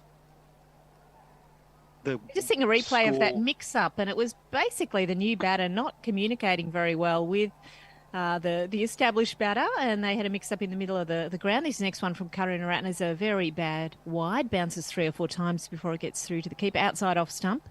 I think it was a mix-up, Josh, wasn't it? They weren't communicating, and then one went, and then the other one went, and in the end, he would have been well out with a direct hit. Direct hit, or even some more competent fielding by the bowler. It was taken and just not quite able. Very good throw. Just a slightly better fielding would have affected the run out. 232 So anyway, for Karuna 7. Ratner's coming back in and he's bowling a full toss taken just on the bounce. So it was Yorker length outside off stump. Across the line, it's gone out to deep square leg and they've run a single. I'm slightly disturbed because on my Zoom I've got Krishna's face You've got twice. Krishna Once on the White Line Wireless Zoom and once on Krishna's own laptop. I don't know if that's one device or two devices, but it's somewhat disorienting to see four of us, but two of them are all Krishna. twice. I think we're all in there twice. It is quite good. This next one, Karuna Ratner's really lost his radar, and that's another wide outside off stump. And it takes that's 3 overs in wides. Yeah, that's a lot of wides. That is way too many extras 22 runs, but also 18 extra balls. That is, yeah, the difference between. Well, firstly, they'd be finishing at the end of this over were it not for that, and secondly, they'd it's allowing Van Beek to get 200. his breath back too, which he really needs to. And this time he winds up and he's lofting a ball. Did that go over the boundary at long off? I think it might have. That's 6 runs. 6 runs to Van Beek. Must have bounced back off the hoardings. Indeed. What a great stroke. That is shot of the day, I think, Josh. What do you reckon? Absolutely. We need the Smaximum jingle for that. You know, shade too high for a Smaximum, but it was straight. That was it. It hit. It would have bounced where the sponge was. It went straight into the sponge. We had a nice one of those yesterday, but they didn't check for it, so you must be very sure. And Van Beek again, he's really winding up here. This time he gets it down to cow corner on the bounce. And after a slow boundary. After a slow start. You're right, Josh. After a slow start, he's just starting to accelerate. Well, yeah, he's 57 off 70, which I guess is reading the match situation well and what the innings requires. I thought they'd completely misjudged it from the moment when they elected to bat, but I'm prepared to eat my words. I do that again and again. It's just astounding that the Netherlands have got here to within striking range of 250. This next one is Van der Meer, and he's lofting it up towards cow corner. The fielder can't get around. Good running from the batters to get in for 2. I think that's the end of the over. Tons of runs from it. The score is 243 for 7. We'll go to Chris for any social media. Yeah, on the socials, Disinterested Handjob says, what the heck was that bit of fielding that we saw before when they missed the run-out opportunity? It was a very disappointing piece of work. All we have at the moment. Is that all we have? I ask, given that we've been commentating on a Dutch game, has anyone brought up a discussion about Dutch ovens during this telecast? I tend to bake my bread in Dutch ovens, assuming we're talking about enamelled cast iron cooking utensils rather than anything else, Krishna. There is another definition of Dutch ovens that you can find on Wikipedia. Or Urban Dictionary. We'll let everyone go to the Urban Dictionary and find that themselves. No, look, I don't think so. I think that's well out of left field there from Krishna. Madhushankar is resuming in his 9th over, and Van Beek runs a single. He has 58 now. He's the senior partner with Van der Meer. How do I say this? I cannot Van der Merwe. Van der Merwe. Van der Merwe. Can't get the pronunciation right. Apologies to anyone who's listening. Certainly, if you speak British English, the first word is more like fun. Fun, yeah. As in the ordinary word Van der Merwe. And we have Madhushankar bowling to Van der Merwe. He's edged this. He's fallen over, raised his bat into the sky, somehow edged that through to the keeper, and he's been given. That is an astounding wicket there. But Van der Merwe. I think that was off the face of the bat. I think he tried to ramp it over the slips, just sort of stuck his bat out there in order to try and get the deflection over the slips. And I think he's just made too thin contact with the face. Talk us through this replay, Josh. Taken by the wind. Here it is. It's banged in very short. Okay, I didn't see a thing on that replay. He gloved it. So he gloved it on the way through. I think you're right. He was trying to ramp it and he's missed it completely, but he has fallen over on his ass. It was an incredibly awkward looking shot. A great way to go out. It looked a bit like a dung beetle at the end there, didn't he? He was trying to arms and legs playing around. He couldn't get up. Yeah. If you're going to go out, make Well, sure it's as spectacular as that. That was quite extraordinary. Anyway, the Van Beek is still there on 58, and we will have a new batter coming out. And this is the tail end of the Netherlands innings. They were a very, very difficult 6 for 91, and they've recovered to 8 for 244. We've only got a couple of overs left, Josh, so I think they need to swing. they do need to swing, but, I'd be surprised if they didn't get 250. They'd be disappointed with less than 260, maybe even 270 at this stage. What have we got? 16 balls remaining. Yes, yep. You've got to expect to get 30 of those. Presumably, we've got Arjen Dutt coming in now. He, in fact, is at the crease, and he will be facing up. So it's Dutt at one end. His one-day career best score is 23 not out. He digs out a Yorker. Good delivery. Good, not a wide delivery. We're not getting any wides from Madhushanka yet. No, we've had enough of those, though. On the Dutch theme, as I've said, I'm driving to a Dutch garden at Westbury Court after this innings, but that sadly means I'll have to abstain from the Dutch courage. Yes, right. If you're in the car, I must say, Krish, I was in Amsterdam earlier this year, so I have been to the Netherlands recently. This next one again, it's a full ball, and it's driven down to mid-off. They've scampered through. The fielding could have been a bit sharper there, put them under a bit more pressure, Sri Lanka. Did you see any cricket while you were there, Kat? No cricket, no. I was with my auntie and uncle, and we were on a houseboat, and we did all of the usual things in Amsterdam. We didn't smoke them? No, we didn't smoke any weed or visit any brothels, but we did everything else that you're supposed to do in Amsterdam. Put the finger in the dike? We did all of that. It was lots of fun. This next one's short, an attempted pull shot. Somehow, Van Beek doesn't glove it on the way through. And 2 runs so far from the over and the wicket. Good over from Madhushanka. Absolutely. He's a very young player. He's only 20, and he is of Dutch descent. So he's born in the Netherlands. So he's an indigenous player for them. He must have some Indian background, though, I assume. Yes. So Dutch is on 1 from 2 balls faced. Another full ball outside off stump. Excellent bowling. A shy at the stumps from De Silva. They're going to get overthrows. No, holding up his hand saying, no, I just want the single. I mean, they have to take those singles, but it wasn't great running. But in the end, they got away with it. 3 runs from the over. Madhushanka's figures 4 for 44 from his 9 overs. I imagine he'll be bowled out, 246 for 8 is the score. The run rate, 5.13. 2 overs to come. And we have anything on socials, Krish? Just a couple of comments. Pat pronouncing it like a Dutch person, Van Beek. Van Beek. Mm-hmm. And Linax Lee says the WLW quarter feed, Krish. And Abraham Abhishek says Van Beek in the Dutch oven. Excellent. This is making me hungry. I haven't had my dinner yet. It is waiting for me as soon as I finish this spell. So I've got a little bit of time left. So let's see what Dutt can do. He is not facing up. It is Van Beek who's facing up to this next ball, which is a wide. And I think that if our listeners want us to read out tweets from the WLW Twitter feed, they should tweet better things to it. Indeed. Are you watching both of the feeds? The social media is such a challenging role here, Chris. You're watching the White Line Wireless feed and the Gorilla Cricket feed, but there is another match in progress. Yeah, I'm watching YouTube and Gorilla Cricket. I haven't gone to the White Line Wireless feed. I should do that too. The Gorilla Cricket comments will start to be about a different match in a minute. Yeah, they are. They're all about the England match now. There's not much there. Right. So we've got another wide. Rajitha, unfortunately, coming back into the attack, 2 wide straight up. He's trying to bowl into the channel outside off stump, which is a good place to bowl, and Madhushanka was hitting it, but not Rajitha this time, unfortunately.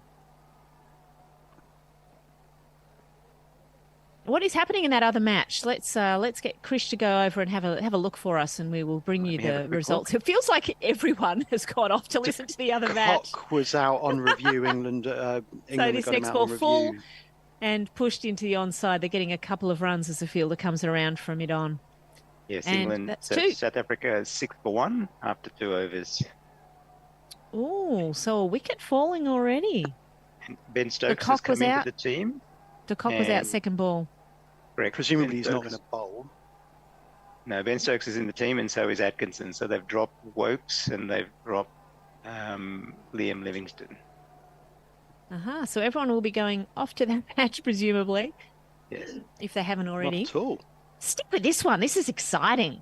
Absolutely. Rajitha bowls. This time it's not a wide, and it's driven by Dutt down to mid-off. I like his style already. He's 4 from 4. I want him to get a little bit of the strike and see what he can do.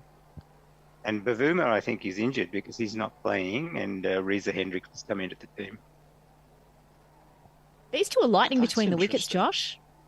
They are. I mean, they're at a stage of the game where you've got to run for everything. They've clearly not got that much firepower, so take the runs where you've got them, but they're really pushing through. Another wide ball from Rajitha, given a little round of applause by Mendez. That could have been called a wide. I think it was outside the line, but anyway, generously not given a wide. It's a dot instead. I thought it would have been a very harsh call. It looked like a classic just inside the tram lines to me, but maybe I'm wrong on that one. Yeah. I'm certainly not seeing clearly from the feed. So it's No, hard to tell. it The looked camera's to me never like it was quite in just line. outside, but I imagine the umpiring has been good. This next one is full and it's in the sky. It's been caught out in the deep. That is What an a incredible catch. catch on the boundary.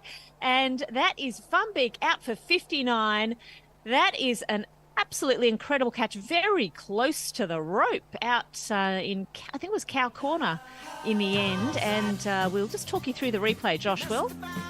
Yeah, absolutely. It was a classic cow shot to cow corner, almost safe. But that beautiful diving catch taken in front of the rope, just intercepting the ball, it would have just cleared the sponge. 6 runs saved, and whoever knows how many more runs saved in terms of the total, because Van Beek was the danger man. I wonder if they'll check. They're checking for a clean catch. It looks unproblematic to me. I don't think there's any danger either that he's made contact with the sponge. His sunglasses may have done, but they'd left his head by that point. Beautiful work there. Lovely, lovely take. His forearms collided with the ground as he went down. Did a very, very good job there of holding on to that ball. Lifts the ball up with pride, just as Charith, to show that he's proud of the work he's done in effecting that catch. Beautiful piece, beautiful take there. As very, very, very good catch. I think Van Beek could be very happy with him, pleased with himself for going for that shot. I mean, that's exactly what he should have been doing. And he could have easily, as you said, got a 6 from that. Quite incredible catch. That is catch of the day. We called shot of the day, I think, with the previous 6, but that was definitely fielding of the day so far. Yeah, absolutely. It has, we have had the 250 brought up. I didn't call it, but it is 252 for 9. The run rate at the moment, 5.2. This next one, full toss from Rajitha. Van Meerken bunts it down to the spectacular catcher from a few minutes ago down to Cow Corner. They get a single. Rajitha's figure's now 4 for 46. And brings Aryan Dutt back on strike. Faced the last ball of the over. Oh, you're probably right. It probably is relatively new Dutt. batters. 2 relatively new batters at the crease. Dutt is on strike. He takes a wild swing at this, and the short third comes around and tries to dive for it. I'm not sure if it was into the ground or in the sky, actually, but it's gone for 4 runs regardless. That is 4 for Dutt. And the score, 257 for 9. End of the over. A very eventful over. Lots of wides, wickets, all sorts of things, boundaries. And the Netherlands going strong into the last over of this match shortly. Krish. On the socials, Abraham Abhishek says Aryan Dutt, it is Dutch, it won't be Dutt. That's an Indian name. Was born in The Hague, out and out Dutchman. So that's all we've got at the moment. That's all we know about Dutt. Abraham Abhishek. This isn't Abhishek this isn't Abhishek Chopra, is it? Abraham, is this a different Abhishek? I don't know. I'm assuming it's. I'm assuming it's I someone different. wouldn't be surprised if there were multiple Abhisheks listening to us. Madhushanka is going to bowl out this last over of the match. His figures are 4 for 44. He has bowled at 9 so far. This next one from Van Meerken, he goes the ramp shot. Beautifully done, although there is a fielder out there down coming around to fine leg, and they've taken a run there, just the single. Contact was almost a shade too good there. A little bit finer, it would have run away down to the fine leg boundary for 4. As it was, he was able to run round from long leg to cut it off at a sort of wide fine leg position. Not a bad shot for a number 11. Right opportunity, absolutely. Yes. Not a bad, Yeah, very absolutely good the right point, shot Chris. to be the right shot to be playing at this stage of the innings. Also single gets him off strike. He'll be happy with that. He's back on strike now, and it's a Yorker length delivery. It's pushed to mid on, and they're running one. They're coming back for a second no, thinking about it, but the return is good, and another single. That would have been a suicidal second, I think. There is no more wickets in hand. They cannot run. No. But this is an exciting finish. We are so pleased that the Netherlands have pulled this out, and they're in a very good position now in this match. And I'm just looking at the win probability here on Cricinfo website. It's almost up to 50-50 at this point. Oh, bullshit. You're calling bullshit on that one. This one over the wicket. It's short from Madashankar. Excellent delivery. Van Meerken can't time it or make any contact at all. Goes through to the keeper for a dot. Sorry, if the answer is that this is 50-50, then the question is wrong. Alternatively, if they're using a Bayesian model, then I suspect what Bayesians call their priors are being taken out of their posteriors. It's actually 56% to Sri Lanka. I was being a bit generous there with 50-50. Rounding. 56% in the wind to Sri Lanka. This one's full on middle stump, and it's a good swipe from Van Meerken. Attempt at the catch. Someone's running in from the boundary, but they're going to run a couple, I think, there while they clean up. It was not a bad attempt. They've run 2. Not a bad attempt at the catch, but probably just a bit too far forward for him to dive. And the Sri Lankans had their foot on their throat at 6 for 90, and they haven't been able to finish them off. They know that they're in a serious match now. Yes. Absolutely, it's a contest. I just, I'm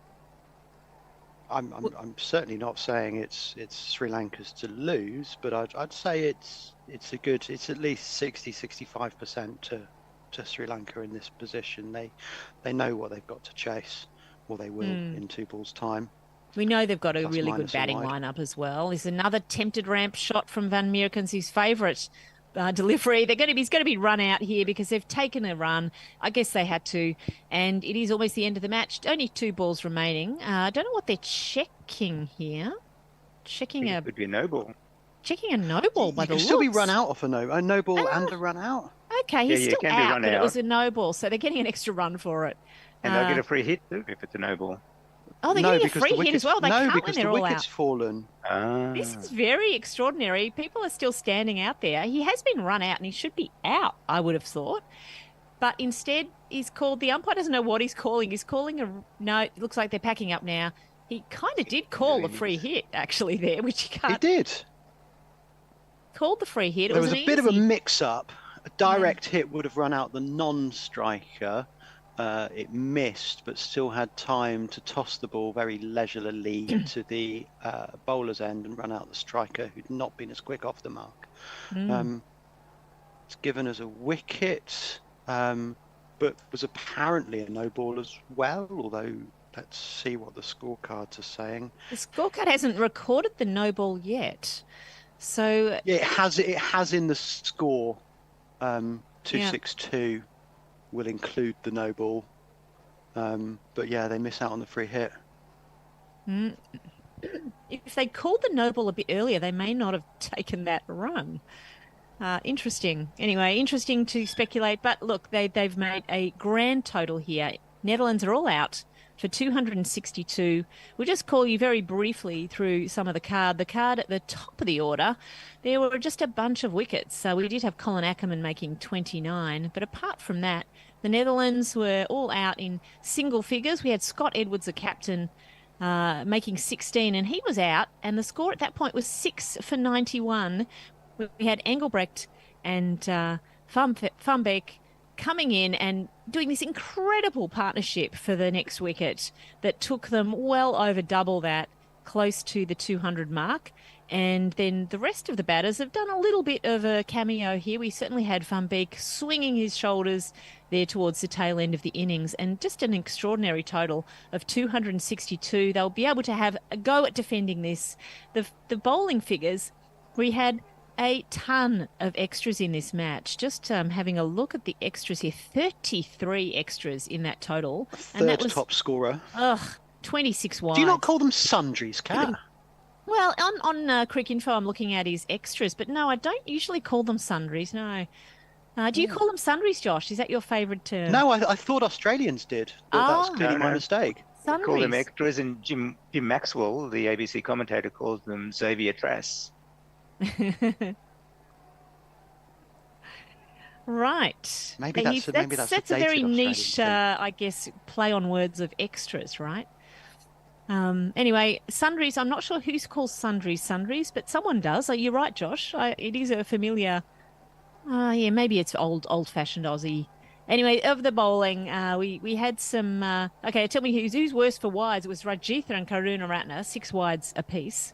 But apart from that, the wickets were taken by Madhushankar. His figures 4 for 49 from almost 10 overs. And also Rajitha managed 4 for 50 from his 9 overs. The best economy here, 1 for 44 from Thikshana, and also none for 13 from 4 overs for De Silva. And that, I think, we will wrap it up and give everyone a little bit of a break. Please come back and watch the rest of this match. This match is going to be the highlight, or you can have a split screen with the other match, which is in progress. And thank you for being with us. We will go off to a break. Thank you very much to Josh Robinson. We've had Krishna on the call, also Bennett, also Sapun and Russ in the White Line Wireless studio. And we will come back for the second innings in half an hour or so. See you soon. See ya. See you later. Guerrilla cricket, featuring White Line Wireless, causing riots at cricket grounds since 1879. Guerrilla cricket.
and welcome back to White Line Wires as we bring you Kitten Fights 2023 during the innings break, as we have the grey-haired, what's his name? Don't have a name yet. Oh, okay. Name suggestions welcome. So I'll call the black one Nero. And oh no, fight's over. They'll be back. They'll be back. Just retreating to a corner. Wait, no, they're going to chase him to the corner. Grey seems to have a pipe cleaner stuck up their ass. I think it's stuck on them. Hopefully it's not actually fully attached. Now Black's going to attack the camera. It's always fun when they attack the camera. They just knock it over. Yes, and Grey needs a good name. Very cute. That's not a good name, but that's what they are. So if anyone's interested in adopting these cats, you can reach out to Sugar and Spice Cat Rescue. Yeah, you have to wait about 6 weeks because they're too small to be desexed, and we're not allowed to adopt them before they're desexed. But do reach out. And if anyone's still actually listening to us and not watching the England-South Africa game, thank you. We'll be accidentally leaving this window open. We'll be back when the full play resumes between Netherlands and Sri Lanka, and if there's also more kitten fights. Thank you very much.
our DNA. So when they start to play and you want to know and you can't find the call on the radio, go the White Line Wireless. White Line Wireless. White Line Wireless. White Line Wireless. Just one click to hear it all. Boba, bloody bo. The vein of every true blue fan is the Videx cricketer anchorman. It's the same old words in the same old voice. Long past time there was another choice, like the White Line Wireless. White Line Wireless. White Line Wireless. White Line Wireless. From the box of dreams you're gonna hear the call. Boba, bloody bo. Hello and welcome back to the Netherlands versus Sri Lanka clash in this World Cup. We're talking to you from the box of dreams, or at least I'm zooming into it in Mooney Ponds.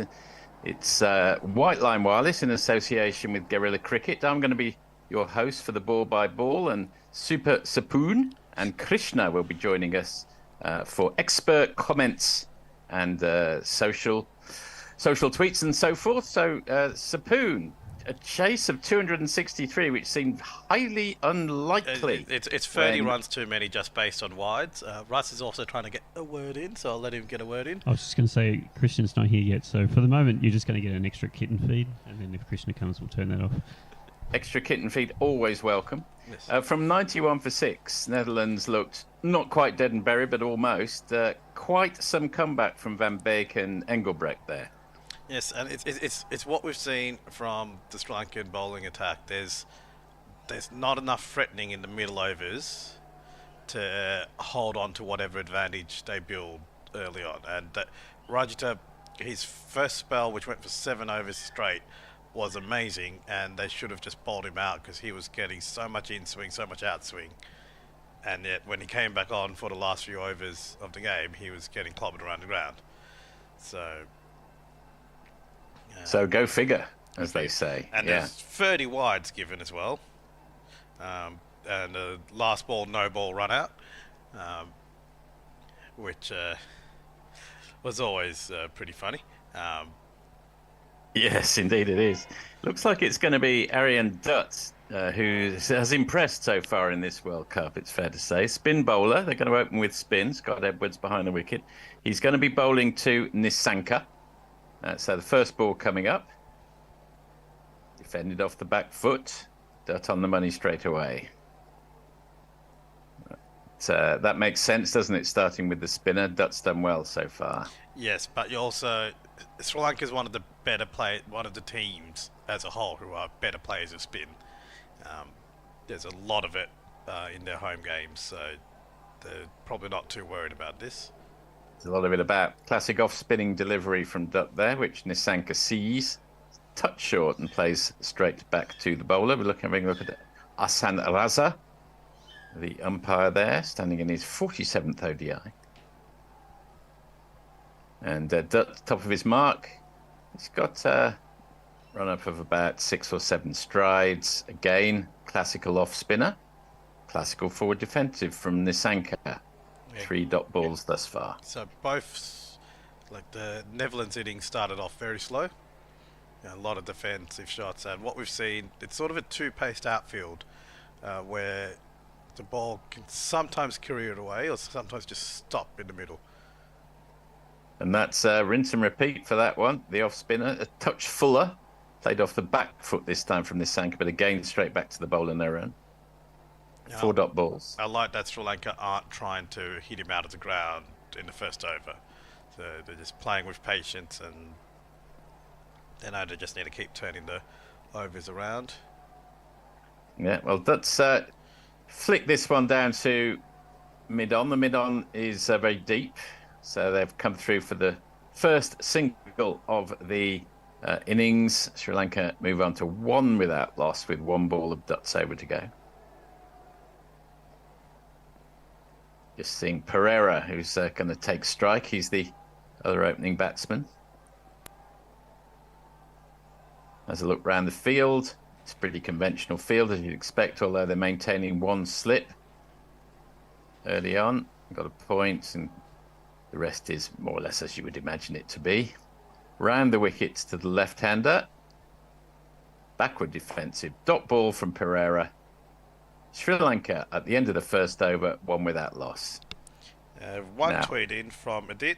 Who needs England versus South Africa when you have the White Line Wire kid and cam over on Gorilla Cricket 2? I believe Russ has just turned that off because his phone was running flat. And we're going to have a bit of a confusing tweets where most of these tweets will be relating to the England-South Africa game. Oh God, I'm on next on tweets. I'm going to have to box very carefully. Oh, I'm still reading them out. There's not. We've got one from Messi. Totally agree with Jason that England have been flattering to the sea for a year and riding on past glories. And when batting is what you can do, well, bat first for fuck's sake. Well, that's the other game, which is, I think Quentin de Kock was out early in that one. Yep, to a ball by Topley. And I believe Topley has gone off with a little injury to his finger, which is very bad news for England. And South Africa was staging quite a successful recovery there. But meanwhile, the match we're covering here, Van Beek is into the attack and he's spot on the money first ball. Defensive bat from the Nissanka out to point. And we're underway. And Krishna has joined us. Welcome, Krishna. Evening, gents. Good evening, Krishna. Hello. We're all doing some stalwart service. Krishna was there till late at the night last night for the Pakistan-Australia match, and he's up bright and breezy again now. Oh, I didn't trust myself to drive into the Mooney Pond studio. I stayed at home today. Nissanka's managed to get that one through. It was Fuller. It might have just been parried. It looks like O'Dowd is doing the fielding, and they've come back for two. So Nissanka is tripled his score. He's moved on to 3, which is the same as the Sri Lankan total. There's a potential chance if the fielder at a point was about 4 steps to his right. Yeah. So no, not actually a chance, but well timed by Nissanka. It was slightly risky, as was indicated there. Fuller and wider, and there's quite a nice off drive from Nissanka, but straight to the man at mid-off, dot ball. Good. Yep. So go, Krishna. Yeah. No, I just dialed in when I think Supun was venting his frustration at Sri Lanka's performance. Is that right? I'll be doing that for the rest of the session. So get used to it. Strap yourself in. Van Beek again, 4th ball of his first over. He's on the money again. Defensive shot from Nissanka back to the bowl. It's a good start from the Dutch. Dot ball. Who's your money on, the Krishna? It's going to be quite tight, this one, I sense. It is going to be quite tight. I thought Netherlands would be doing really well to get to 250, and they exceeded my expectations. So they'll give themselves a fair chance here. Certainly from 91 for 6. Backward defensive, straight to the man at short cover. And that's another dot ball. So just 2 runs conceded thus far in the over with 1 to go. Let's see whether Van Beek can finish off an excellent start with these first 2 overs. Whatever the outcome, they should be proud of their effort, I think. Totally. Yeah. I'd say they've really overachieved. Real shame that this match is being played out in such an empty stadium. There's hardly anybody in, just a few little pockets. Yeah, and Van Beek's finished the over well. It's just Nissanka defends it to the man at short mid-wicket. It's a dot ball. Sri Lanka 3 without loss after 2 overs. On social, on YouTube, and I'm sorry, apologies if you already read these ones, Abraham Abhishek says, how did the pitch play? 1 for the spinners? ? Was wondering why Netherlands did not play Saqib Zulfikar today. I didn't know they had a player by that name. And Beskurt Perzebane, and I'm pronouncing that very badly. That's loud. Yeah. Can the Kescots do this and equal the Bogans record at this World Cup? Would be sensational. Well, I think we've only got 1 over because these things always seem to start rather late. I think we've just got 1 over left together, and then I'm going to be moving across to socials, and we'll have a change of guard.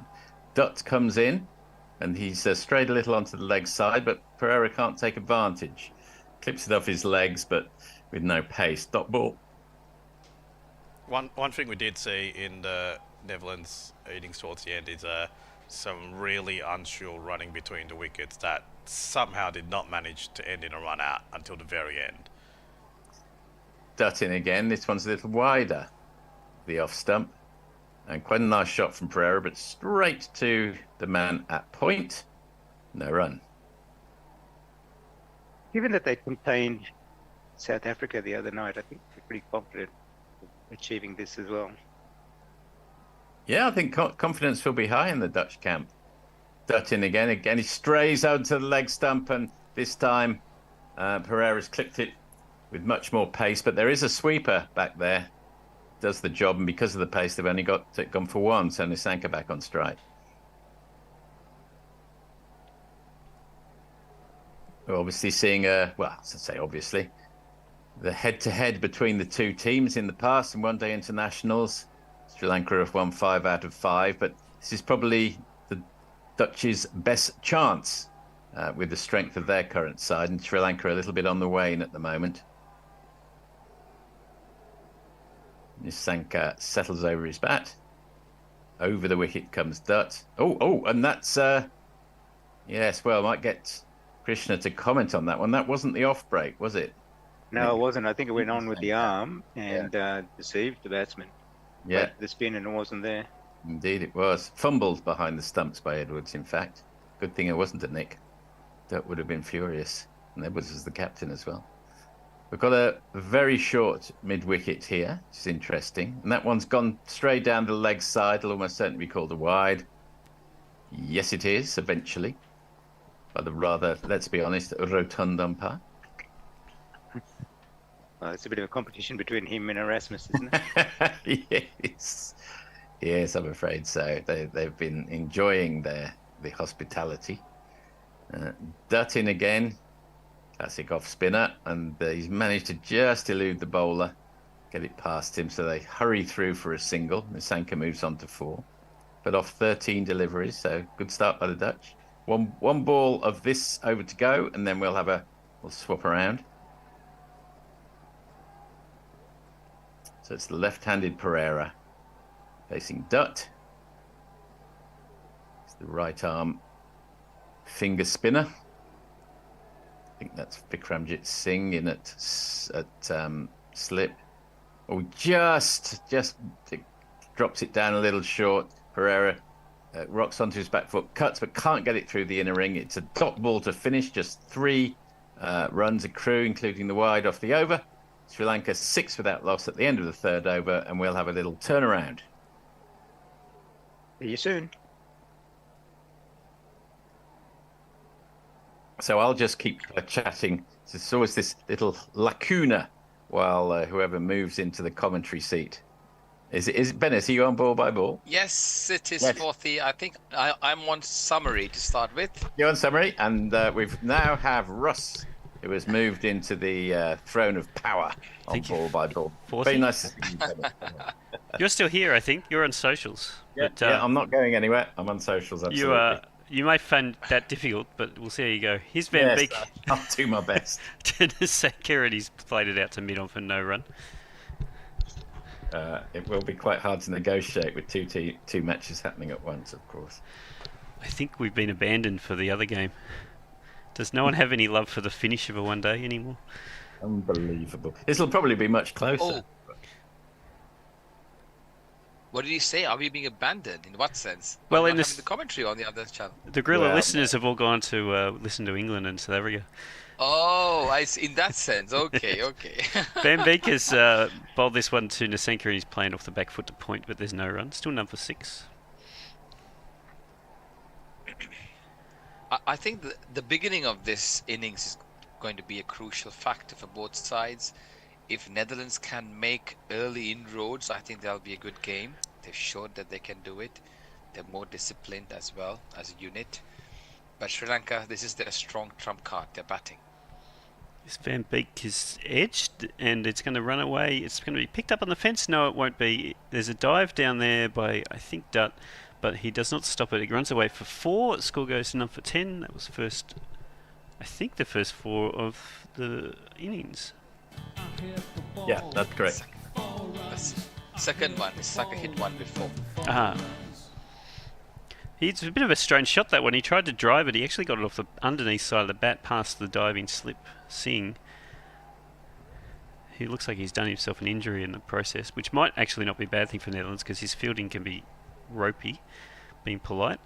Hembeek into the pads this time of Nasenka, and he's actually slipped that very nicely away to square leg. So there's another boundary, taking the score on to 14. She's real fine, my form. 2-2 there for Nisanka, looking good. He's always been the aggressor at the beginning of the innings for Sri Lanka. Kusal Perera, I mean, having said that, he is an excellent, he can really break free quite early too. But since his injuries have been prolonging for a while, he's not looked the same as before. Here's Van Beek. It's into the pads again, but this time he can't beat the square leg diving Van der Merwe. So, no run. Netherlands have to be really disciplined here, don't they? They do, because they cannot give any easy runs away, because they do have a long batting lineup, Sri Lanka, and they can break free quite easily. They like the attacking stroke plays usually. That's the nature of the game they play.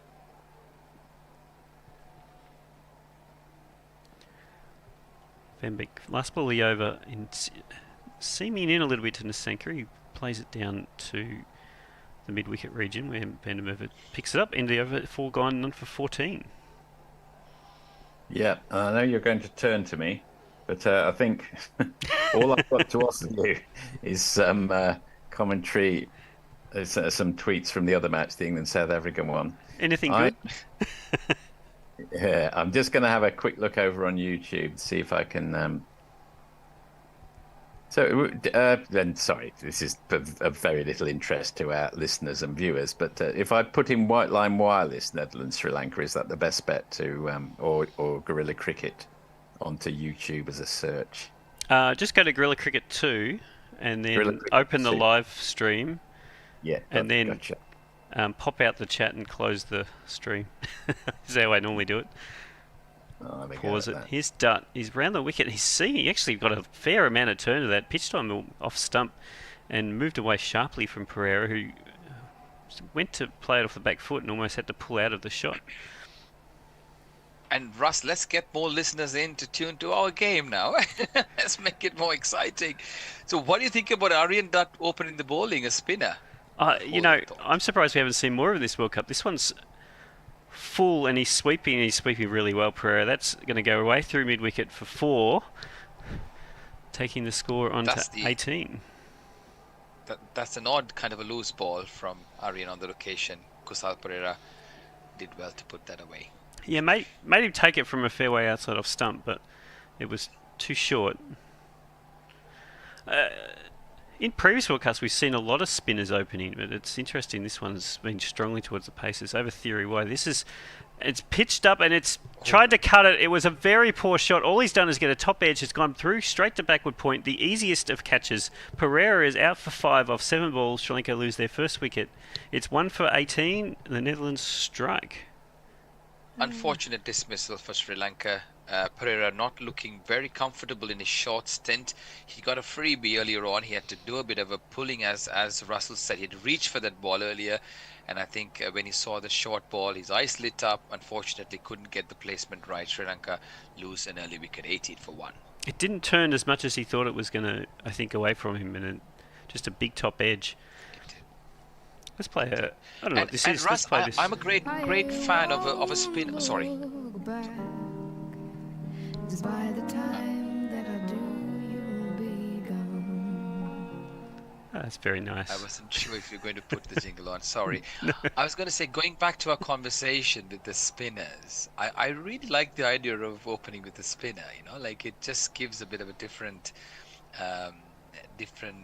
dynamic to the whole equation. It's tougher to, when you're an open and you like the ball coming onto the bat, and you have a slightly different kind of a combination to face. It's quite strange that other teams haven't opted for that. Anyway.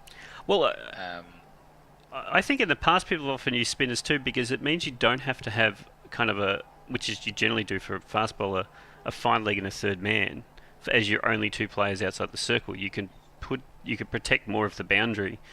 You have a deep point, deep square leg, something like that.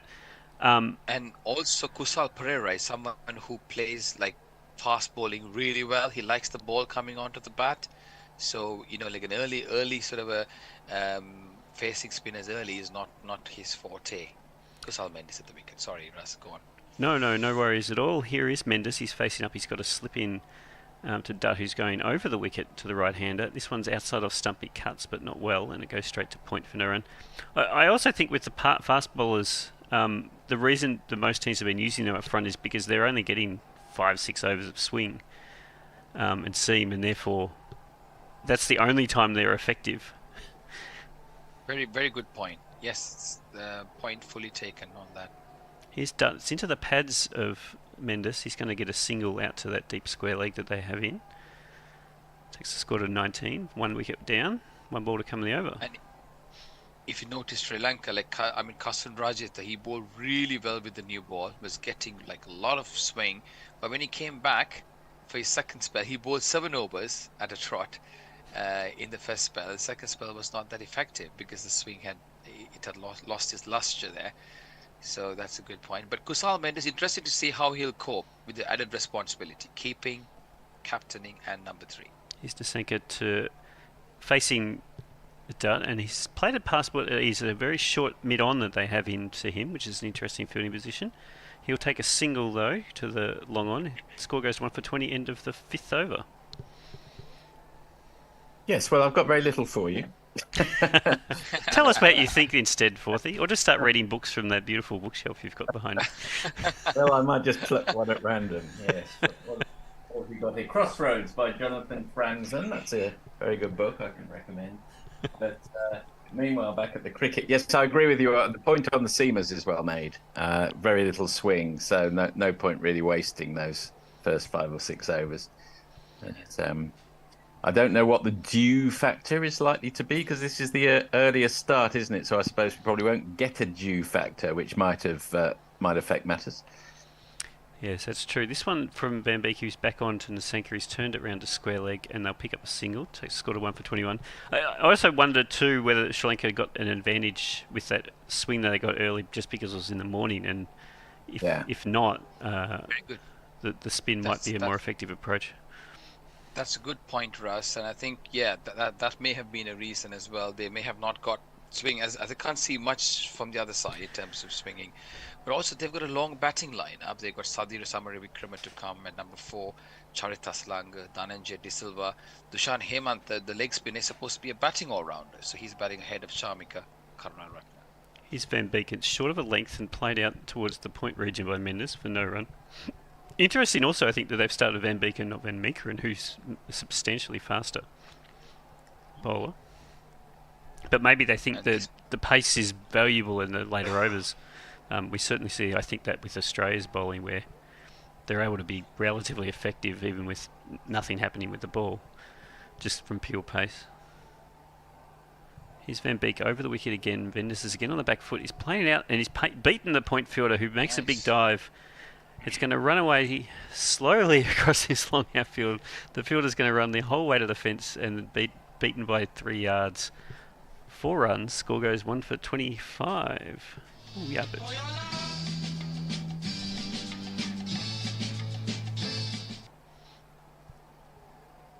Pleasing looking shot there on the back foot. It was just a push. It just goes to show the extent of how fast the outfield is. So it's a good place to bat. If you're in there, dig deep and wait for the loose balls, like what was shown by the Netherlands pair, who put on a good partnership earlier on. Here's Van Beek. It's outside of stump and is left alone by Mendes outside of stump. It helps too that this pitch in this direction, when you're playing out in the offside, is everything is hit across the entirety of the square before it gets to the fielder. So it's going to race across that first 30 yards because it's entirely in the pitches. Reminiscent of the oval, isn't it? With that central strip, which races like glass over the centre. This Van Meekeren, the other fast bowler, he was the pick of the bowlers, wasn't he? Right throughout this tournament. Yeah, I like him. He's got that extra that you don't often see at that kind of associate level. This one from Van Beek is full and looks to drive Mendes, but doesn't beat the short cover. On Kusal Mendes, Russ, I hope the added responsibility has not weighed in too heavily on him. He was Sri Lanka's best batter by far in the last few months, and I hope his keeping didn't look all that tidy today. I hope it's not the added responsibility is not getting into him. Van Beek wide outside of stump, and he's splashing out at Mendes. That was a bit of a sucker ball, moving away. Got that little bit of swing. Doesn't get contact though. End of the 6th over, 1 for 25. Yeah, it's a good comeback from Van Beek after the boundary 3-dot balls there. Still evenly poised here. 1 or 2 comments, which I'll choose to interpret as being about our match. Muttley von Eric, woof, morning all you cats and kittens. I've actually been up since 7 a.m.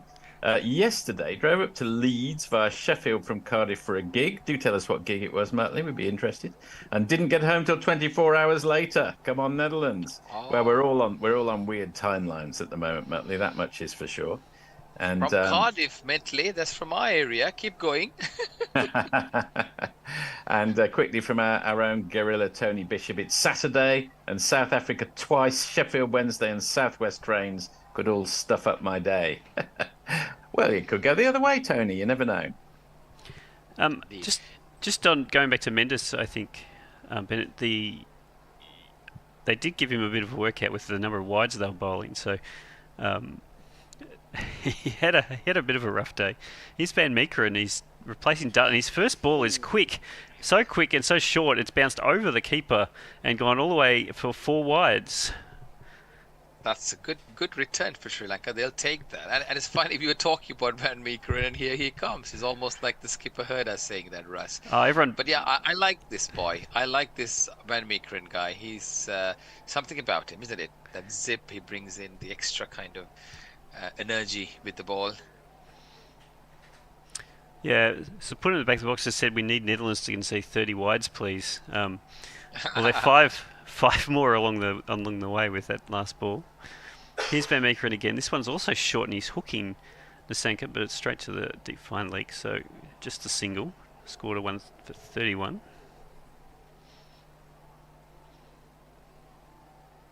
Netherlands, whatever happens, the outcome of this tournament, that game itself, when they beat South Africa. I mean, I watched South Africa tonk. Which was the team they played the game before? Australia. It's unbelievable. Australia. They tonked Australia left, right, and centre. You set Russ up well there. Sorry? You set Russ up there well. Sorry. No, I don't mind. I like watching Australia lose. Van Meekeren's next ball's wide outside of stump, and Mendes looks to cut, but gets a bottom edge, so the point fields. But talking about Australia, Russ, I mean, I was on one of these Bishop and Bear show sort of a few weeks ago before the World Cup, and although Australia didn't have the side on paper, I was saying that these guys will make it, till the end, because the way they're structured, right? Their mindset, they're so strong, right? They're just taught to face it, and that was shown yesterday in how David Warner had told Matthew Hayden in the nets. Watch it, sorry. And this one's full and it's off the outside edge from Mendes, but the point fielder misfields on the dive, so it'll run away to third man for another single, 1 for 32. I was going to say, Hayden was saying on commentary that when he'd gone to see the boys practicing at the nets, Warner had said, "You watch it, Haydos, watch this game, how we're going to play." And true to his word, Warner showed his class, didn't he? Yeah, the worry for Australia is they look so bad in the first 2 games, and then the next 2, they kind of muscled out the opposition. This one's from Van Meekeren's wide off stump. It's swinging away, and there's a beautiful Sydney Harbour Bridge style dive over it from the mid off, and it runs all the way to the fence from Nasanka for another 4. Score 1 for 36. Van Meekeren will not be happy with that. Pleasing shot there, but should have been stopped at this level, I reckon. Russ, do you think so? Look, if you're looking at a diving contest, it's a very graceful dive, but it wasn't the best piece of fielding. Great. Talking of Australia muscling, I don't think I've ever seen such biceps as Stoinis. It's true. Van Meekeren's short of a leaf. He's like an ox. Nisenka plays in the ground. He's like an ox. I've always said Forthy, I didn't say this last night, but my first impression was he should be playing centre forward for Melbourne Victory. Yeah, I agree with that. It's surprising he doesn't bowl faster than he does with those muscles. He must sort of bowl within him. I mean, it's funny. I was just going to say the same. He should be bowling a lot quicker, with that kind of physique, isn't he? Yeah, that's right. Anyway. The muscles slow him down. He's Van Meekeren wide of off stump, and he's trying to drive, but doesn't get it past the cover fielder. Nisenka stays on 19, end of the over, 1 for 36. A good one for Sri Lanka. Muscle bound, as Spandau Ballet once sang. Forty, before you do your comms, are you down under? I am down under. Yeah, Whereabouts are you? Melbourne. Oh, Melbourne. Okay, I thought you're from the UK. Yes, I think my accent slightly gives me away. Although I have been in Melbourne for 18 years, so okay, interesting. We're all global citizens these days. Tell me about it. None more global than me. I was born in Sri Lanka, lived in London, Hong Kong, and Canada. Now I'm in Wales. You're in Cardiff, aren't you, Bennett? Yes, close to Cardiff, a place called Rogerstone. Cardiff, yeah. Mayank says you're thinking of Ben Shelton, the tennis player with the shoe celebration. He makes a call with his imaginary phone showing he's dialed in. We'll take that tweet. And Muttley says, as Bennett can testify, the weather was fucking grim yesterday. Was there for Pretty Addicted's album launch party. He's Van Beek. It's wide outside of stump and a funny little cut from Mendes, but takes it down to third man. And Leah adds, come on, the Cast Coppers. Have I pronounced that correct? I think that's the Dutch, is it not?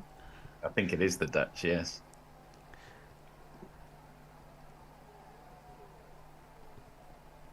Leah will join us on commentary soon. We're looking forward to that. Oh, right, excellent. The chaos, not today, but in Wednesday, I think she said. Hopefully not in German. Might be hard to follow. Oh, you never know. Might be fun. He's Van Beek outside of stump, played off the back foot towards point and no run. And I think these two are quite similar in the way they play their game. Kusal Mendes is a little bit more stylish, but Netherlands will do well if they want to stay in this game to get these partnership broken fairly early. Because before you know it, there'll be runs on the board because they'll take their singles, they'll look for their boundaries, and they'll certainly go moving on. They're not the ones to be blocking and sort of, building innings in a slow fashion. So interesting part of the game. Here's Van Beek. It's into the pads of Nisanka. He turns it around and it goes racing down to fine leg. There's another 4. 1 for 40 now. 1, 2, 3, 4. I'm actually surprised they took that off. It might have been just a tactic to get Pereira out, but I'm not convinced Van Beek is threatening very much at the moment. Perhaps they're holding back their key bowlers, knowing the Sri Lankan batting is quite long as well, Russ. That could be a reason. Well, they might be 100 for 1 in 12. This one from Van Beek, well, I said he's not threatening, so of course he's immediately gone past the outside edge with the ball. It just moves away a little bit from Nisenka. Yeah. Russ, just out of interest, I'm sure our viewers or listeners may be interested in this as well. So your setup with what we're doing from Australia and the UK setup, the Gorilla Cricket, is there like a partnership going on? How are we going forward? Well, how do the listeners? Good question. We had White Line Wireless, which was relatively moribund from about 2019. Just wait for Van Beek, and this one's driven by Nisenka very nicely past the mid-off. Max O'Dowd doesn't get anywhere near it and just turns and jogs to pick it up. Another 4, and second in 3 balls from Nisenka. The score 1 for 45. 1, 2, 3, 4. So Gorilla asked us to kind of reboot, I guess, noting that we used to be just in studio, now we can do a lot of stuff with Zoom, and therefore we can bring in callers that are in the Gorilla setup and vice versa, to help with the Ashes, which we did. We did the women's Ashes from this studio, and then the other matches obviously from Gorilla headquarters. Here's Van Beek again, last bully over. Wide outside of stump, and he's got that off the outside edge, and it just goes over the top of a diving gully. Very close. They're coming back for 2. It's close, but this ball doesn't hit the stump, so 2 more runs, but streakily from Mendes, from Nasenka rather, 1 for 47, end of the 8th over. So 11 runs off the over.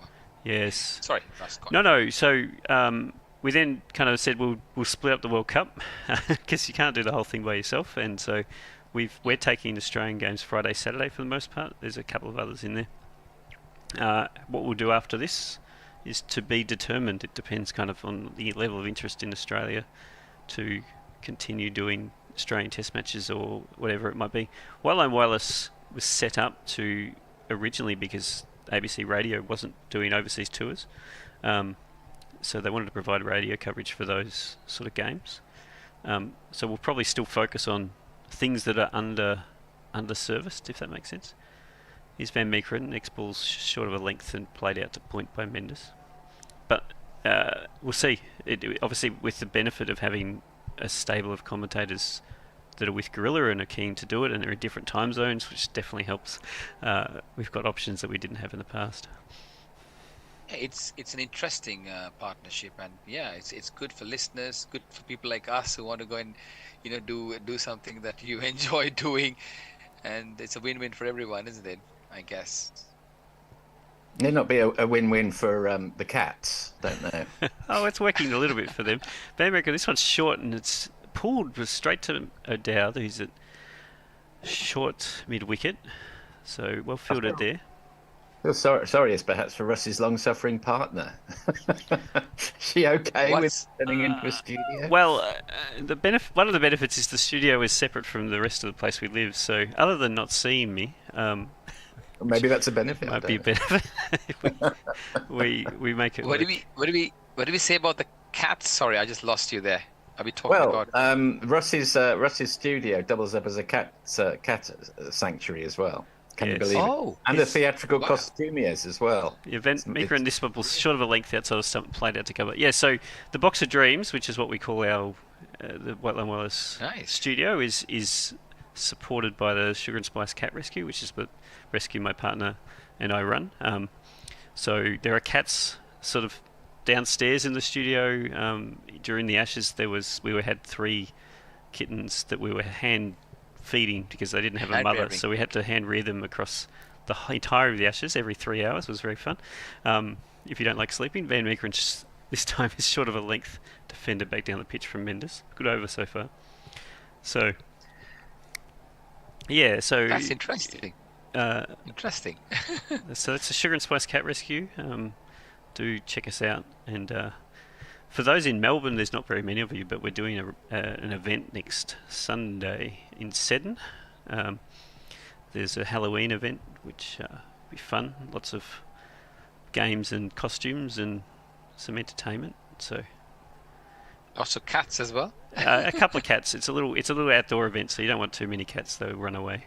This ball by Van Meekeren's full and defended out on the offside for straight to cover. That's great. That's good summary. Thank you for that. I'm sure our listeners enjoyed that. And yeah, it's certainly an interest. I mean, I know that we had some listeners from Canada tune in earlier on, isn't it, from Vancouver? And I used to live in Canada, and you're just deprived of getting the cricket sort of channels in there. It's quite hard to get Sky and other packages for radio, so it's great. I've been sending some of these links across as well to some friends there. Anyway, last ball over for Van Meekeren, and he's slapped through the point region by Mendes. He'll pick up a 4. It was a good over until that happened. 1 for 51. So Schlenker has got to that first 50 at the end of the 9th over, and we're actually due a change. This over, next over. Next over, we're due for a change, so we'll do that. Maybe they'll bowl a spinner or rip through it quickly. Jay Grover says Ben Shelton sounds like a dick. Can't argue with that. Leah points out that she did most of the white ball stuff in the women's Ashes, which I'm sure she did so well. Thank you, Leah. And she also adds, no worries, Forthy. Wednesday will be in English. However, I will do German tomorrow if you are interested. And she puts a YouTube link to the New Zealand versus India game. So if you're in the Hanover region or indeed anywhere else in the German-speaking world, do tune in to Leah's German commentary on New Zealand versus India. So assuming you're German, of course. If you're not, then... well, you can enjoy I'm assuming some of the cricket words are still irrelevant, so you just need to kind of... probably. But you should probably together. be following it on our channels here if you don't speak German. To each their own, Forthy, to each their own. His Dutt is coming over the wicket to Nasenka, who plays at a ball that went straight on outside of stump and beats the bat.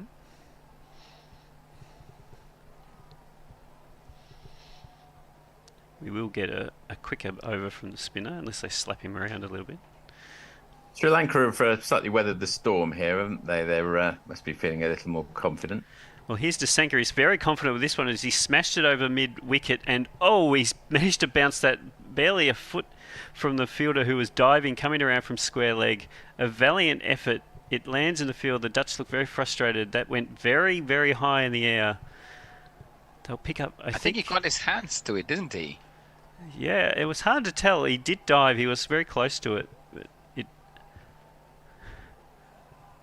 just watching the replay now as he runs around, and no, it landed about a foot as he dived across. But you're right. He made a lot of ground because it was in mid wicket and he started in square leg.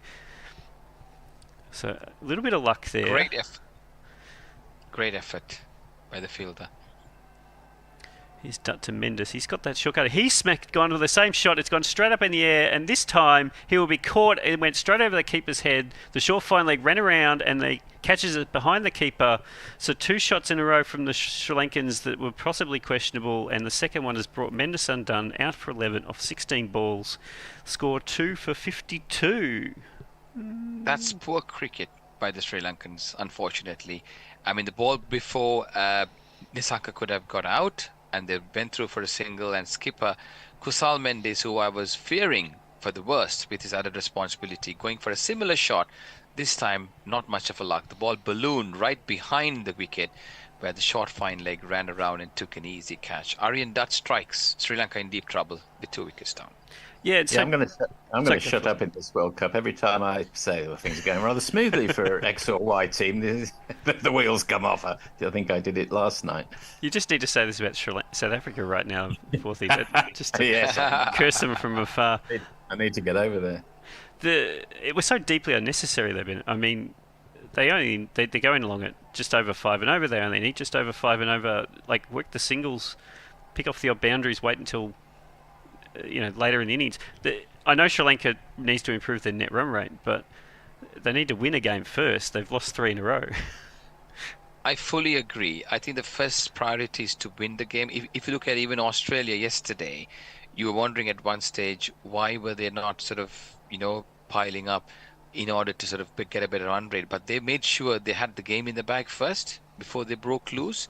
So Sri Lanka, if they lose this game, they're going to be in all kinds of trouble. So poor batting by both the batsmen there out of the mid. Nissanka lucky to survive, and now they need to consolidate again. The run rate's not the problem. They lost 2 important wickets. Sadira Samaravikrama is the new man in. He'll be facing up. He'll have a slip in place for Dutt. Right-hander to right-hander coming over the wicket. Dutt. This one is into the pads, and he'll turn around the corner, but there's a short fine leg in, so there's no run. You say that was super impressive how you said that, Bennett. I've had a few goes saying this guy's name and so far. Say it again. Sadira Samaravikrama. Very good. Well done. So put in the birth, tricks to go quickly. Here's Dutt. It's into the pads, and he's hit him on the pad. There's a half appeal. The umpire scratches his eye just to confuse me for a second. I thought he was going to give him out with his left arm just to be Gaffney, just to confuse us, but he does not. Great bowling, Russ. Great bowling by Aryan Dutt, hasn't he? Yeah. He's fair ball. Really excellent spell there. He's having a great 11, keeping the pressure on. This one's full, and it's came down the wicket and turned. The keeper couldn't gather it as it went down the leg side. It runs away, I think, for 4 byes, or possibly 4 wides. But it is 4 byes. That was an opportunity. Indeed, it was a flying angel. Could have probably grabbed that from thin air, but not a mortal human being. Could any wicketkeeper have done the stumping on that? Maybe. Doubt it. Absolutely. Ian Healy might have been able to, for example, get that one, I reckon. It pitched and turned sharply, and that was what got it away from. Bounced as well. So, unfortunate for the Netherlands, but they're making chances. We're going to make a change. Sapun's going to jump back in the box. I'll make place. White That's Line me, I Wireless, home of offbeat, off the cuff, and sometimes off topic cricket commentary, covering the matches that the other broadcasters don't. I love how Welcome back. how the Dutch have an instruction sheet on the field with them. Not just one instruction The other sheet, day as multiple well. instruction sheets there. So Multiple Comparing instruction notes. sheets, and they're all consulting it, even the captain. Comparing notes, isn't it? Like, welcome back to all of you and to all our listeners and viewers. So, can I just clarify? So, I'm on ball by ball, right? No, I'm on ball by ball. You're on ball by ball next. So Bennett, you're on socials now. Van Meekeren in, and that's just cut through the backward point for no run. So I'm just going to blame Russ here. So every time I've come on for a Sri Lanka game and Russ has been commentating, wickets have fallen. So it's all Russ's fault. So do you think they've sent out the SOS to Kumar Sangakkara and Mahela Jayawardene yet? They should have. I think the discussion earlier on captaincy and keeping and everything else for Mendes, I think that is actually starting to play as Van Meekeren in, and that's through hit pass backward of point down to third man for a single there by Nissanka. Yeah, we're seeing the extra loading on Joss Butler having an effect on his game as well. Yeah. I think I remember an interview Sangakkara did where he found out when he was captaining, when he was keeping, if he batted at number 4, he made more runs than batting at number 1 or 2. So it's just having the time to just reset and relax helps out a lot. As Samaru Krama, there's a little bit of a difference in Bennett and my pronunciation here just from location as Van Meekeren's in, and that's short, and Samaru Krama pulls it, doesn't get too much on it, and just works it out to mid-wicket for a single. Across the country in Mumbai, South Africa have just lost their second wicket. They're 125 for 2. After how many overs? They're batting really well. I think it was only about 20 overs.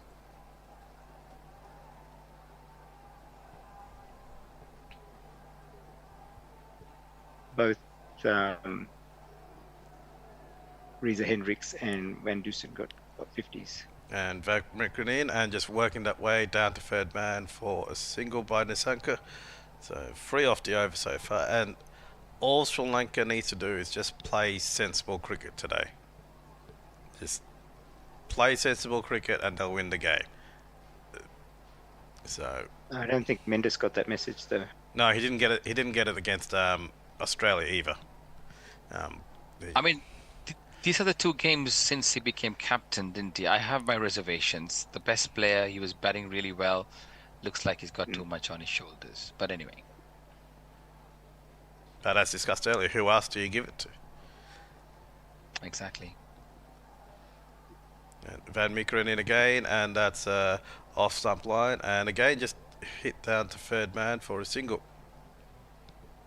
So 4 off the over so far, 1 to go.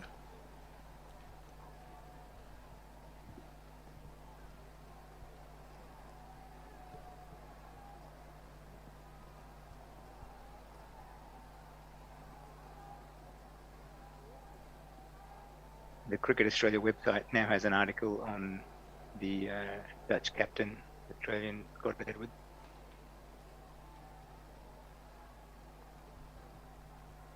And Van Meekeren in, and that's a middle stump line and just defended by Nissanka, and no run there. So end of the 11th over, Sri Lanka 60 for 2 wickets lost.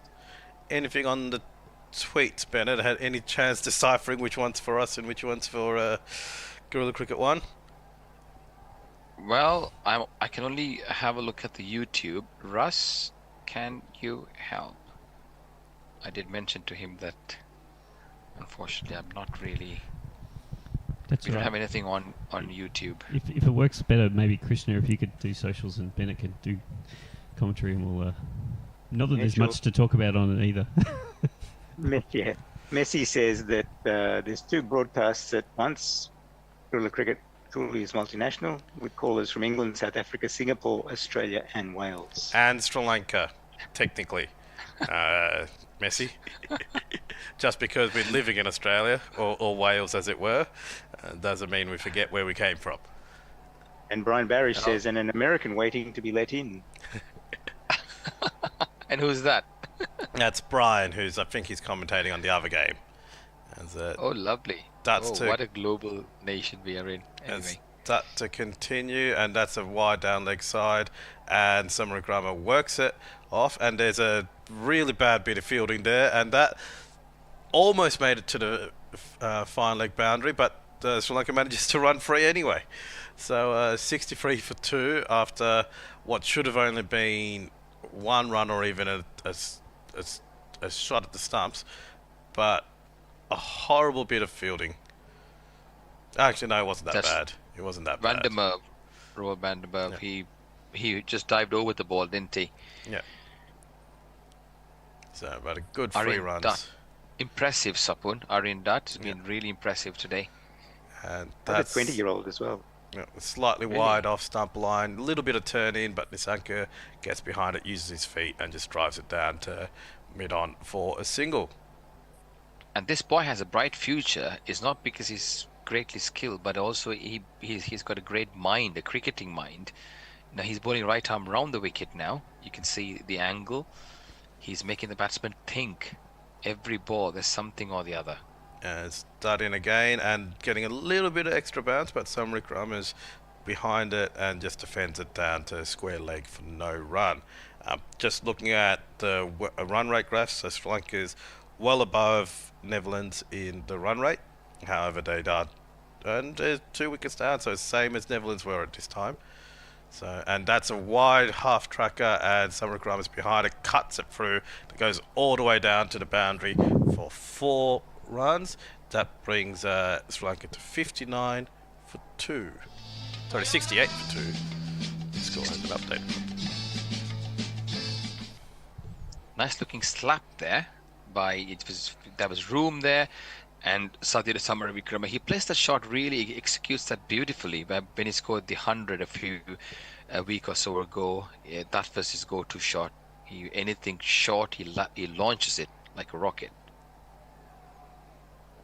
And similar again, but this time he just hits it down to backward, well, probably more gully, for no run. So 8 off the over so far, 2 deliveries to go. Aryan Dutt trying to use that angle, but not being able to land it in the manner that he would have liked to, paying the price earlier with a shorter ball. And that's a leg stump line, flied it up and just worked off his pads, and it's beating the fielder at backward square, and they managed to run through for 2 here as Sri Lanka moved to 70 for 2 at the end of that over, at the end of 12 overs. Nissanka 33, Samarukrama 11. Krishna. On the socials, disinterested hand job says, I think Sri Lanka has called up Angela Matthews as cover for injuries. I think we spoke about that earlier this evening, and indeed they have. Yes.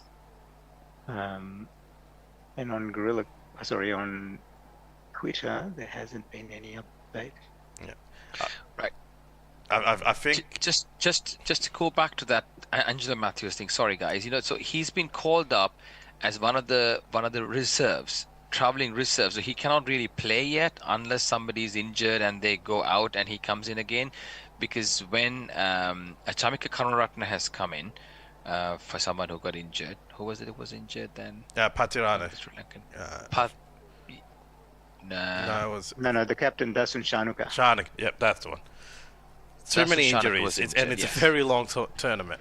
So as Buzz the leader is coming into the attack with his right arm medium paces. So, and he's had And they've got 7 wickets Chamira this as World well Cup. as a travelling reserve now. Chamira. And the leader in, and that's just outside off stump line, and Nisaka's forward defending it for no run. I think it won't be beyond the capacity of teams to fake an injury if they really do want to substitute a player out and bring in Angelo Matthews. Krishna, good point. I mean, I don't understand this injury swap. It almost feels like when somebody's out of form, they just say you're injured and bring in somebody else. Not The sure leader whether- in, that's wide outside of stump and driven by Nisaka, but only gets to the fielder at backward cover for no run. It's sort South of Africa, like for example. how Sri Lanka used to keep changing their captain around when their overrates got too long and the captain was in danger. Like, remember one series in Australia, Malinga was the captain instead of Jayawardene or Sangakkara. No, it was Dinesh Chandimal who was captaining, and he stepped down and Malinga took over and we won the World Cup. As that one's wide outside the off stump and not called a wide, though it's just on the tram tracks. Nisaka attempts to drive but can't beat the fielder at cover. So a good start from Buster Leader. He's heavily built as well, right? Tall, lanky, strong. It's a good all-rounder.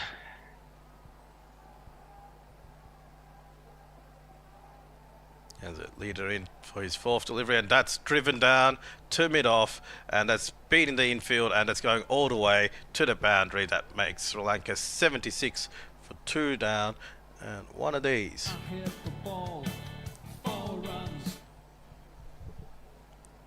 So, good intent from Sri Lanka, just waiting for the right timing and just placing the ball exactly where they want it.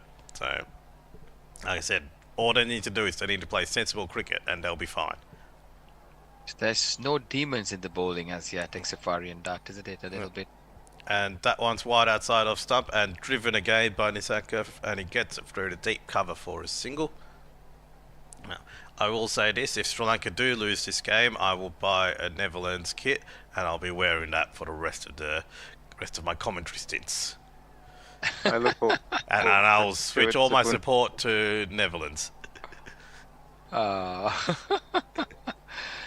Dear. I hope this will be an interesting game. Sri Lanka slightly ahead of. And that is wide. It's right on the tram tracks again, not called a wide. The leader getting very lucky there. I think he moved more towards the ball, resulting in the umpire not calling a wide. End of the over. End of the over, 5 off it. Sri Lanka 75 for 2. Nothing on socials at the moment, but I'm really impressed by the Sri Lankan supporter who's out there with the lion costume. Oh, in this He's heat? very passionate. Well, she's very passionate. Let me just check what the weather is in Luck now. So right Well, now... they were there at the Australia game as well, and just the emotion that he was showing on his face when the match was turning against Sri Lanka. Max O'Dowd seems to have a novel worth of notes in his pockets. Instruction. So I don't know how he remembers which one's the important one he needs to look at. So it's 30 degrees in Lucknow right now with a humidity at 36%. And we haven't seen any swing from the Netherlands bowlers as Van der Merwe comes into the attack, and there's a slip in. And that is not really threatening, and the second gets behind it, drives it through to backward point for a single. Across the country in Mumbai, South Africa is 158 for 2 in the 23rd over.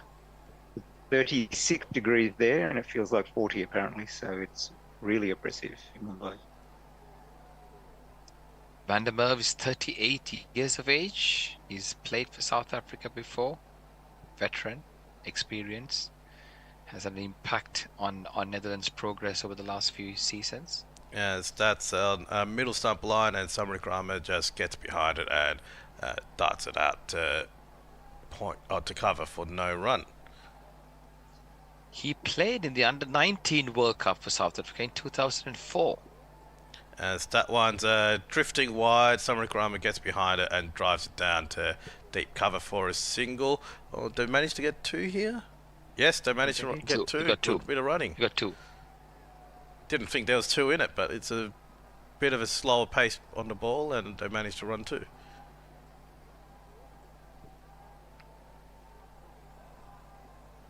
Experience versus youth here, a keen tussle between bat and ball.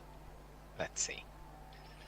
And Vanderberg again, and Samarikrama using his feet and just working that through to deep cover again for a single. That was a rather risky shot, wasn't it, Krish? Yeah, he opened up his stumps, but he judged the spin, judged the pace of the ball pretty well. So I think it's showing he's comfortable out there. Yes, that's the key, isn't it?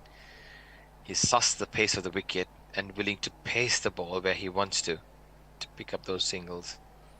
And Van der Merwe again, and that one's just defended down to mid-on for no run. So that's 79 for 2 after the 14th. Oh no, is there one ball to go? One more ball. Ready to close it up there.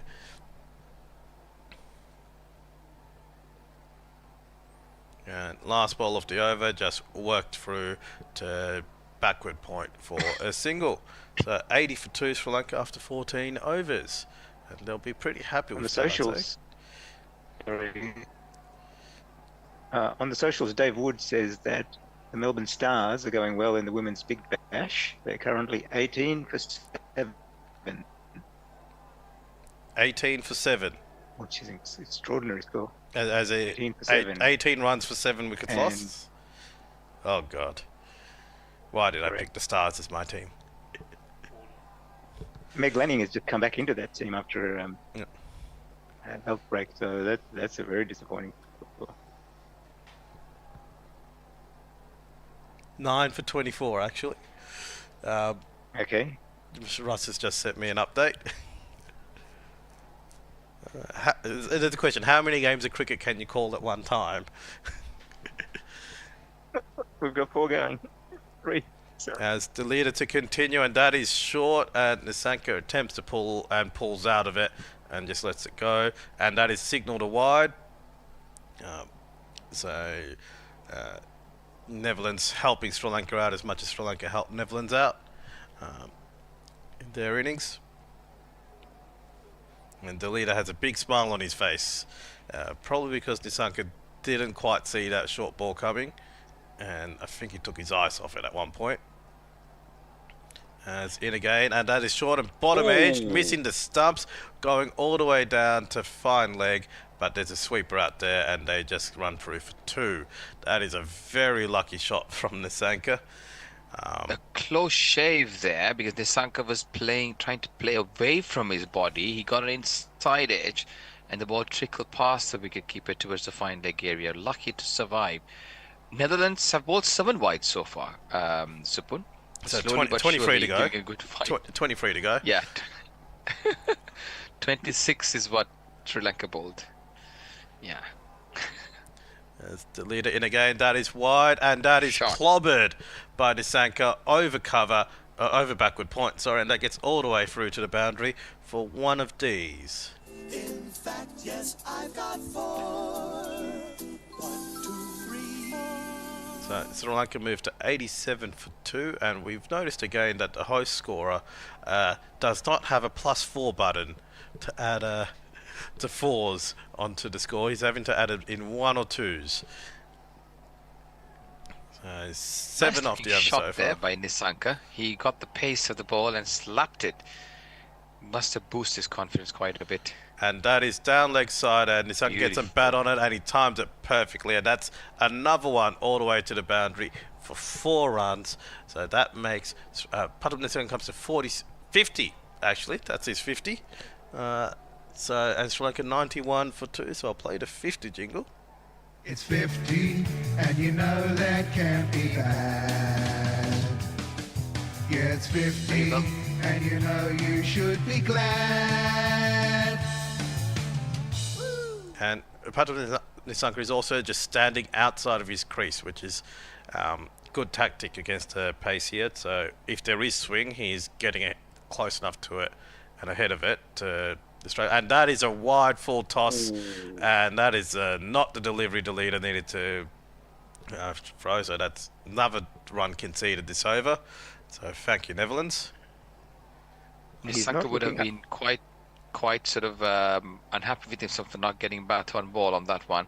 So 2 boundaries and a missed opportunity in the third, but good, well compiled 50 or 48 balls. And that's now his he's got third 54 50. or 49. Yes. Third 50 in this tournament, so he's batted well. Yeah, deleter in again, and that is wide, and Nisanka reaches for it, clobs it over what would have been over the slip cordon where there's no actual slips. That's another one hitting down to the boundary for 4 of these. Sri Lanka move to 96 for 2.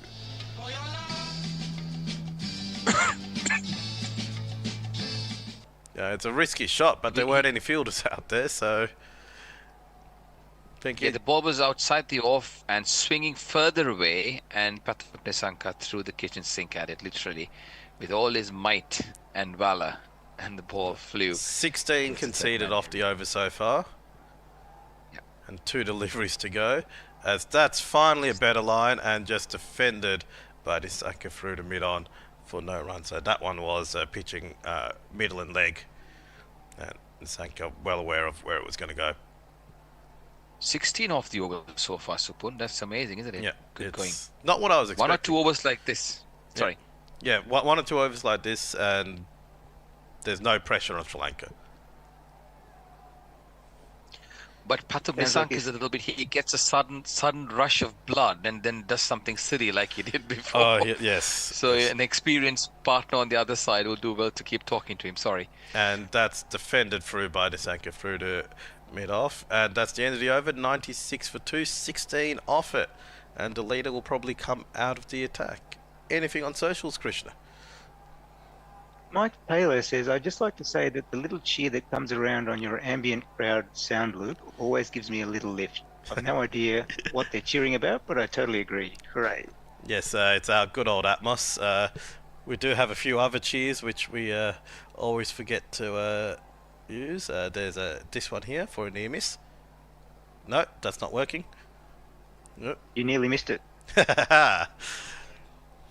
And let's try this one.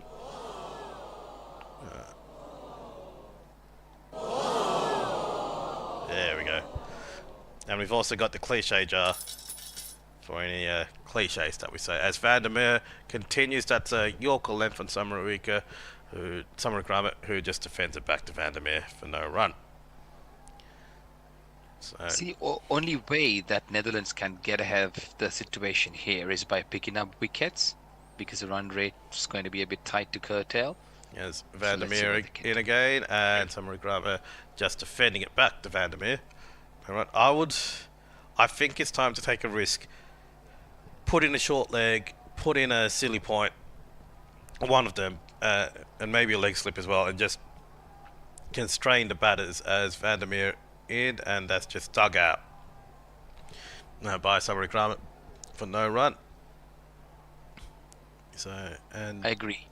You need to create the pressure, isn't it, Supun? If not, I mean, they'll just hit 3-4 runs and the odd overs. You need to make defensive shots difficult to play. As Vandermeer in again, and that's driven well by Samarawickrama. Beats cover, and it's got quite a bit of pace on it, and there's a very late dive that's completely useless, as that goes all the way down to the boundary for 4 of these. That brings Sri Lanka up to 100. So I'll go for this one.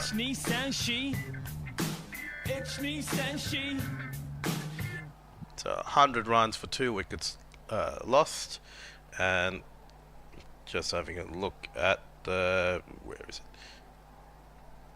Beautiful shot there by Sadhiro Samarawickrama. He was leaning onto that shot, placed it exquisitely. And that one slightly mistimed by Samarawickrama, and but still manages to drive it down to cover for no run. So they're running at 7 and over at the moment. Current partnership 48 off 40. They're well in front of where they need to be.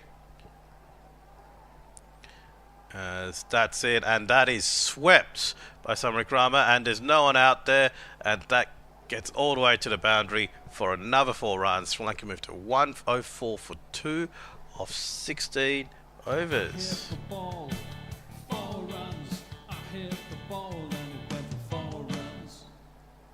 So really good On the innings. socials,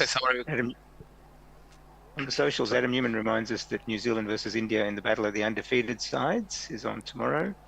Yes, sir. And in Mumbai, South Africa have just lost their 3rd wicket. Reza Hendricks is out. They're 3 for 165 now in the 25th over, I think it is. Markram and Klaasen are the new batsmen. Those two are a deadly duo to be in together. They can hit the long ball, and they're strong, aren't they? Strong, masculine. It's nice to watch them do bat. They can really take a game from you within space of overs. But coming back to this game, I believe it is a drinks break. So we should change as well. We should change, and I'll just so Bennett, you stay on. Fourth will come on, and I'm going to play the drinks break jingle. I'll catch you, gentlemen. Drinks break.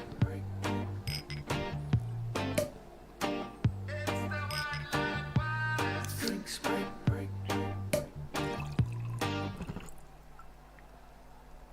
And welcome greetings back, Fourthie. all, and welcome back to the next session. So with me, I've got Supun and Fourthie taking you through to the next half an hour. An interesting passage of play. Sri Lanka slightly ahead of this game at this moment. 104 for 2. The batsman out. Kusal Pereira was out for 5. Kusal Mendes, the skipper, was out for 11 a little while ago. And these two, Pathum Nissanka and Sadhir Samaravikrama, looking good. Nissanka on 54 or 51 is his 3rd half century of this tournament, and Sadhir Samaravikrama has cruised along to 22 of 20. He's looked in ominous form as well. And Aryan Dutt, he did really well to pick up the 2 wickets. He looked quite threatening with his crafty off spinners, but Sri Lanka at the end of 16 overs are 104 for 2. If you just tuned in, just to let you know what happened in the previous session, Netherlands won the toss and decided to bat, and they posted up 262 all out in the last over of the innings. The main contribution coming from Engelbrecht, who actually scored a very well complied 70, along with Logan Van Beek, who scored 59. They posted a partnership of 130 runs when Netherlands were direly placed in a very dire situation at 91 for 6, moving them up to 221 to take them to a respectable position. In the bowling, we had the 2 opening bowlers did really well, and skipper Kusal Mendes did well to bring them back in the middle, and Kasun Rajika bowled right throughout, like 7 overs at a stretch, the longest we've seen in this tournament where an opening bowler has bowled in the opening spell. He got some nice swing and put the ball in the right area. It's a good left arm, right hand opening combination there. It picked up 4 wickets each, but I must say Engelbrecht and Logan Van Beek certainly really caught my eye, the way they slowly but surely consolidated their position. As you come back here, it's the 17th over, and just after drinks break, he's gone. Pathum Nissanka, Van Meekeren, the threatening Van Meekeren, outside the off stump at a good pace of 82.3 miles per hour. Pathum Nissanka trying to glide it away towards the 3rd man area, gets a faint outside edge, and skipper Edwards from behind the wickets jumps in and accepts the ball gleefully. Sri Lanka lose the wicket, just the very first ball after the drinks break. Nissanka the man out for 54, and Van Meekeren strikes. That was disappointing. No other words for it. You want to jingle up the wicket there? Oh yes. Got a jingle. Sorry, yes. I was stopped for a jingle. That's fine, no problem. Wicket. No, that was not working. You have like a button. Do you just press? Is it for a wicket or a boundary or whatnot? Yeah, well, How does it work? it was big. There, here we go. Do you go to the studio quite often as well, 40? Yeah, I'm usually in the studio, but for various reasons, A, dinner, and B, keeping an eye on the England game, I've stayed at home tonight. Yes, dinner isn't something I've thought about, so... There's a little bit of shape on that one from Van Meekeren, didn't you think, Bennett? Which is just a tempter, and Nisanka was tempted. It was his downfall there. Good catch from Edward. Yeah, quite casual as well. Nisanka was playing. I mean, he played a few of those shots earlier on as well. But the difference is he was playing it with much more vigor, whereas this he was trying to glide it, and that was the result. I mean, if he had slashed it, there's no chance it was going to go into the wicketkeeper's gloves. But having said that, I mean, he deserved that. And Van Meekeren, to me, out of the Netherlands bowlers, he may have not been the top wicket taker in the games before, but he has certainly looked the most threatening. I don't know whether you guys agree with me or not. Yeah, I'd agree with that. Dutt's bowled very well throughout the tournament, but yeah, the most threatening. Yes, absolutely. And this one was good. Welcome to the crease from Van Meekeren, a Yorker length. Dug out watchfully by Charith Asalanka, and no chance of run. Asalanka has been a mainstay for Sri Lanka in the last few seasons. He hasn't scored that much of runs as one would have expected in this tournament. Very clever cricketer, certainly touted as one of the potential future leaders in this group as well. Good cricketing brain. He has often taken Sri Lanka out of the woods. This one's overpitched, driven towards the short extra cover, and no chance of a run. Netherlands with their tails up, 40. Yeah, no, very much so. But, if there's one word you'd choose to give to this Netherlands side, it's resilient. They showed it at 91 for 6. They showed it in the match against South Africa, and they were under the cosh there, but they just hang on in there. Indeed.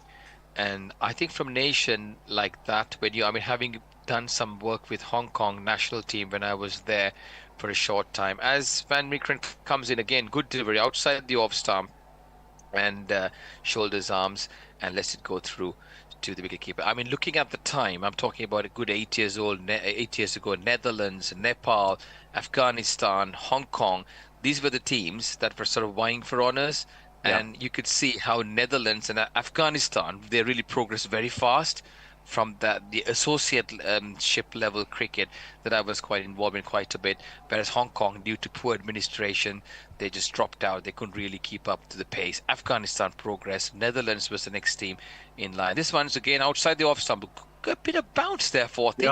Yes, he's really getting it to zip through 136, and Edwards took that way above his head. He did. In fact, I think his first ball of the bowled in the match went for 4 wides. Yeah, over the keeper. I like this boy because there is something about the way he hurries the batters. It's not like he's bowling at 90, but I think it's maybe his height or the way he hits the deck. There's always some uncertainty about the bounce of the way the batters play. He's 1 ball away from a wicket maiden. Let's see. Yes, he did. Yes, and he deserves that. He deserves that fully. Very well bowled, Van Meekeren. He's got 1 more to go. My apologies. No, he's finished. So 4 overs, 1 for 90. A wonderful over there from Van Meekeren. A maiden wicket in which he got the well-set Pathum Nisanka. 104 for 3. Have you got anything on socials? Yes, Leia is just saying, mainly to you, Aryan Butt sounds like a power bottom porn star, Bennett. Sorry, it should be Aryan Dutt. I did say butt once. My apologies. Yes, that was salmon butt, wasn't it? Very well noticed, whoever you are, wherever you are from. Well done. So that's what Leia's here for. Yes, yeah, of course. She can find a dirty joke in anything. Leia, is it? Is she one of our normal listeners? Yes, very much so. She'll be a caller next week. She's based in Hanover, and she still thinks that Hanover basically should be ruling England because of all the way back to George I. Oh wow! Okay, interesting. That's interesting. Thanks for listening, wherever you are, and I hope we have the listeners from Canada as well. We had a lot of interactions with them Raj Singh, if you're out there, keep us going. Drop in your comments. And it's Aryan Dutt again bowling the 6th over, and he has switched ends now, hasn't he? Aryan Dutt, skipper Scott Edwards going back to Aryan Dutt for some consolation here. He could have got Pathum Nisankar early on as well in that same over that Kusal Mendes was out, but the ball fell agonizingly short of a diving fielder there earlier on. So Netherlands looking to get another wicket here with the tails up, 105 for 3. A wicket maiden over the previous one. The strike bowler, the spin bowler, young Aryan Dutt has been brought into the attack again in order to fetch them a wicket. What can he do? We got a slip there. Close in position. He's turning away from the left hand as it comes in. Shortish delivery. A bit of a short length on middle and leg. And coming in, and umpire Erasmus appealed. They appealed for LBW, and he says no. There was no chance that's going to be out. It's pitched outside, more on the leg. Erasmus needs to stop reaching for his hat. Yeah, I thought it was a little high and drifting down the leg, but Maris Erasmus gave everybody a bit of a heart attack by reaching upwards and then adjusting his hat. So cheeky of him. He did. However, they were not interested, but a moment of expectation there for Charita Salang. He's not opened the account yet. He's 6 balls faced. Aryan Dutt, can he apply the pressure from the previous over? Oh, quicker on the leg stump, and this one tucked away towards the mid-wicket area, and the batter scrambled through for a quick single. What were your thoughts on that wide when Virat Kohli was batting on 97, gentlemen? Did you see that? I missed that one, so I'll have to pass it back to Mooney Pond Studio. Yes, I didn't see that one either. I was asleep at that point. You did it. Please go back and look at your recording or whatever, and have a look at that. That was amazing. This one's over pitch, driven nicely. Great fielding. And great, absolute gun fielding there from the fielder. He was going away from him with an outstretched hand. He dived and got well ahead of the ball and scooped it back. That's the man with the mission, Engelbrecht, who scored 70 earlier, saved the potential 2 runs, which could be match defining for Netherlands. Great effort, great anticipation, and great athleticism here from Engelbrecht, who's really done Netherlands proud in the batting earlier and saved a potential 2 runs. Samar Vikrama this time, Aryan Dutt bowls, shortish delivery, short of a length, and out goes Samar Vikrama on the front foot and smothers the spin and plays it towards mid-wicket. That's a bit of he's playing against the spin and smothering the spin, but he was confident of that. Aryan Dutt certainly been the pick of the bowlers here so far. 2 wickets, again short of a length on the back foot goes Samar Vikrama. And a bit of an awkward bounce there for I think that was I think that was the arm ball there, wasn't it? I think that was his variation there. Very good over again, just 4 runs from it. Very good over indeed. 18 overs gone, 108 for 3. Supun. Mike Taylor's come in. Never too early for dick jokes. The doc put 2 fingers up my arse and said, "I've bad news. You have to stop masturbating." I said, "Why?" He said, "Because I'm examining you." Nice. I have a feeling it's getting to that stage of the night, and there's a couple of there's a great one here from David Latimer. Is there a better cricket photo than this? It is Quinton de Kock standing behind Ramden from the West Indies. So if you read it in one go, it's de Kock Ramden. Okay. God, things have taken a little bit of a turn on the socials, haven't they? It has. Listeners and viewers, just getting very interactive now. Go for it, gentlemen or ladies, wherever you are. Keep it going. Keep the viewing coming through. Again, it's what was his name again? Van Meekeren, who starts a fresh over straight away. Van Meekeren. So my apologies. I'm not very familiar with the Netherlands names, so my apologies, viewers. Van Meekeren. Apparently it's Makeren. The double E's are A's. I was told earlier in the tournament. Van Makeren. Here he comes in outside the off stump, and this one, Asalanka, this time gets it away on the offside towards the extra cover area, and they scramble through for a single. So he's on 2 of 9. It's like unlike Asalanka kind of innings that he's playing today, and usually batters who are free flowing, when they're strangled a little bit, when they're not able to rotate the strike and keep the scoreboard moving, can do something really silly, as we have seen in the past. But sorry, Forty. I was going to say 2 lookalikes here. We've got Van Meekeren, who looks rather like Overton, the English bowler. And Scott Edwards always reminds me a bit of Andy Murray, the tennis player. This is shortish delivery, pulled away, almost helped out with that pace. Samara Wickrama to the fine leg area, and they go through for a swing. I mean, Scott Edwards and Andy Murray, yes, absolutely, yes. Needs a bit more neck. Needs a little bit more neck, doesn't it? Yeah, but Overton and Van Meekeren, I'm not sure they agree with you on that. Okay. Is it just the looks or the way they bowl? Well, the looks. I mean, more the looks. I mean, the other observation that's been made about Van Meekeren is Finchy from The Office, which I'd also sort of agree with, I think. Finch as in Aaron Finch? No, not him. The Ricky Gervais sitcom The Office. And Finch, I see. I see. You mean that? Okay. Outside the off stump, a bit of a lift there as it goes through to the wicketkeeper. 1-1-0.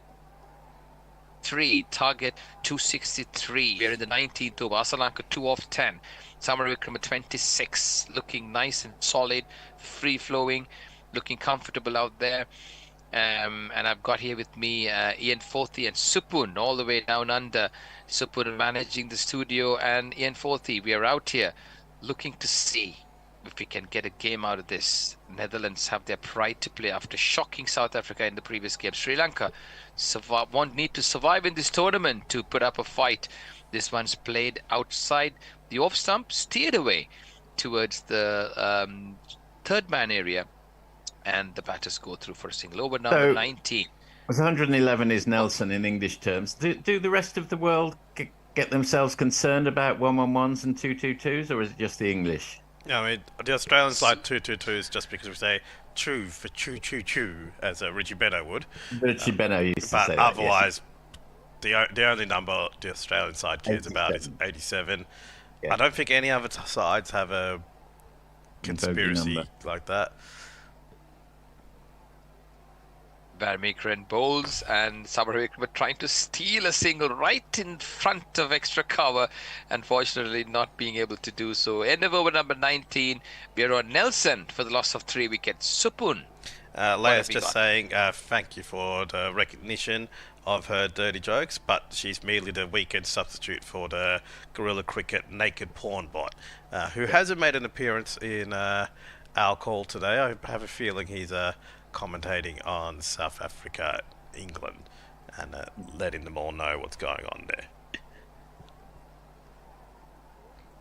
I think that's right. Do we have any more support? No, that's it? That's it. I have a feeling everyone else is listening to the South Africa, England game, which is currently sitting at 190 for 3 in that match. So Claessen's on 12 off 12, Markram's on 27 off 28. Adil Rashid's picked up 2, and Gus Atkinson's bowling is the other bowler. Is Topley completely out of the attack? Bavuma is not playing today. Is he injured as well? Is there another injury there then? One of those injuries where another injury. People get dropped, and then because of their status, it's almost deemed as an injury. I'm not sure. Maybe. Floated up in the air by a new bowler, Colin Ackerman, who's been brought into the attack. Quite similar to Aryan Dutt, isn't he, the way he bowls? But faster delivery, outside the off stump, pitched, and Asalanka playing trying to hike this one towards the square leg area. Fortunately, a ball travelling along the ground to the deep square leg region. No, the batters go through for a quick single. Netherlands have their pride right up there, beating shocking South Africa in the previous game. Whatever the outcome in this tournament, that will go down in history as one of the great victories. South Africa, strong side. They thrashed Australia in the game before, only to be humbled by Netherlands. This one's outside the off stump. Quicker offish delivery, off break delivery coming into the batter. Samar Vikrama plays it defensive, no chance of a run. Asia Cup was won by, the qualifiers. Sri Lanka beat Netherlands twice in the finals, about 120 odd runs. The last 5 outings, Sri Lanka have come out victorious. What can happen here? This is a fastish off break again. Samar Vikrama is watchful, rather diligently plays it towards the mid wicket here, no chance of a run. Here he comes, Colin Ackerman, good bowling. It's overpitched though on the off stump, but this time Samar Vikrama equal to the task. He gets his pad outside the off stump and nudges this one towards the short fine leg area, and the batters go through for a quick single. The left hand right hand combination could be a bit of a cumbersome process for the bowler and for the fielders as Ackerman comes round the wicket this time. Shortish, no turn there. On the back foot goes Asalanka. Plays it back to the bowler. No chance of a run. Over number 20 gone. 1-1-3 for 3. Chasing a victory target of 263. That was about a minute for that over. Excellent introduction to the attack from Ackerman. Just 2 runs off it, and they'll be very happy if Ackerman can keep that up. Tweet in from Muttley. What the fuck have I come back to? I go to make a bacon buddy and come back to DeCock and Wiley jokes. Childish to a lot of you. Imagine if Dickie Bird was umpiring. So, imagine it. So we're very well chastened there, Muttley. Right, and Leia's so- just letting us know 111, 222, etc. are called Schnapsschalen, hard liquor numbers in German, and you're supposed to drink when the score reaches them.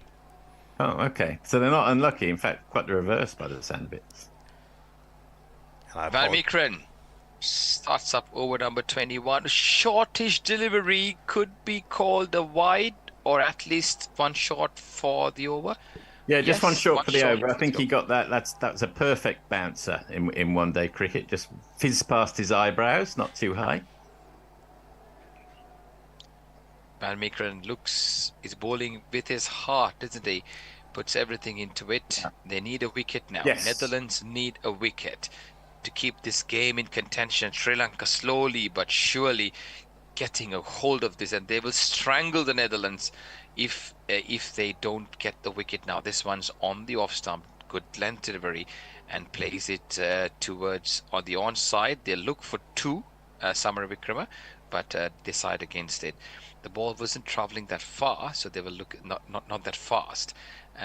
This was the reason why they were looking for 2. Ian Forthy, what should they be doing now? Netherlands, they need something to make work. They do. I was going to say, with a score like 263 in today's cricket, you'll rarely not chase that down if you're batting second. So you've really got to be targeting wickets from here on in. It's by far your best chance, and it slows the scoring down. Agreed. Short delivery again. Asalanka struggling for fluency, and I think they will do well, Forthy, to try and target Asalanka. He's struggled from the very first over where he faced Van Meekeren for 5 dot balls, and he struggled for timing. Sorry, Forthy, you were trying to say No, something. not at all. He's 4 off 15, and this is the double reason why wickets are crucial. Now, obviously, you can't just order a wicket, but it does mean that a more attacking mindset is critical from here on in. I mean, the alternative would be to rope-a-dope and hope for the best, but I think Sri Lanka would probably thrive on that because there's plenty of time left. And there's a bit of pitch repair going on at the moment. There's a bit of gardening work going on, so whilst we're doing that, I will, Charith Asalanka and the usual Sri Lankan top order batters are free-flowing stroke makers, and the moment you strangle them, you actually tighten the grip, don't let them rotate the strike or go for the shots. That's when their fluency gets compromised and leading to mistakes. This is what I'm seeing in Charith Asalanka at the moment. Yes. So Netherlands will do well to try and get through to sort of see how they can bowl as many dot balls as they can, create the pressure, do something different, make the batsman think, attack with fielders in front, close in positions, and they really have a good chance to make this work. What are your thoughts, gents? Yeah, well, I think Netherlands they're making the most of their resources. They're well coached. They know everyone knows exactly what their role is in the team. They've got a piece of paper telling them that in their pockets. I'm surprised that more pieces of paper aren't used in cricket. I'd be, if I was captain, particularly if I was a bowling captain, there's no way I'd be able to keep an eye on everything, particularly in an ODI. It's bad enough in a test match. Yeah, I would say there's nothing wrong against that, isn't it? It's a rules to say you can't. Yeah. No, so- and I don't mind if if there's a new song from a band. I don't mind if the singer wants to use a lyric sheet. That's fine by me as well.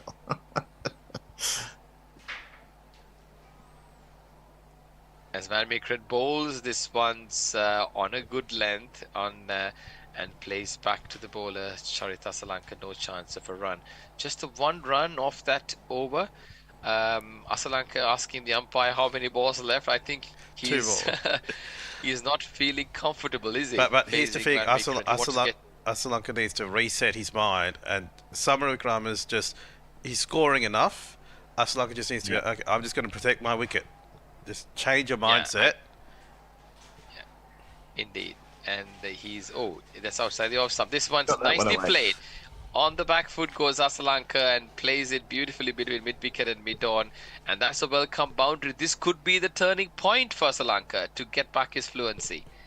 The way you get shot for crossing a boundary. Yeah, he just dropped it a bit short there. Just a momentary lapse of concentration, I think, from Van Meekeren. Exactly. You could see his exasperation with himself there. Yeah. And fourthly, sometimes for batters who are struggling for timing or who are out of form, it just takes one shot. Yeah, that's right. That. It just get clicks. you back on track, and it clicks. And I saw Kusal Perera when he was woefully out of form in the last game. He came good, and he was. You see him like 5-10 years ago. I remember seeing him once in Hong Kong. He's such a fluent player. Some injuries to and fro made him give up his wicket keeping, and he looks a shadow of himself before. Outside the off stump, the last ball of the 6th over from Van Meekeren. Shoulders, arms goes Asalanka. Lets it go through to keeper Scott Edwards. And that's the end of over number 21. 118 for 3, chasing 263 for victory. Supun, have you got any exciting comments from our followers? Mog is telling Gorilla Cricket to get that 400 jingle ready. I would assume that's for South Africa. And let me just see if there's anything. Don't think there's anything new aside from people complaining about my butchering of the German language, which is fair enough.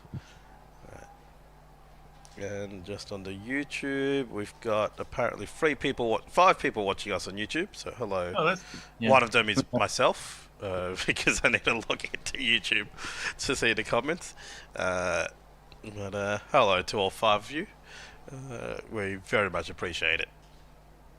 No, we could if you want to write in, we'll call you out by name. We'll talk about it. Yes. Directly address our YouTube audience. 5 people watching and 3 people on commentary. Wow, what a combination this has been. Come on, guys. So over 21 gone, and this is going to be the last over before we swap. As Colin Ackerman comes in, it's on the off stump, over pitched. And Samarawickrama again looking to put his foot outside the off and trying to smother the spin and place it towards the mid-wicket area. No chance of a run. Ackerman bowls shortish. On the back foot goes Samarawickrama. Plays it towards the cover area. And the batters go through for a quick single. If you're a young spinner, you're often told to get up on tiptoe as you final 3 or 4 strides to the crease. Colin Ackerman is a fine example for you of what that actually means in practice. He gets right up on tiptoe. Interesting observation, Forty. But this is an interesting passage of it. Do Sri Lanka go for the win, or do they look at their run rate? If so, at which stage do they do that? Asalanka glides this one into the covers, and the batters go through for a single. Yeah, I think that the history of Sri Lanka in this tournament means they'll just absolutely ensure they've got the victory before they start kicking around with run rates, because the victory is everything to them here, and they're weren't necessarily favourites this morning. Ackerman bowls on the back foot goes Samarawickrama, plays it towards the square leg region, and they were looking at the beginning to try and get a double on that, but they changed their mind, and they settled with 130 off 34. Samaravika were looking very, very solid in defense and his game. Samaravika, for me, will be the key to Sri Lanka's success in this innings. There's a bit of a discussion out there in the middle. The umpire's having a chat with Scott Edwards, looking at something. Can you figure out what's going on there, James? No idea. Sometimes when this happens, it means the DRS is down. That's what happened last night when they had a big conference. I don't think it's that. No idea. Was it? And they weren't looking at the ball, so there wasn't any damage to the ball they were worried about. I think that the danger area, maybe the bowler's Yeah. going on the danger area. Yeah, that's a possibility. At some point. Rarely counts for much in ODIs, but can do a bit, I suppose. Yep, players throwing the ball into the rough areas of the outer pitches. Oh, okay. According to ESPN. Ackerman bowls. Next one's over pitched and driven towards the long off area, and the batters go through for a quick single. 122 for 3. And the next one's that kept low. Colin Ackerman. He's certainly lucky there. Samaravikrama, he judged that very well to put bat on ball. It kept low and almost crept onto him from a very low bounce. Over number 22 gone. Sri Lanka 122 for 3, chasing a target of 263. Batsman at the wicket, Asalanka for 10, and Samaravikrama for 30. Colin Ackerman, 2 overs. No maidens, none for 6. And I think we're having a little changeover now. Yes. Yes. I'll just play a sting, Thank you and very we'll much. be back very shortly.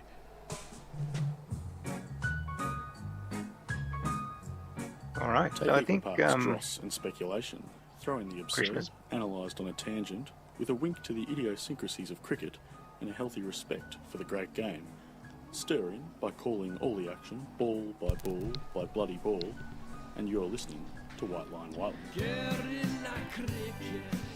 Yes, you are listening to White Line Wireless from the Box of Dreams. I'm Russ Stegnan. I'm joined by Krishna, and Forthy has run away, but he's actually not supposed to. He should come back. So, Box of Dreams, of course, brought to you proudly by Sugar and Spice Cat Rescue. This match, I would not say it's evenly poised. It's pretty strongly in Sri Lanka's favour. They're 3 for 122 after 22 overs, chasing 263. But the Netherlands are not dead yet. Krishna. Oh, look, I think they're a strong showing still in the Netherlands. Need to take a wicket along the way here and there, and they'll keep the pressure on. Van Beek's going to come back into the attack. In Sorry, go. Yeah, no, I was going to say in Mumbai, South Africa's 215 for 3. Here is Van Beek to Asalanka, and it's past the outside edge as it goes away from the left-hander. Surprised Baz Delata's not come on again. He went for 21 off his first 2 overs, but he's kind of Netherlands' trump card. He tends to take a lot of wickets when they do well. Yeah, I agree. He's their all-rounder, and he's the one who can change the momentum of the match. Here's Van Beek again. This one's short, and Asalanka's cutting, and it's cutting pretty well. There's no one at backward point, and so he'll pick up 4 runs, taking the score onto 126. Crossing the boundary, crossing the boundary.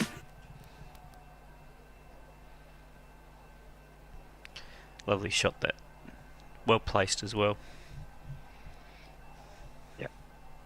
Not a great ball, though. Van Beek- Has to be said. No, no, that's right. I think he'd be looking to back up his batting effort with the strong bowling effort as well, but that was a poor ball. Asalanka's moved on to 14 now, 22 deliveries, so he's taken a little while to get going. This one, Van Beek's changed around the wicket, and this one's cramped him up a little bit. It looked like he was going to go back on the stumps, but it just goes straight down to his feet. So, no run.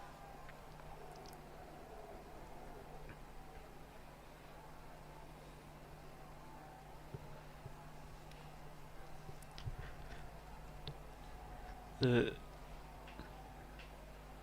Dutch attack Dutt's been their best bowler by far in Van Meekeren. They They had less success with Van Beek and the other medium paces, but here's Van Beek, and he's on the back foot. Asalanka playing it to cover, no run. Actually, medium pace is probably unfair from Van Beek, isn't he? At 130. Yeah, I just feel he's a bit short and wide at the moment, and he's giving the batsmen too much space between their arms.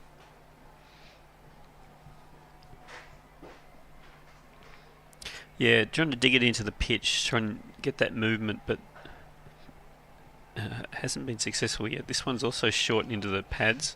And they're going to probably come back for two, as it's going to go between the square leg and the point. No, they don't come back for two. So, well, fielded quickly down there. The score goes to 127 for 3. 1 ball left in this over.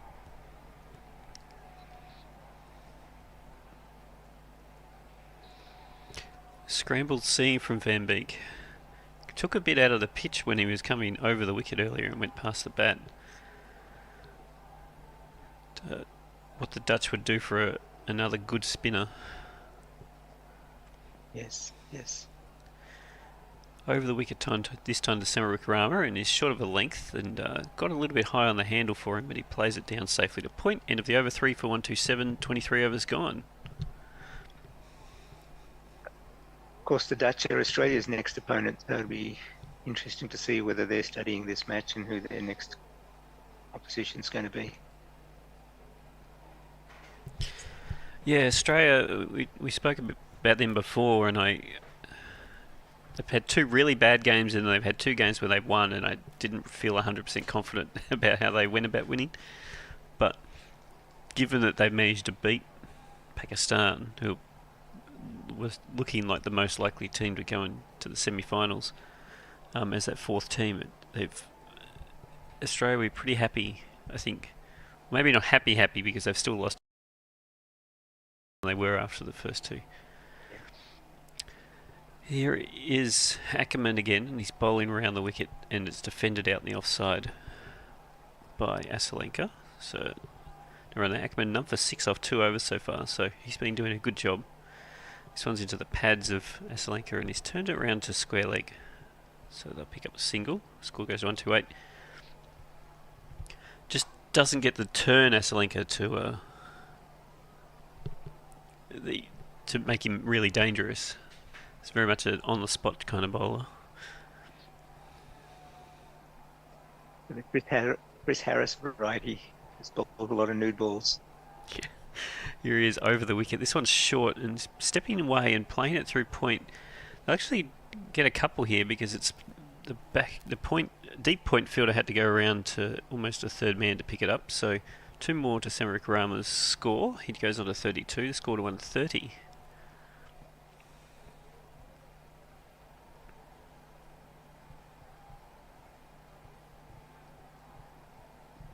Ackerman short again, and he's trying to cut that, but far too close to the body, Samarukarama, so it's just played back into the pitch. Ackerman won't mind seeing that. It did look like it came back in a bit, that one. Cramped into the room. Here he is again. This one's straighter, and Samarukarama just stands up and pushes it through to mid-on. He will take a single. There's 1 ball left in the over, 4 of it so far. The win predictor's pretty much the same as it was at the start of this innings, around 30% for the Netherlands and 68% for Sri Lanka.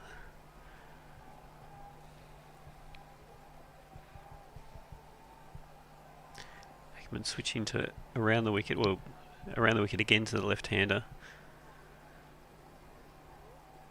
Comes in now to Asalanka, and this one's down into his pads, and he's going to push it through mid-wicket just for the single. End of the over, 3 for 132. Anything on socials? Yeah, there's a couple. There's one, you might have already read this. Anand said this game is interestingly poised. I think Van der Merwe, with his experience, should be back soon. A couple of comments about the South Africa match. Mog says, were you even alive for the run-out, Shelley? I'm not sure what run-out he's referring to. And Mog also says, even Steve Waugh was impressed by the power of Macmillan's sledging.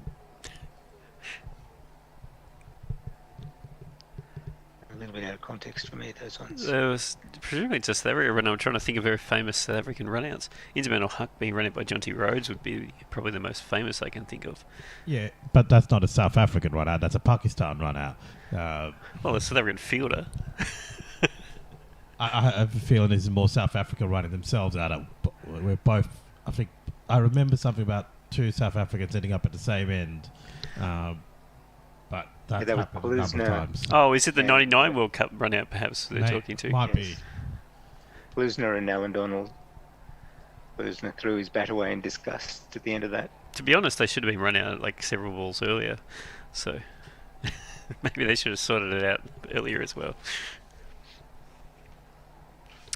It's going to be Van Beek again. He's bowling to Asalenka around the wicket. This one's just short and just like it's cutting. He's past the point he was diving, but there's a fielder down there, so I'll just get the one. Scored a 1-3-4. It does. That was a nice catch shot. Yeah, it does seem like Asalanka's changed his mindset from have to score off everything to I'll just wait until there's a ball I can actually hit and do something with it.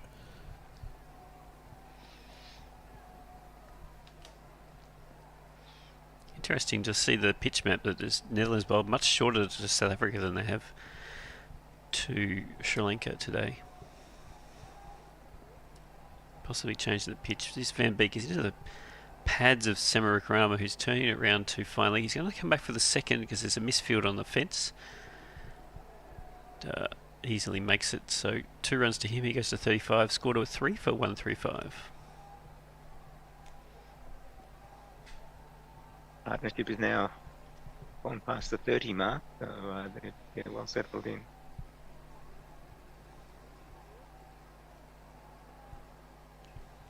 Just going back to Nissanko's dismissal, he's got 350s in this series, but he keeps going out once he gets a 50. Hasn't gone on yet. Here's Van Beek. He's short of a length. He's tried to pull it and doesn't beat mid-wicket Samarukrama. Van Beek has splayed himself across the pitch after bowling. Hopefully he's alright. That might have just been I can't believe that didn't get a wicket. I'm going to go down on my knees and pray sort of situation. It looked more like I just tripped over my own feet because although I'm a professional athlete, I have some... I've just popped back. I saw that sort of text. I just popped away for 10 minutes. Am I required? Oh, well, do you not want to be required? Would you like to I'm watch the other happy game? to be required, yes. Here is Van Beek into the pads of Samarukrama and he turns it around to square leg for 1. Yeah, you are required, Forthy. We always love to have you on the thing. Well, thank you very much. Was I meant to be on? There was a double stint on comments, actually. Well, I'm back now. Sorry about that. It's possible, yes, it is possible to misread these things. Maybe I didn't have the most up-to-date. Rather, I should have been like Netherlands and had a little bit of paper with me. Well, and Russ says you've got to go to the file. It's better they're on the file because I change it constantly because I'm a bad person. Here's Asalenka facing Van Beek and he turns it around the corner to deep fine leg for a single. His score goes to 19, the score goes to 3 for 137. Yeah, it's wickets that are required here, isn't it? 2 more wickets would make this very interesting, but it's a little hard to see where they're coming from right now. Yeah, look, I think the spinners are the go at the moment. Maybe give Bastelator another shot, but otherwise Van der Merwe and Dutt and Ackerman bowl them out and see if you can cramp the scoring. Yeah. Here's Van Beek. This is full and into the pads of Samarukrama. He's going to get that round of fine leg. And once again, Dutt's fielding, but they'll pick up 2. They thought about doing the little flick to the other fielder there and then changed their mind. That was the end of the over. 7 off it. 3 for 139. Halfway. On socials, Becky94 reminds us that it must have been the 1999 World Cup semi-final run-out that was being referenced before. I'm sure that Shelley's old enough to remember 99. Although maybe she wasn't old enough to remember. I'm sure she was alive. I think it's a deep mental scar that runs through South African culture. Well, aren't they still bitter about 92 semi-final as well, though? Yes. Yes. They've got no one to blame on that one, but they can only blame themselves in 1999. The 92 was where they had 22 runs of 9 ball. There was a rain break, and then they had to come back and get 22 off 1 ball, wasn't it? That's right. Yes. 13 balls to 1 ball. Yeah. That brought 13 about balls. that brought about Duckworth Lewis, and I think it was a formula which Richie Benno, the sainted Richie Benno, had cooked up before then. Yeah, really? he hadn't really thought it through. He's Van der Merwe, so they are listening to me once again out in the field, which is nice. Round the wicket to Asalenka, who defends it out to the onside. The idea was that every over you lost, you would get rid of the lower score. Before that, it used to be you just take the average, which made it far too easy for the chasing side. Here's Van der Merwe into the... He's pushed it out on the onside, taken a run. Asalenka turned around, gone back as the fielder came in quickly. South Africa don't think they've got the wicket. So, in fact, the umpire doesn't even go to look. He's going to look at the replay. Had to turn quickly, though. Big diving effort. Yeah, there's very comfortably in. In a situation like that, it's just not worth going upstairs. He's so in. I'm so used to them going upstairs for everything, though. It's something of sorry. I think even actually if that had been a direct hit, he probably would have still just been home, but it was close. Yeah, so previously I used to use the average, and so you'd get a chase that was 230 or 200, and then suddenly they'd have to get 100 off the 25 overs, which is a doddle. Then they started taking away the worst overs. So basically, if you had 10 maidens, suddenly you had the same total, but off 40, which was made it incredibly difficult. Here is Van der Merwe to Asalenka, who pushes out on the offside and runs through for a quick single. Score goes to 3 for 140. And then we went towards Duckworth Lewis. It's obviously significantly more complicated to calculate. Yeah, it is. I don't even understand the principles, but it seems to work, broadly speaking. But I think over the years it does slightly favour the chasing side, Duckworth Lewis, I think the feeling is. In certain circumstances, yes. I can explain why in a second. Oh, excellent. Hitting the hard topics on wireless today. He's been around the week December. He comes down the pitch and tries to flick it out on the onside. Actually, only goes down to short, fine leg. Bit of an awkward shot. No run taken. Essentially, so if you're chasing and then you lose overs, it works pretty well in terms of where you were relative to the point. Yeah. Here's Van der Merwe on the back foot. Samara Kramer, he pushes it down to long on for a single, scored it at 141. But if you lose 20 overs at the start of your innings and then have to chase 30, what it doesn't take into account is the idea that in those 20 overs you should have been losing wickets. So you then have a 30 over chase that's effectively the same as what you should have got been at the same point, but you've got 10 wickets in hand still, and it much favours the chasing side. Yeah. Here's Van der Merwe. It's short of a length and is turned around by Asalenka on the onside. I did once write a blog post about this. It was probably in about 2007 or 8. But the idea, I think, is what they should do is if you haven't, they should adjust the chasing score as if they'd losing wickets at the average point at which they would lose wickets over those overs lost, so that and then add on the total of what it would be if you actually lost those wickets, which would make it fairer. It adds 5 or 10 runs or whatever, depending on what the chase would be. But other than that, Duckworth Lewis does work pretty well. Yeah, I feel like I'm slightly as if I'm back in maths lessons there. Correct. And at some point I started sort of earnestly nodding along as if I understood all of that. I need a whiteboard to show you the graphs. At one point it was Duckworth Lewis, and then what did Stern add to the equation to get his name added? What did Stern add? That's a good question. He added a couple of variables to the equation. Yes. Made it more complicated. What Russ just said. What were they? They were maths PhD guys, weren't they? Yes. Professors I could in actually England. see your statisticians is the official term. When I were in my gap year, when people still worked in their gap year rather than swanning around India for 8 months, I worked for IBM, and they took a chance on a art student with all the physicists and mathematicians. And on the very first morning, in the very first lecture, I was lost within 10 minutes. And in the end, they just gave me. I just sort of skulked around the office for 8 months, trying to make myself scarce and picking up a check at the end of the week. It was very obvious that I was completely useless, but it was a way to spend your gap year. Surely they needed something written or something for it. Yeah, they did find some odd tasks for me. Yes. Engineers can't write for shit, so you need to give them that. He's Dutt, and so they are going to the double spin attack. He's bowling around the wicket. He's got a sharp turn for a ball that pitches outside leg stump into Asalanka's pads. I don't think they ever experimented with art students after me. Stern is the new custodian, according to Sapun, but he did add something at the time. I can't remember what it was. South Africa have just lost their 4th wicket, 235 for 4. Who's gone, Krishna? So, sorry, there's just an injury to Willie here.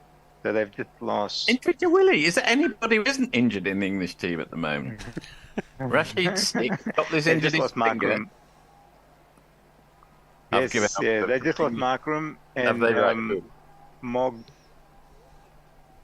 actually put a good tweet out saying that he was Josie Oak put a good tweet out saying he was caught by Bairstow on the boundary line, and Bairstow looked like a sumo wrestler trying not to fall out of the ring as he took the catch. He does look particularly top heavy in this tournament. I was trying to work out why we were stopped, and it turns out the Netherlands reviewed that. That's pitched a mile outside leg stump, and we're pissing around looking at the ultra edge while we wait for them to then come back to the. It's stupid, isn't it? Why don't the thing that's going to tell us that it's pitched a mile outside? It's pushed almost a foot outside leg stump. Outside leg stump. What is the point? And then it's turned back in sharply. It might have just taken leg when it came back, but that was a terrible review. It was terrible review. I couldn't work out. I thought someone was injured. I couldn't believe they've actually reviewed it.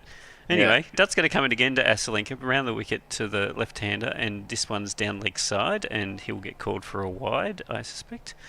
There's a bigger point which we might get onto, and you two gentlemen can probably answer it.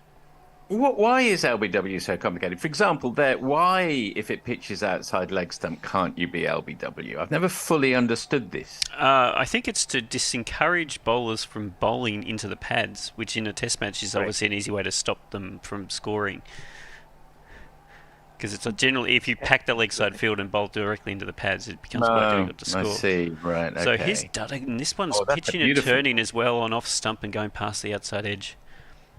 So the idea is you can't really get a wicket if you're bowling into the pad. You think of Shane Warne, if he could get wickets bowling down legs, he would basically have spent his entire career outside I suppose around the wicket. So. It's a bit like offside or something, isn't it? It's just imagine what it would be like if it wasn't there. Yeah, okay, fair enough. Well, it would look like field hockey.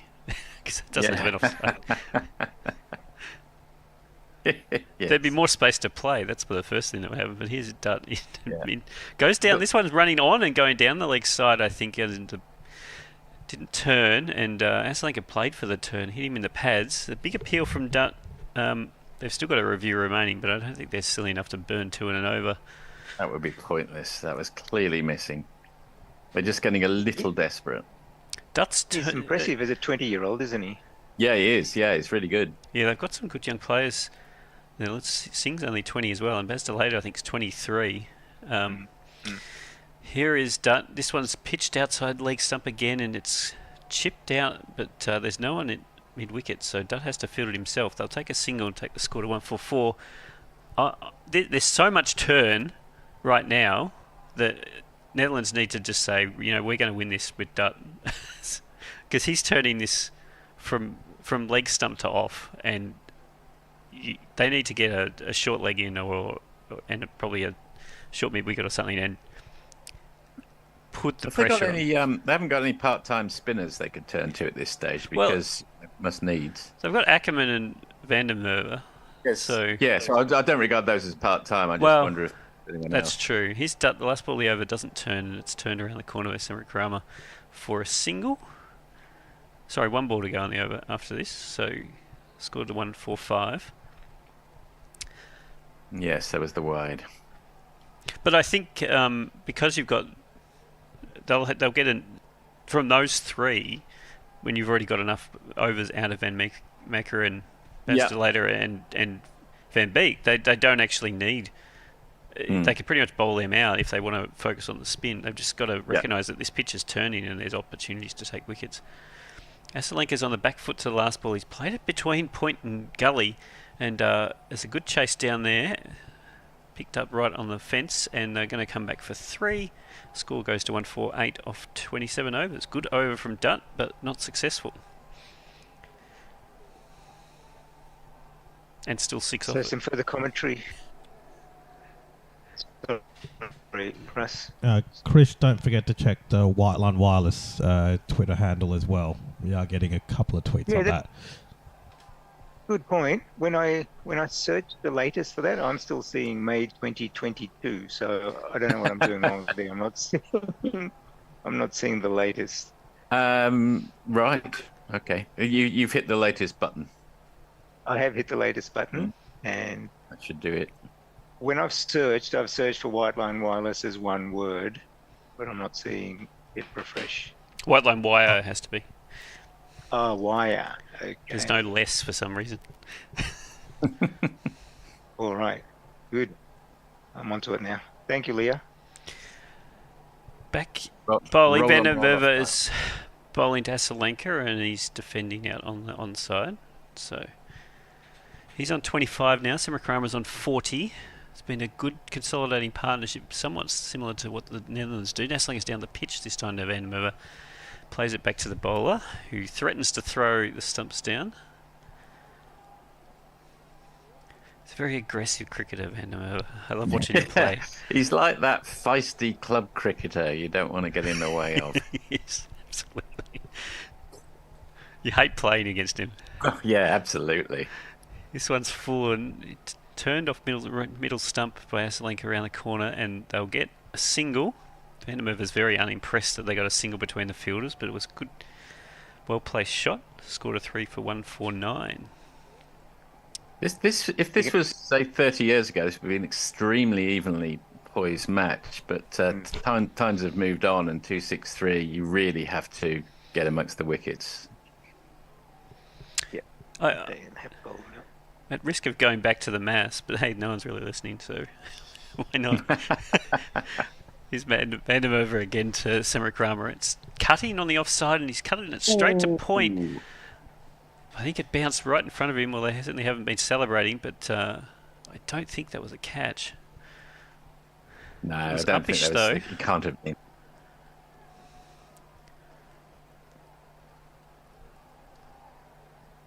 Semakrama facing again. Still Van der Merwe around the wicket, the left-hander. He's driving that down to mid-off. He'll pick up a single, take them to 150 in the 28th over, with 1 ball to go.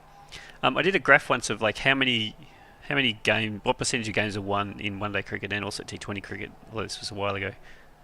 Based on how many wickets you'd lost in the chase and like what's your percentage chance of winning. And essentially, if you lose less than 5, you're like 95, 96% chance of winning.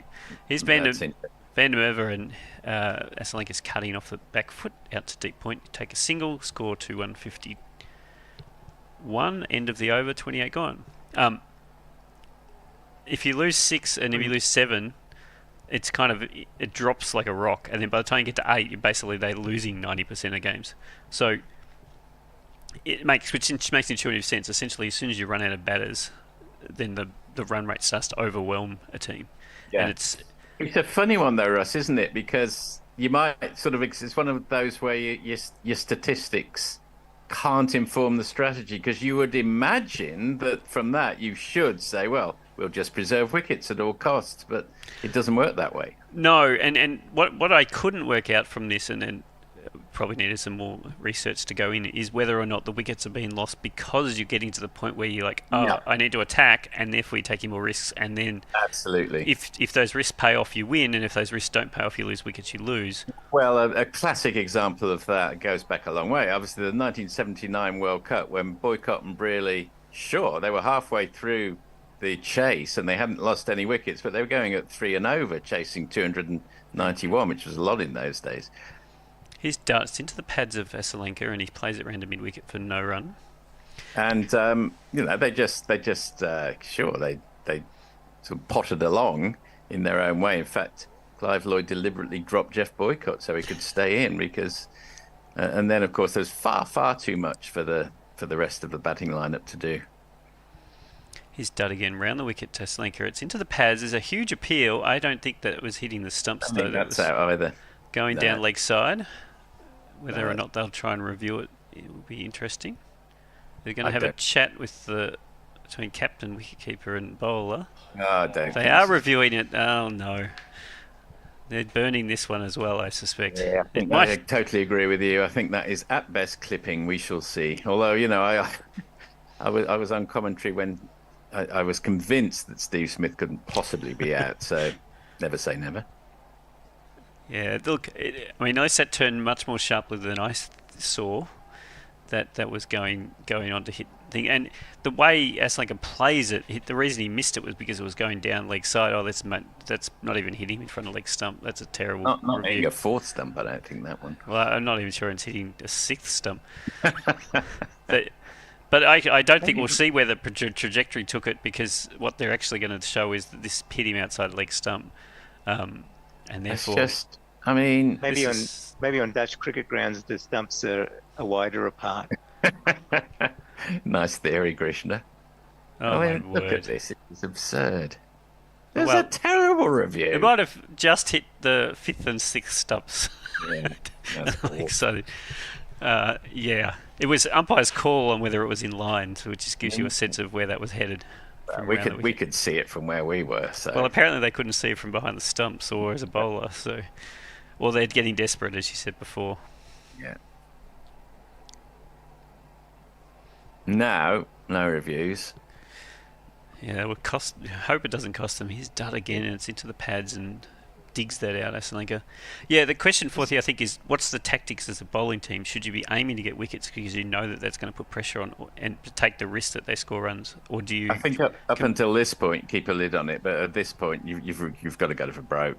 It's wickets or nothing at this stage, surely. He's done. Aslanka's down the pitch and he's hitting that, and he's hitting it very nicely. That's going to be 6 down the ground. It's cleared the rope, the stand, and gone 6 rows back as well. What have I got in here? Ooh, that one. Will you just go for one? Take the easy run. Or will you have some fun and try for smack some mum? You know, that's fine for. I mean, yeah, he got hit for 6, but he's been turning the ball past the bat pretty well. Yeah.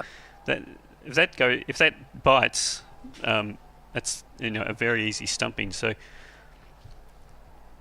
Comes back to what we said before, that they need to take these risks to take wickets. I think if you've got a big total, you can sometimes force the wickets to come by just blocking it. But in this particular chase, Sri Lanka's got less than 5 and over, I think, to get now.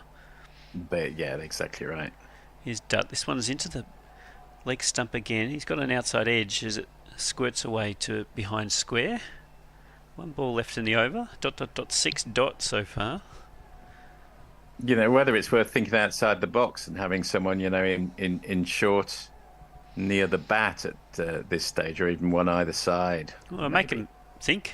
He's done. It's full on off stump, and he's driving out to a wide mid-off position. He'll pick up a single Aslanka. So 7 off that over. The score is 3 for 158. The other thing, of course, is they're wasting Dutt's overs because he's now bowled 8. Yeah. And we're due for a change, which I'm not sure who's changing because I can't see the. Do tell me who's on. Am I on? So at 10:30 we've got 40 on ball by ball. You are on 40. It's myself and Sapun who's going to join me next to us. Okay. You'll have to Russ is on before socials. you stand up. You're going to have to hit the. Already done. Very good. No, you haven't done it yet. Because you need to make the thing smaller so that it fits in the top of the screen. Yeah. 40, I did want to say I'm very impressed by your bookshelf that's behind you. Here's Van der Merwe. He has managed to beat the inside edge of the bat there. It's also managed to beat Scott Edwards and is going to run away for 4 byes. That was a ripper of a ball to Aslanka. Turn back inside. Somehow missed the stumps. Hands go to heads. So that's 4 byes. That's not the first time. Yes, Scott Edwards has not had the best of days, it's fair to say, poor chap. Am I on ball by ball, Russ? I don't know because I can't see it. Yes, but yeah, yes, you are. You should do it because I've been doing it, so I shouldn't be. And, yeah, okay. So put yes, Thanks, Krishna. that was We'll a see shame. you later. Yeah, will do. A rueful look on Scott Edwards' face. Roelof van der Merwe in for his second ball round the wicket to Sri Lanka. And he just knocks it off his pads and come through for a single. And Sri Lanka will continue to do this quite happily with the odd slightly more extravagant shot as we saw during the last over. And imagine if this was a test match, say, with 100 runs still to get and 7 wickets in hand, then, things would look a little different. Obviously, the pitch hasn't deteriorated. But 2 quick wickets and everything can change. Van der Merwe in again. Samarawickrama opens himself up. Doesn't get hold of all of it, though. And he's slightly fortunate that his inside-out shot dropped short of the man coming in at long off there. That was I only just heard you coming off screen. You're hearing my. There we go. Yeah, sorry, Sapun, you were on mute. Yes. Don't want me to say anything, do you, Russ? Van der Merwe in again. Samarawickrama. God, I'm in really trouble with that name. Whips him off his legs down for a single to deep square leg. Sapun taught me this once, Forthy, when I completely butchered his name on air at Whiteland Wireless, and that is go really, really fast and don't stop. So it's Samarawickrama. So Samarawickrama. Apparently, drummers tell me, I'm not a drummer, but do this ball now. Just knocked off his legs. Oh, they were rushed through for a single. They had to hurry, but they're through. Samarawickrama. Drummers say, come up with something really quite complex. Don't go for something basic if you're an uncertain drummer, because no one will be able to correct you if it's not quite right. And maybe it's a little bit the same with Sri Lankan names. Van der Merwe round the wicket, and Samarawickrama advances down the wicket, probably changes his mind because he ends up cutting it, but wide of the man at the point for one of these. That's your cue, Dennis. Oh, it is too. There you go. She says she's always the fullback. That's an expensive over from Van der Merwe. Apart from the buys, which weren't really his fault, that was a great ball, but he's still gone for the rest of it went for 9 as well. So 30 overs, 171 for 3. Yep. I don't think the old maxim still holds of doubling the score, but if you do, you're going to get an awful lot more than 263. And I'll just point out that the person from Drinks from Netherlands, who was just on the boundary, picked up the ball before it actually hit the rope. So I'm not sure if he's actually allowed to do that. It was given a 4 anyway, but he should have let it hit the rope and be declared dead first. That's a pretty idiotic thing to do. We've got a tweet from Farong. No sympathy for England. Fitness probably isn't high on the priorities. 6 bowlers used so far. Angry Bun hasn't bowled. Specialist batter though, is he? Simple solution. Covers all bases. Can bat, ball, keep in field. Mr. Versatility. Justice for Duckett. Duckett, yeah, sure, right. Yeah, it would have been the solution. Perhaps Harry Brook might have a bowl for England. Yes, well, we're seeing Samarawickrama. How did he get to his 50? Oh, almost. I don't think he has got to his 50 yet. He's taking his sweet time. Yeah, he is. He's 48 or 51. Actually, he's not really. He's 48 or 51. 48 or 51's not too bad. Actually, Sri Lanka's taking a little bit more time. Sri Lanka's been hogging the strike because he came in a little bit after Samarawickrama, and he's only faced 52 versus 51 balls, so he hasn't really been able to turn the strike over at all. Sri Lanka have not batted well in this tournament, but they'll be doing well to throw this one away. They're down to 11%. They're 89% currently on win predictor. For what that's worth, Dutt. And as Russ suggests, they're rather burning through his overs now. Samarawickrama whips it to deep square leg, and they come through for a single.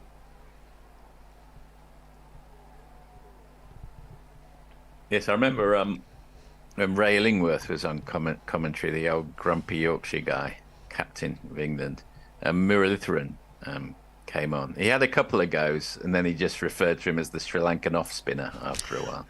Murali's an easy one. I know, it's an easy one. But when you're from Yorkshire, anything which is beyond Root or Hutton is too tricky. But there was one tournament he played where he had two different, like he had his shirt and then he had the jumper, and both had a different spelling of his surname. So there was Mullery Duran with a D or Mullery Turan with a TH. Yeah, sometimes he goes by both, doesn't he? Oh, okay, so he missed the dot ball, but that one, an attempted hoik by Asalanka, completely misses it. And that's a big moral victory, but no wicket for Dutt, as it turns too much and misses the stump. They just need to play Dutt out, and then one of the more threatening bowlers from Netherlands is out of the attack. Yeah, you're dead right.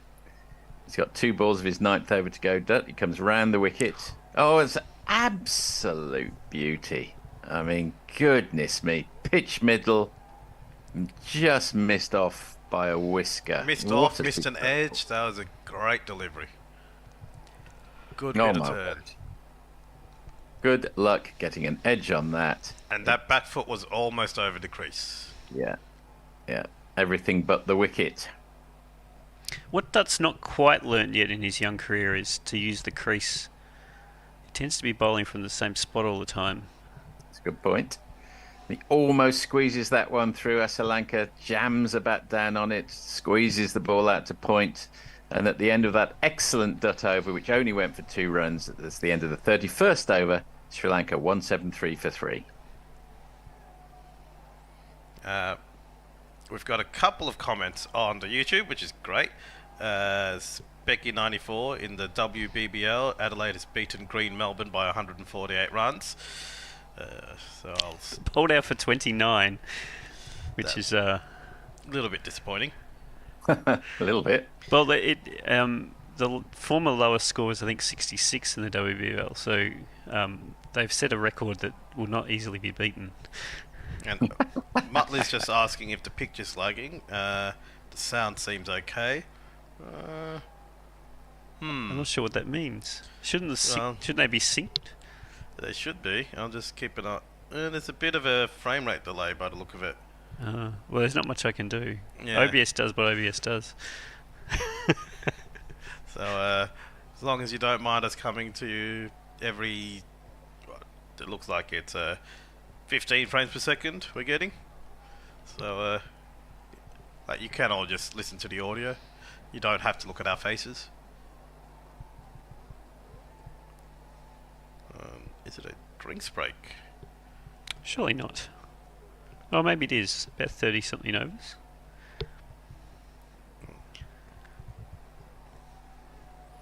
And Mog's asking what the hell is going on. Sri Lanka are in control against Netherlands, and who the hell knows what's going on with South Africa, England. Maybe something. What's going on with this ad break? We've actually seen the same ad twice in a row now. Is this KO doing something weird, or is this... Are we stuck in an infinite loop? Could you imagine you do Groundhog Day, it's just the same ad over and over, it only goes for 30 seconds. So, oh, you know what? Forthy's disappeared. Yes, he has. South Africa currently 262 for 5. Have we lost internet? Surely not. Well, no, because then we wouldn't have KO. Have we lost OBS then? Well, that's a good question. We might have lost Zoom.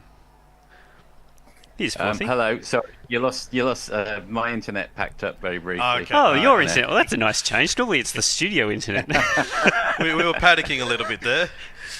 No, understand. Yeah. No, because we're like, what's died, and what can we do to fix it? What? Because understand. The studio internet goes down, and we talk to ourselves for about 3 minutes before we realise that something's gone horribly wrong.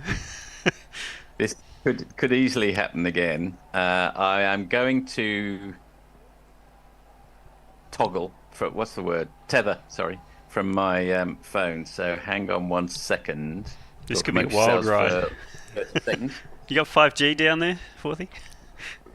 I doubt it. No, it is a drinks break. It is a drinks break. Let's play the drinks jingle then while we wait for the thing, rather than discussing esoteric topics like Duckworth Lewis turn. Oh, our internet connections. Drinks break.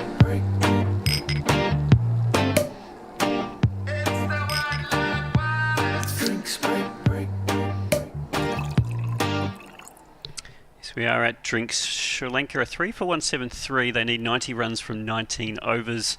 It's been a mostly controlled chase against this Dutch side that has been persistent, but hasn't managed to get enough breakthroughs. Baz de Leede is going to come back on. He went for a horrible second over, I think 16 off it. So, and the wickets to fall, Patam Nissanka 54 off 52, Kusal Pereira 5 off 8, and Kusal Mendes 11 off 17. And Sadira Samarikrama is almost at his 50. Also, Russ, our highlights are missing about 1.5 hours in the middle. That's because we don't need to do them today. I just forgot that I didn't need to do them. He's best elated. The fourth, he's still working it out. So Samarikrama gets it round the corner. He gets his 50. That is a very good knockoff. Just 53 balls. And I'll give him one of these. Yeah. Oh, money. 50, 50, 50, pretty nifty on a bowler's pitch. Not sure it is a bowler's pitch. Oh, it's not. It's better than some of the others. I wouldn't say it's a batter's pitch. I'd say it's probably been the most bowler-friendly pitch I've seen so far this tournament. It's had swing and a bit of spin. It hasn't been up and down like some of the others have been. He's best to later. This one's full and he's drove into mid-on. There's a misfield from the mid-on fielder who pushes it past Singh, who was going to back up. So they'll pick up a second run, taking the score to 176 for 3. Sri Lanka to 39. Hopefully I'm back. And, yes. So, yes. You don't need to know the details, but I've managed to successfully tether, I hope. There's a shortage of PowerPoints as well, which, anyway, whatever. Sri Lanka is on strike. De Leede is bowling. And there's a little glance down to long leg. That was a horrible delivery down leg side.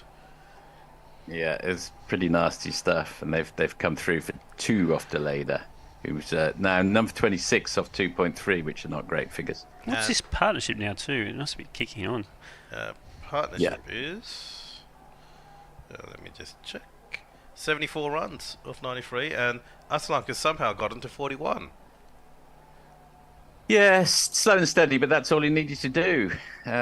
He's played the situation, as it were. You know, we talked about Michael Bevan, who was the first one not to panic, really, and just say, well, let us work out what needs to be done. Sri Lanka's done that. It's quite a mature innings from him, not worried about being 41 off 59. There's another dot ball there. Tried a big heave, just went out to mid-off, no run. Now, do tune in tomorrow for India versus New Zealand. Both teams unbeaten. So there'll be an upset either way. De Leede. Oh, that's a nice little shot from Sri Lanka. He's growing in confidence here. Just opens the bat and deflects it very narrowly down to third man, where the man from the perimeter comes racing round. Keeps it down to 2. Good bit of work from him. 7 so off the Sri Lanka's now moved.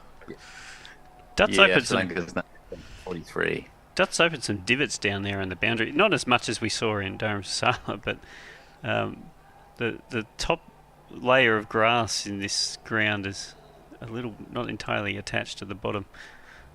De Leede in for the last ball of his over. Oh, it's another pretty horrid delivery. A sort of Yorker. If there was 7 stumps, it would be a Yorker on the leg side.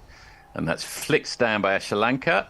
He moves on to 44, gets the single, keeps the strike. Sri Lanka 181 for 3 at the end of the 32nd over. De Leede's not having a good day. He batted very poorly, I thought. Looked all out of sorts. Yeah. He's not bowling well either. Yeah, just checking the tweets. Nothing really new there. Ajit from Armchair Cricket Podcast is maybe not 350 plus, but 320 is still on for South Africa. Can England get Klasan, who's clearly key for South Africa and can make a 20 plus run difference to the final score? So, well, if it was to be 320, the England of 3 or 4 years ago would have thought that was no particular problem, to be honest. But the England of 2023 might find it significantly more problematic. So South Africa currently 275 for 5, Klasan on 58, Jansen on 12. Dutt's in for his last over. He's bowling to Sri Lanka. Drifts onto the leg stump and just batted away.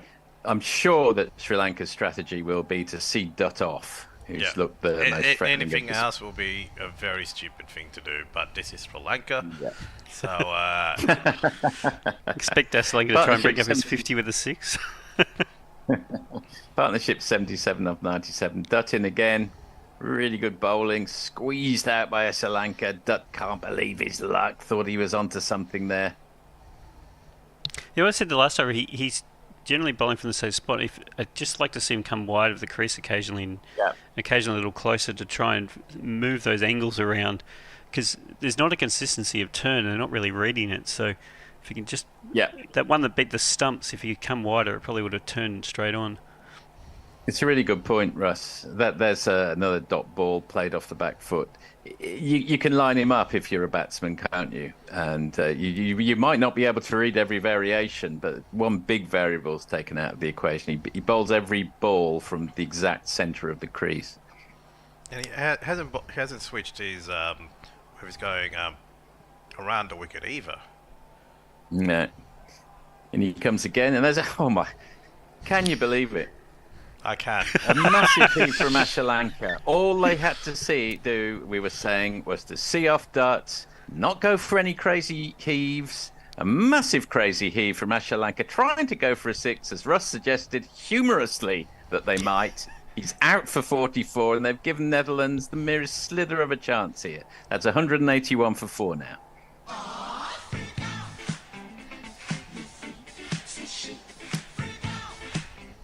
Just had to forward defend it. All we had to do. Unbelievable cricket. That's just a terrible shot. I mean, you're in the under-14s, you would get an absolute rocket from your coach coming off. Anyway, he played quite well up until that last ball. He got 44 off 66. He's probably seen Sri Lanka most of the way home. But, 82 is still needed off 104. 2 quick wickets. And this suddenly turns into a very interesting game. Yeah, and again, we went back to the idea that they were wasting Dutt's overs.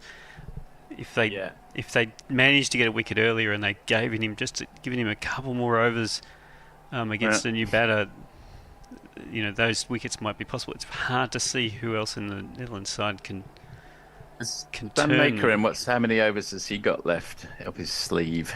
Not many. Really, having a quick look. It's really Ackerman and Van der Merwe. Macron has 4. He's 4. So that's not too bad. Well, okay. Yeah. Dhananjaya De Silva is coming at number 6.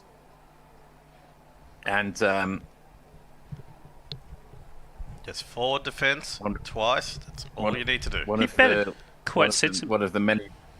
the many De Silvas to play in Sri Lanka international cricket. Aravinda Dhananjaya.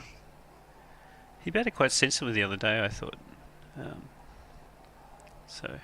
Yeah, he's a sensible batsman. He's got an average of 26 and a strike rate of 78, but that, frankly, is exactly what's needed right now.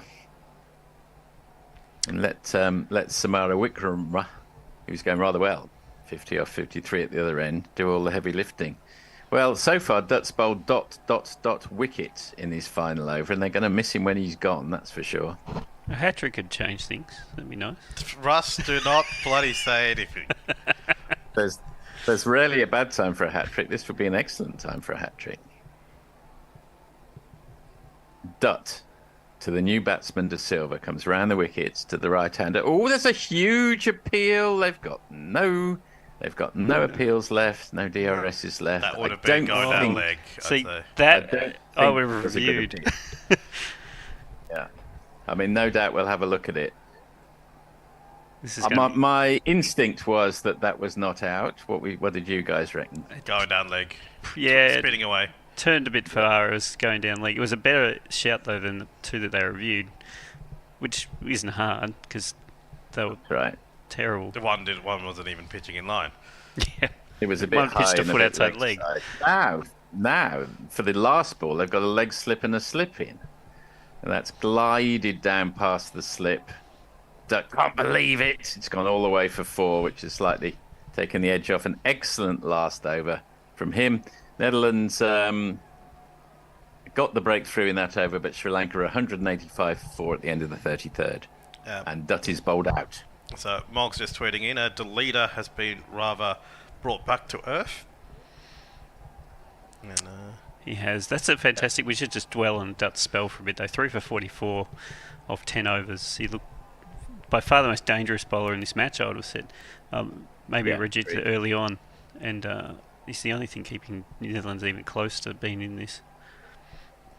Yeah, I think Dutt would not be out of place in most of the teams in this tournament. I'd go so far as to say, I don't know whether you'd agree with that. Well, I'd take him over Zampa. For example. Yeah, I'll take him over Moeen Ali. I mean, Australia's just given citizenship to free players for the Olympics, so maybe we can arrange that this tournament. Don't steal players from smaller nations. They need them more than we do. Roll on, roll off. Van der Merwe is back into the attack, and Samarawickrama goes onto the back foot and plays it through mid-wicket. Comes through for a single, which will expose De Silva for potentially 5 balls. Having a look at the other match, where South Africa 287 for 5 off 43 overs. Larson 67 not out. Topley's got 3 wickets. You've got half an eye on that one. So what's happening down in Mumbai? So that's reasonably easily poised. Apparently a belter of a track, and England will fancy their chances, but they've not been in good nick in this tournament. They do need to win it though, as we discussed last night. Yeah, they absolutely need to win this match if they want to have any hope of progressing further. Otherwise, they'll have to win all their remaining matches, including beating India twice, which seems unlikely. That's played down to long on for a single. I say we discussed last night, Forthy. I mean, we started a discussion and you said, I don't need this at 4 in the morning and went home, but... Samarawickrama opens himself up, plays an inside-out shot. Takes a little bit off it so it doesn't go straight down mid-off's hands, comes through for a single. So Sri Lanka seem to be doing what they did against a game against Pakistan, where somehow everything they hit in the air was about a jumping arm's reach away from the batters. Like Van der Merwe in again, and he cuts, but straight to the man at point. So he breathes, gives an almighty gasp, Van der Merwe. Not quite sure why. He's gone 1-1 dot, 1-1-1 dot in this over so far. 75 needed off 98 balls. Should be reasonably straightforward, but 4 wickets have fallen.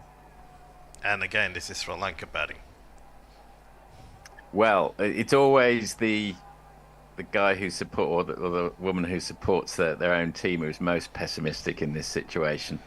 Everyone feels that their own team find a way of snatching defeat from the jaws of victory. I think it's a universal feeling.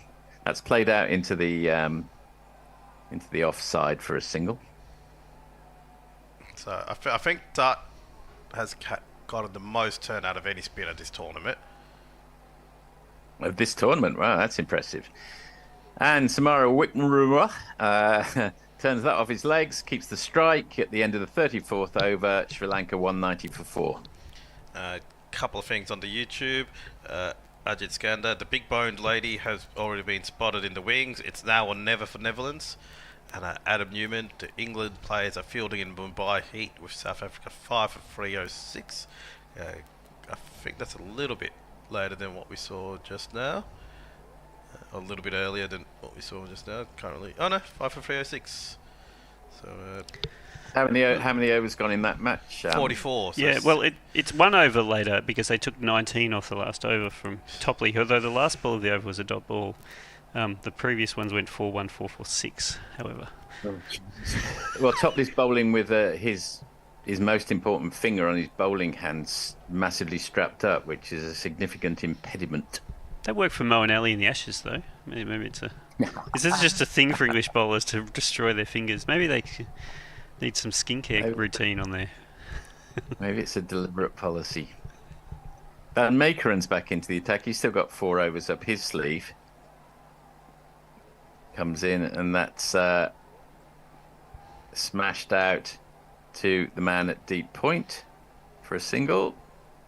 Brings De Silva back on strike. So Netherlands have come in a touch from 11% to 14% after that wicket. You sense there's just not enough runs for them to play with here. Who were we watching the other day? They went from 1% to 2%. You said, well, they've doubled their chances of victory with that late wicket.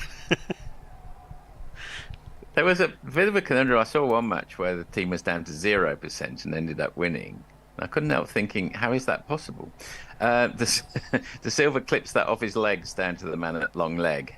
I mean, those sort of things for a single. That sort of things can happen in T20s where you get very rapid changes. The answer to how it's possible to win from a 0% is maths and chaos theory. It's never quite zero.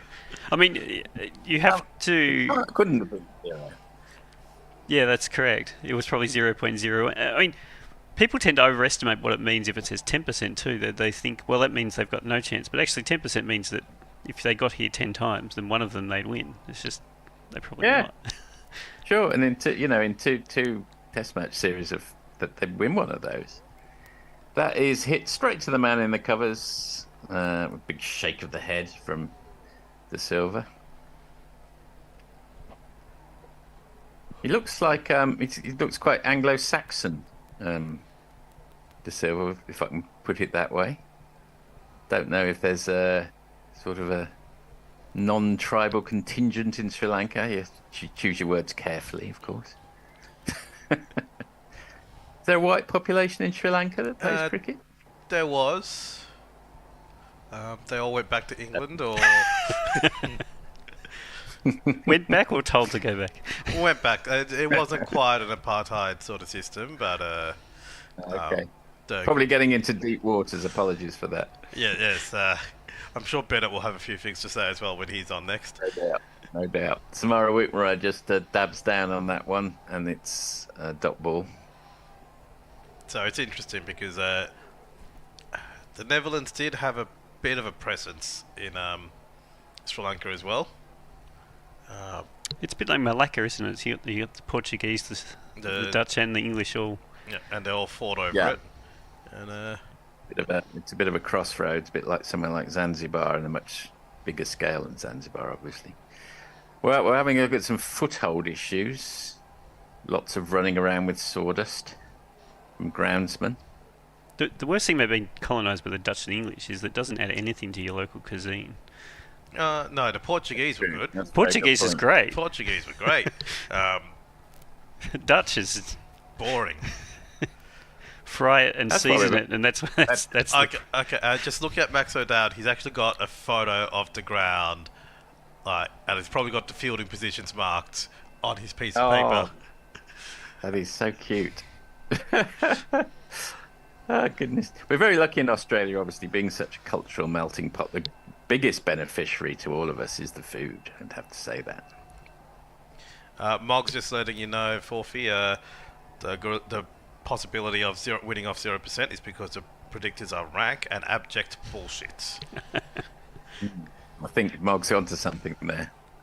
You can make stats say whatever you want them to say.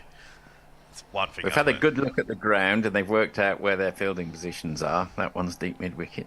And, oh goodness me. So, Van Meekeren's pinged in a short one. It's got up, it's got it too high. Scott Edwards wasn't able to get a hand on it. It's gone through for 4 byes. Is it being called a wide or not quite? No, not called just a wide. 4 byes. The previous one was a wide. That's the second time that Van Meekeren's managed to get it over Edwards' head. That was it. The first ball Van Meekeren bowled, exactly the same thing happened. So he can get the ball to bounce when he wants. He's very tall, of course. Yeah, I mean, it just goes. It's a good bounce. It just goes past his face. It's just a bit too good, as it were. Last ball of Van Meekeren's over. Tries a slow bouncer, which goes through to Edwards, who. Did he get his eye? Oh, I think it's an unfortunate bounce. Means the ball's leapt up into his eye, which is very unfortunate. And he's not wearing his mask, his helmet. He's not wearing his helmet. No, so that was unlucky. So he's gone through for a bye. At the end of the 35th over, Sri Lanka 197 for 4. Came through slowly. We've seen 5 byes in the Sri Lankan innings. We've seen all sorts of random events. We've seen a helmet. Oh, are we having a change? Are we having a change? We are probably having a change. Krishna should be coming in, as should... Yep, I'm on. Bennett? Bennett. And you're staying, Sapun, so I'm going to jump off. So we'll switch I'm seats. jumping off. So Bennett's doing ball by balls. Oh, is it? Right. Welcome back to Krishna, and hello to Supun, and greetings to all of you listeners out here, wherever you are.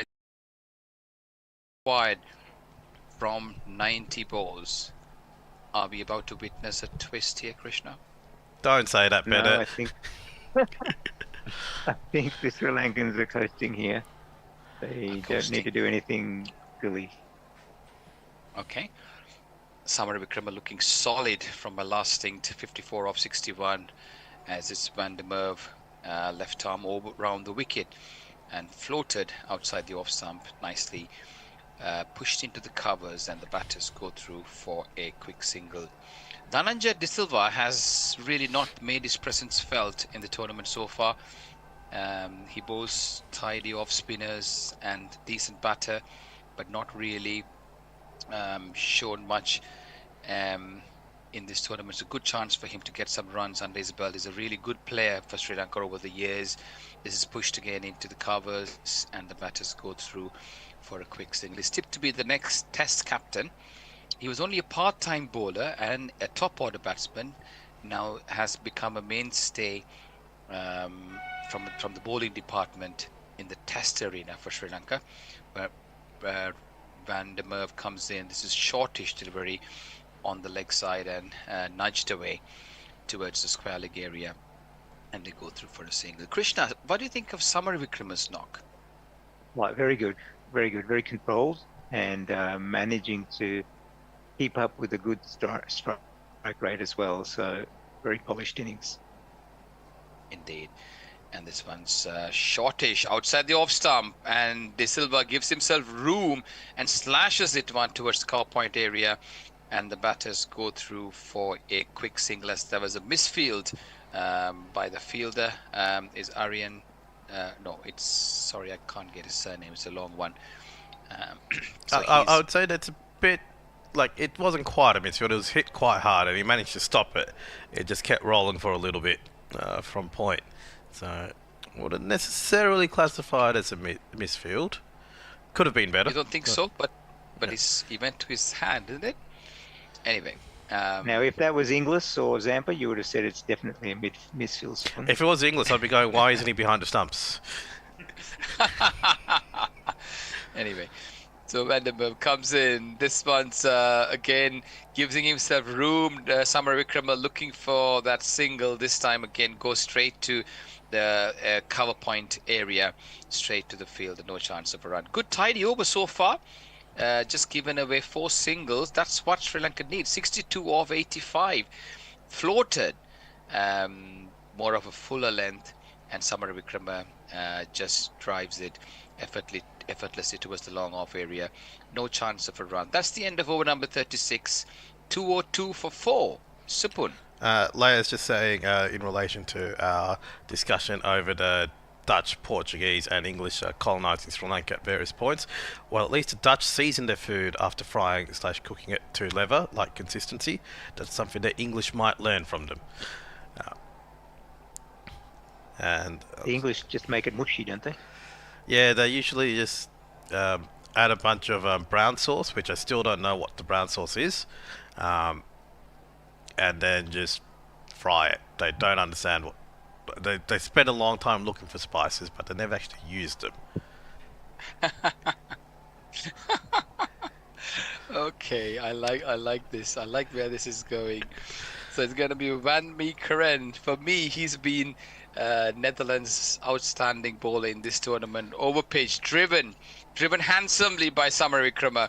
He waited for the ball and leant onto that and drove it between the fielders there, bisecting the extra cover area and the mid-off area. An excellent fielding on that occasion by O'Dawood, who prevents the ball from going over to the rope with a dive. And they get 3, do they? Yep, they ran free. their Yeah, entry. I don't think it was O'Dowd who It was saved the Dutch. ball. I think Oh, he it was the one who was cheering on the fielder Right. with the excellent save. Yeah, thank you for that correction. We didn't get the name of the fielder there, but anyway, short delivery pulled by Dhananjay De Silva towards the deep square leg area, and the batters go through for a quick single. Samara Vikrama steadily moves up to 60, 57 needed from 82 balls. The win predictor in Sri Lanka's favour, 89%. Netherlands 11%, not doing themselves any favours after bashing South Africa in one of the surprises of the tournament so far. In this game, not living up to their reputation. Sri Lanka clawing back from winning the preliminary qualifiers against Netherlands in the previous games. This is overpitched on the leg stump. It should be called a wide by the umpire. We'll wait for the signal. Or yes, it is indeed wide signal by the umpire. Van Meekeren trying the extra yard of pace or trying something different, maybe trying to york the batter, not able to get his line. He's looked a little bit kind of his first kind of spell was a lot more threatening, Krishna.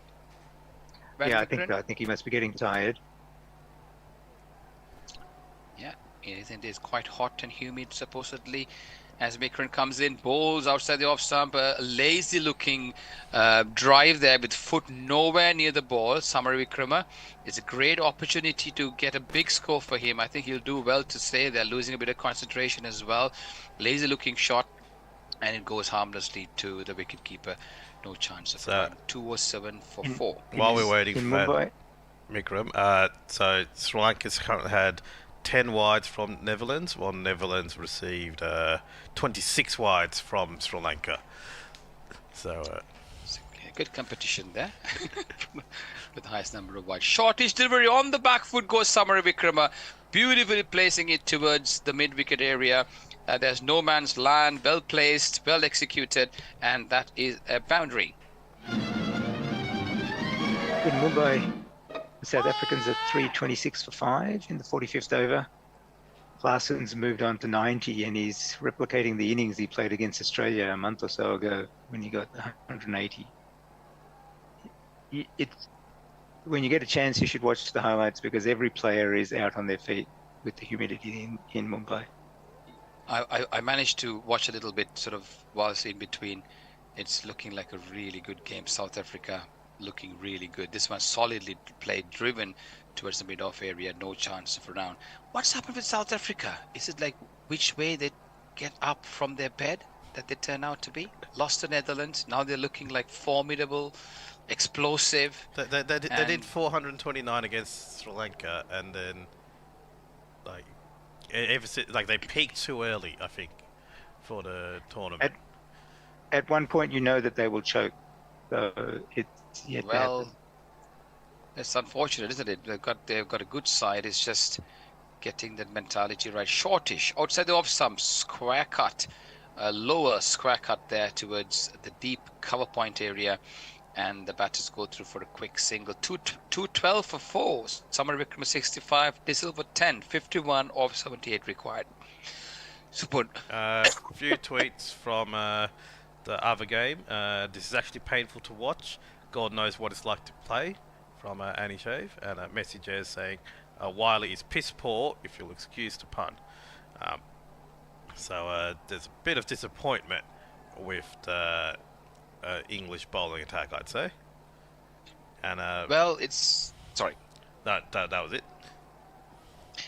Yeah, I mean, England made 3 changes today. They dropped Sam Curran, brought in David Willey, and they're playing Gus Atkinson instead of Chris Wokes. Yes. And they also dropped Liam Livingstone and brought in Ben Stokes. So they have 5 bowlers and Joe Root to be the extra number 6th bowler. And these are guys who've played well together. Good they were tipped as favourites, especially after coming in as former champions, and they have not lived up to their reputation. But Australia, on the other hand, although they didn't have a great start, I really back Australia to do well in this tournament because I think they're mentally very, very strong. Again, it's Van der Merwe bowling, left arm round the wicket, floated up, good line, a good length, and Samara Wickrama very happy to go on the front foot and defend it back to the bowler. No chance of a run. Van der Merwe, can he cause an upset? This one, Samara Wickrama playing away from the body into the covers. Watchful, very watchful. 65 off 72, 51 needed from 76 balls. Do they now look at pacing on the run rate, gentlemen? The net run rate? No. At which point does that come into equation? Good delivery.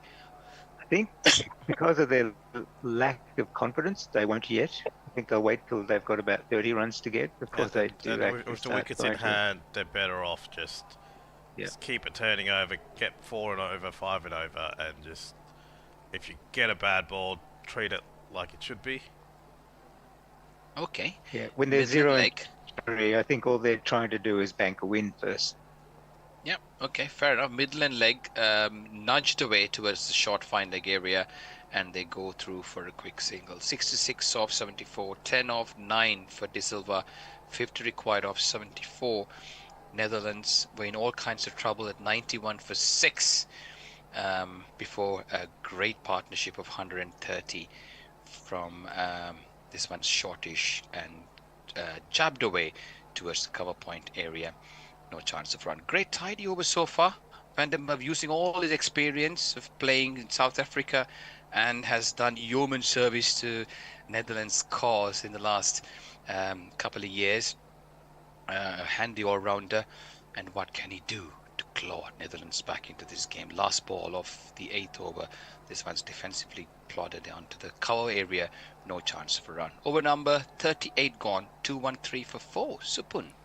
Anything interesting? There's a bit of chat on the South Africa game on the YouTube, as Speck is saying South Africa have only won games where they bat first. That might be the difference. So, there's probably favours in South Africa for their game against England, which is currently 340 for 5 after 46.3 overs, and Klaasen has just hit another 6.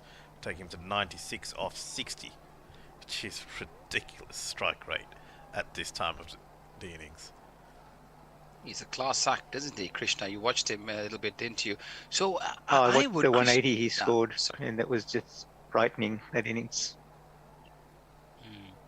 He's a monster hitter, isn't he?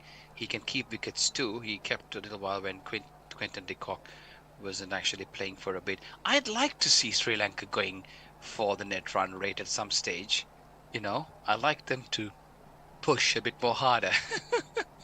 Being a bit greedy here. But anyway, what are your thoughts, Krishna? Let's get them over the finishing line first. I think once they get to about 30, they'll feel confident to do that. Okay. Right. They have Samara to back Wickrama, themselves, isn't it? is he a well-established player in the team, or is he still at the point where he's So developing? he's just hold that thought for a second. Colin Ackerman starts a new over, good fastish off breaks on a good length, and Samara Wickrama all day, all long.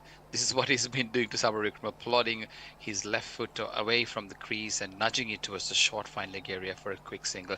Samara Wickrama has recently established himself. He was in the sidelines, like the reserve kind of player playing in Sri Lankan A. He's a wicket keeper as well, so he keeps wickets for the test team, shortish, quicker. On the back foot goes De Silva, comfortably plays it towards the long on area, and the batters go through for a single. Yeah, so he's established himself. So we had players like Angelo Matthews for a long time, the former Sri Lankan captain, Dinesh Chandimal. Some of these guys were occupying the middle order slots for a long period of time. Dhananjay De Silva was batting slightly higher. But I think an injury or two opened the doors for young Sadiq Samara Wickrama to get in. He was scoring a ton of runs in the local domestic competitions, and he made his presence felt with the opportunity that he got. Scored some big runs, got the opportunity to play international cricket, and I think he did well. He scored some runs, and now he's ousted former wicketkeeper Niroshan Dikwala from his position in the test team. and he bats the mid order and keeps wickets. Kusal Mendes bats at number 3 but doesn't keep. He can also keep. Overpitched, very driven back to the ball. Kusal Pereira was the original sort of ODI T20 wicketkeeper before he had a series of injuries that almost brought his career to a halt before his comeback as a batter. Shortish delivery outside the off stump, turning in. Samara Vikram on the back foot beautifully executes a late cut towards the vacant third man area where there's no fielder, and the batsman watch as the ball crosses the boundary, and this is a boundary. That was one of the slowest boundaries. Like, that ball had no pace on it, and it just sort of took its time to get there. I was positive the sweeper was going to be able to come around and collect it. The next one's a quicker one outside the off stump and driven. Again, Salman Vikram are quite comfortable to go outside the stumps on the offside and take it with the spin towards the onside. He's been playing this kind of shot quite, for the whole innings against Ackerman and the other off spin. Again, outside, middle and off, kind of turning towards the leg and plants his foot in front and nudges this one towards the fine leg area for another single. End of over number 4 for Ackerman, not for 18. Sri Lanka 220 for 4. 43 needed off 66. Yeah, super. Tweeting from messages. Gorillas are everywhere. Dutch B. Kate getting lots of camera action at Netherlands versus Sri Lanka. Hopefully for Dutch, it won't be a happy ending. So hopefully for me, I would say. And just looking up some of Weir's stats just to see what his high score in ODIs is. 108. So it's got an opportunity. He just scored that last week. Yeah, he's got an opportunity to get ahead of that today, but not too many runs to play with.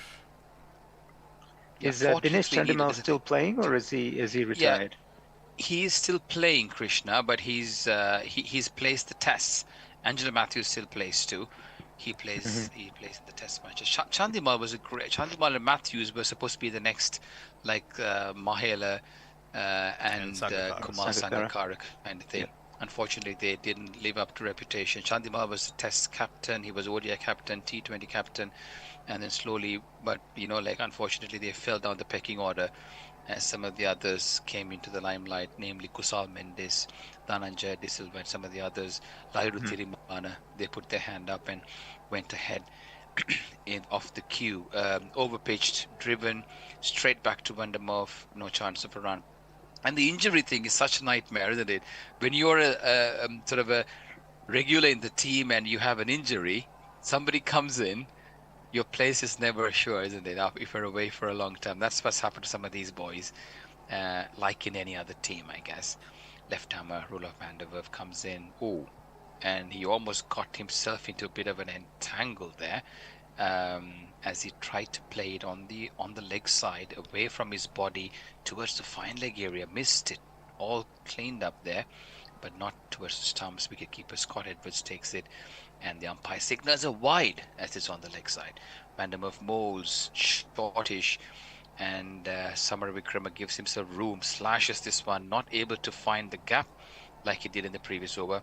Straight to the fielder there, no chance of a run.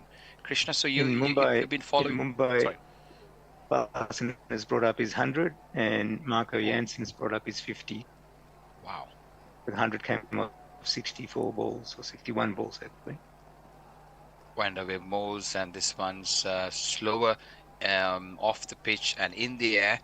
And Samara Vikrama watchfully waits for the ball as he glides it towards the gully area. No chance of a run. 42 required from 63 deliveries. Vandermeer moling his 9th over, not for 40 so far. And this is on middle and leg. Tries to play towards the mid-wicket area, and no chance of a run. Klaasen and Marco Jansen, he looks like he can hit the long ball, doesn't he, Krishna? He's like a giraffe. He's lean and very, very tall. Long levers, as they say. And he's got power as well. It's not just the height, he's got power. I've seen a few sixes that is it. Goes a long way. Over pitch, driven nicely between the cover and the deep gully kind of area. and the batters go through for 1. They come back for 2 as the ball is picked up by the fielder on that occasion. So, yeah, we saw a great partnership for the Netherlands. It was Engelbert who scored 70, Engelbrecht who scored 70, and Logan Van Beek who scored 59. This one's played again into the covers, no chance of a run, and end of another Van der Merwe over number 9 for him. End of over number 40, 223 for 440 required of 60. So I've got a little stat here from Russ in the back of the box. So the first 2 deliveries, I think, so since the 45 for RSA, they've gone for 8, 11, 12, 19, 9, 18, 15, 20, which is a bit ridiculous at the late stage of the game. So, and that's probably South Africa's big advantage. Russ wants to add anything? Nope. And last 12 balls have been 35 runs in that game. Interesting. I wonder how England will counter-attack. Is their campaign over? Is my thought. Can Stokes is there. As long as Stokes is there, I'm just wondering when will they knight Ben Stokes and start calling him Sir Ben. Interesting. I think it's not far away from that status, isn't it? It's amazing his presence and the aura he brings in to the camp. Even a one-legged Stokes is better than a two-legged somebody else in that sense. They'll just play him as a passenger even if he can't bat, I guess, just his presence. Colin Ackerman continues his 5th over. A bit of a dull stage in the game. And the batters and the bowlers all playing well within themselves. Netherlands not looking like they're going for the wickets. They're just going through the motions here. Sri Lanka happy to plod along with the singles. Over-pitch delivery from Ackerman, driven towards the long on area. And the batsman to take a single. 43 or 47. De Silva scored 12 out of the 43 in this partnership. Samarawickrama has scored 24. Samarawickrama has looked really good in this tournament. And he's established himself as one of the top order bowlers. Good turn there, Krishna, on the location for Colin Ackerman. Yeah. And he this plays on game the back is foot. petering out, it feels like, doesn't it? Indeed. Over pitch driven, back to the bowler, no chance of a run. Be crying out for some excitement. Come on, guys, let's make something happen. Go for the net run rate, or let's go for some wickets. Right, shortish outside the off stump, giving himself room as he plays it towards the third man area, and they scramble through for a easy single. There was a contrast there. We had last 12 balls was 36 runs in Mumbai, and last 12 balls was 6 runs here. Aryan Dutt was the pick of the bowlers for Netherlands earlier on, picking up 2 wickets. Colin Ackerman, this one, nice turn for him, flat outside the off stump, quicker through the air. On the back foot goes De Silva. This is defensive bowling for me. There's not a target to defend. I'm not really sure what their ploy is. Should they not be trying to buy the wickets, causing some confusion, give away some runs, but trade it for some wicket or 2? Cannot see anything. I feel well spread on the boundary lines. Just a couple of fielders stopping the one. End of over number 41 as the next one's played towards the mid-wicket area. The last 12 balls, we've seen 5 runs scored. Sri Lanka needing 36 of the next 54 balls. Supun, anyone excited in the background? Leia is saying England are not winning this. And because South Africa lost to Netherlands, that means England will lose to them as well. That is the transitive property. And we're pretty sure that's how it works. And just a note from Russ, 47 of the last 14 balls for South Africa. So, which is, again, just ridiculous. I think, yeah, and there's still, what, 8 deliveries to go? 12 balls, yeah. So, 385, I think. 386 for 5. Carnage in Mumbai. Carnage, absolute carnage in Mumbai. And what do we see in luck now? We have a snail pace chase here for Sri Lanka. This Taking game is 5 reminding runs. me a lot of the 90s ODIs. Van Beek bowls overpitched on the leg side. Samara Vikrama plays it towards the mid-wicket area, and they go through for a single. Sri Lankan bowlers, the opening bowlers were good today. Dishan Madhushankar 4 for 49. The pick of the bowlers, Kasun Rajat bowled well with a new ball. 9 overs, 4 for 50. He made a comeback today into the seam. Lyra Kumara was dropped for him. And this one, Van Beek bowls outside the off stump, pushed into the covers. No chance of run. There was a first World Cup debut for Dushan Hemant, the leg spinner. He bowled really well in the first few overs, and I thought skipper would have done well to hold him back, but the next few overs he wasn't as successful. 8 overs, none for 42. Dhananjay De Silva bowled a tidy 4 overs for just 13 runs. Shamik Karunaratne, the all-rounder, bowled 9 overs for 58 runs. He's just making his way back into the team in the expense of Dashun Shanaka, who is injured. Netherlands went in with an unchanged team for today on the back of their mammoth victory that they played against South Africa in the last game and won that. So going with the winning combination. The next ball from Van Beek played to the mid-wicket area. No chance of a run. De Silva on 12, Samara Vikram on 76. Krishna. Really impressed by Madhushankar in the last 2 games. I hadn't seen him much before then. Oh, this So is I think outside Sri the Lanka off stump. found a good one there. In and into the covers, no chance of run. Yes, Krishna, I fully agree. I think Sri Lanka have found a good left arm. I think he bowls well within himself, isn't it? Good, and he got Smith and David Warner out in the last game, so it's not like a fluke where he's getting wickets, and he's got something about him. Yeah, and he's not getting wickets with the batsman hitting him the boundary line and getting caught at the end of an innings. It's genuine wickets.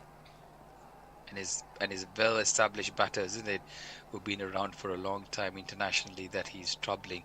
He has a knack of bowling wicket to wicket, and most of his decisions have been LBW dismissals, or like where it's caught at the wicket. So next one played it to the covers, no chance of a run. So yeah, that was Madhushankar. What do you think of Kasun Rajat's spell, Krishna, this morning? I'm very impressed, and I'm surprised that he hasn't played more games in this series. I don't know if he was coming off some bad form previously, but he looked very good today. Shortish delivery goes through to the wicket keeper, no chance of a run. I believe because they were bowling the 2 fast bowlers, Matish Pathirana, the Lasith Malinga-like swinger, was the person in contention. So they had to leave one of the paceys out and play. Dasun Shanaka was playing as the all-rounder there. So there was no room to play him. But the little that I've seen him before as well, he has been a wicket-taking line-to-line bowler. I think that's the end of our stint, gentlemen. Sorry, I'll hand you over to Supun for a quick update on the media, and then for the next set. 40, is it? I'm on air as well, a summary. Who's doing ball by ball? Forty's doing ball by ball, and I'm doing socials. Yeah, I will just mention Very good. South Africa is 394 for 6 with 5 deliveries to go, so they're going to hit that 400 mark. Larson just went out for 107 or 8, I think. 100 Claxon ready. First ball of Ackerman's 6th over is hit down by De Silva for a single down to long on, and Sri Lanka just tick over very quietly to 228 for 4. This has been one of the quieter matches in this World Cup, it's fair to say. And well, I think, to be fair, Forty, most of the matches have been kind of one-sided, haven't they? They have. Apart from maybe Pakistan, Sri Lanka, it's hard to pick another one which hasn't been. So that's been a bit of a disappointment. Seeing them pull off a win against South Africa, that'll be the best match of the tournament by a distance. I can't see it. Ackerman, that was a dot ball you missed, and that's swung away by Samara Wickrama. And there's a man doing, oh my goodness, there's an awful bit of fielding. He ran around the perimeter, he got both hands on it, and then he virtually, it's Van der Merwe, I think, is it? Threw it over the boundary. That's Engelbrecht, I think. That's not Van der Merwe. Engelbrecht, you're right. Yeah. So he's got both hands on it, rolls over. He sinks to his knees. He can't believe what he's done, but it's not going to make a great deal of difference at this stage, to be honest. 31 needed off 45. At Yes, least it comedy of keeps the errors. spectators. At least keeps the spectators on their toes watching that. Yeah. Talking about on their toes, Ackerman comes in on his toes, just drags it down a touch, and Samara Rama cuts it down for a single. Comedy of errors. And you could say that Sri Lanka have had Netherlands measure for measure. You might say that. Your Shakespearean comment there. Ackerman in again. And that's Measure for measure. Shylock. I refer to Sherlock Holmes. Shylock getting Shylock flash. Holmes. One from Shylock Holmes. Yes. And that's blocked out. Dot ball. Oh my word. So that's How did that miss? got a little bit more purchase on that one. So it came in further than he thought it was. Samara Whitmer set himself up for the cut. But because it was quite a vicious off break, let's have a quick look at that one on the replay, see what happened. A lot of turn. Huge amount of turn. Pitched way outside off and completely missed leg and completely bamboozled the batsman. I think it hits a rough patch on the pitch, maybe, or some kind of assistance from the pitch. Anyway, Krishna. On the socials, I think Supun's already said that South Africa won only one games where they bat first. That might be the difference. And on White Line Wireless, Leah has said that England are not winning this. Supun may have to put his Netherlands jersey on hold now because Sri Lanka almost winning. Sorry, Krishna, go on. And there's one ball left in Mumbai, and it's 398 for 7. Janssen and Glasner both gone out. They've scored That's a lot of 140 in the last 10 overs. Yeah, I just had a quick look over there. That's pulled for a single. Sri Lanka now only need 29 for 41. There was a huge amount of cramp going on. Willie could barely bowl. Topley's injured his finger. Rashid's got a stomach complaint. So get your excuses on. The Poms are whinging about everything, right? Yeah, They are whinging about everything. bloody They've got- whinging Poms. I think they do have a little bit to whinge about on this occasion, but not allowed to whinge if you're a Pom. Total That's played out to customer mid-wicket for a dot ball. They love a whinge. We love a whinge. I don't know whether I'm half Sri Lankan, half English, whatever you call it, British. I live here for so many years now. I'm Sri Lankan by birth, so I know I can understand the whinging side of things. We love a whinge for everything. The weather, whatever, the postman delays, whatnot. Go on. There's a lot This to goes whinge on. about. Quick single taken by De Silva. Aussies aren't immune from a whinge from time to time. They like to indulge themselves, depending on what it is. What do you think, Forty, in terms of whinging? Who are the best whingers? Aussies or the English? Yeah, certainly. The English can really work up for a whinge. It can be a miserable country to live in. Nah, probably not. That's a pull from Samara Wickraman. He's picked out the man all along the ground. He's picked out the man at deep square leg. And they've come through for a single. I guess with this match... Yep, sorry? Yeah, go. Forty, you've changed your camera position. I have. There's a reason for that. My PC suddenly decided it was going to completely run out of battery, so I had to find a vacant PowerPoint slot. So I've moved the PC to the other side of the desk, so you can see some other books. Lovely. Wow. Van Bacon again, and that's defended by De Silva down to mid-on, no run. And what's in the not book quite the collection? end of it. I beg your pardon? What's in the book collection behind you?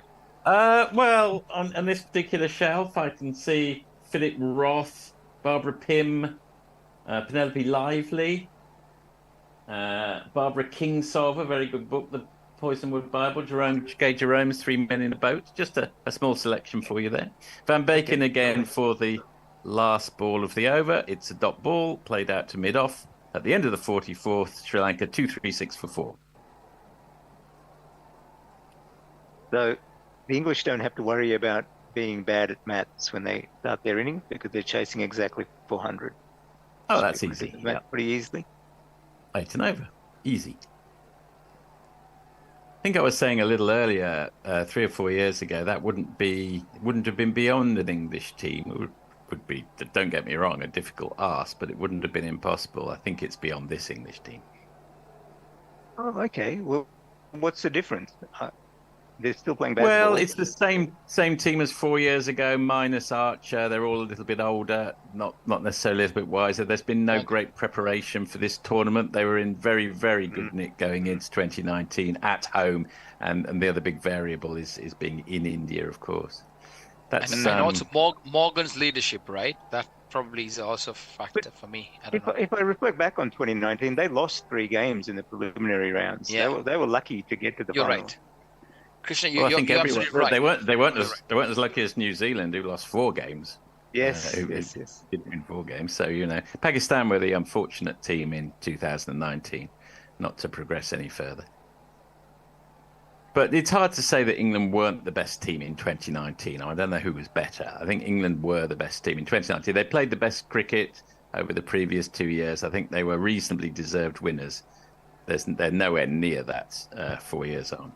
That's played round the corner from Samara Wickrama. Come through for a single. I think about, maybe they came through for 2. Yes, they did. Ever closer, 25-35. Who do you fancy, gentlemen, that'll sort of go through all the way? All the way? Probably, I would think and slightly hope New Zealand and India. Okay. Yep, I agree. How about you, New Zealand. Bennett? That's a dot. Well, from looking at form, I'd agree with you, but I think Australia will sneak in. They might, yeah.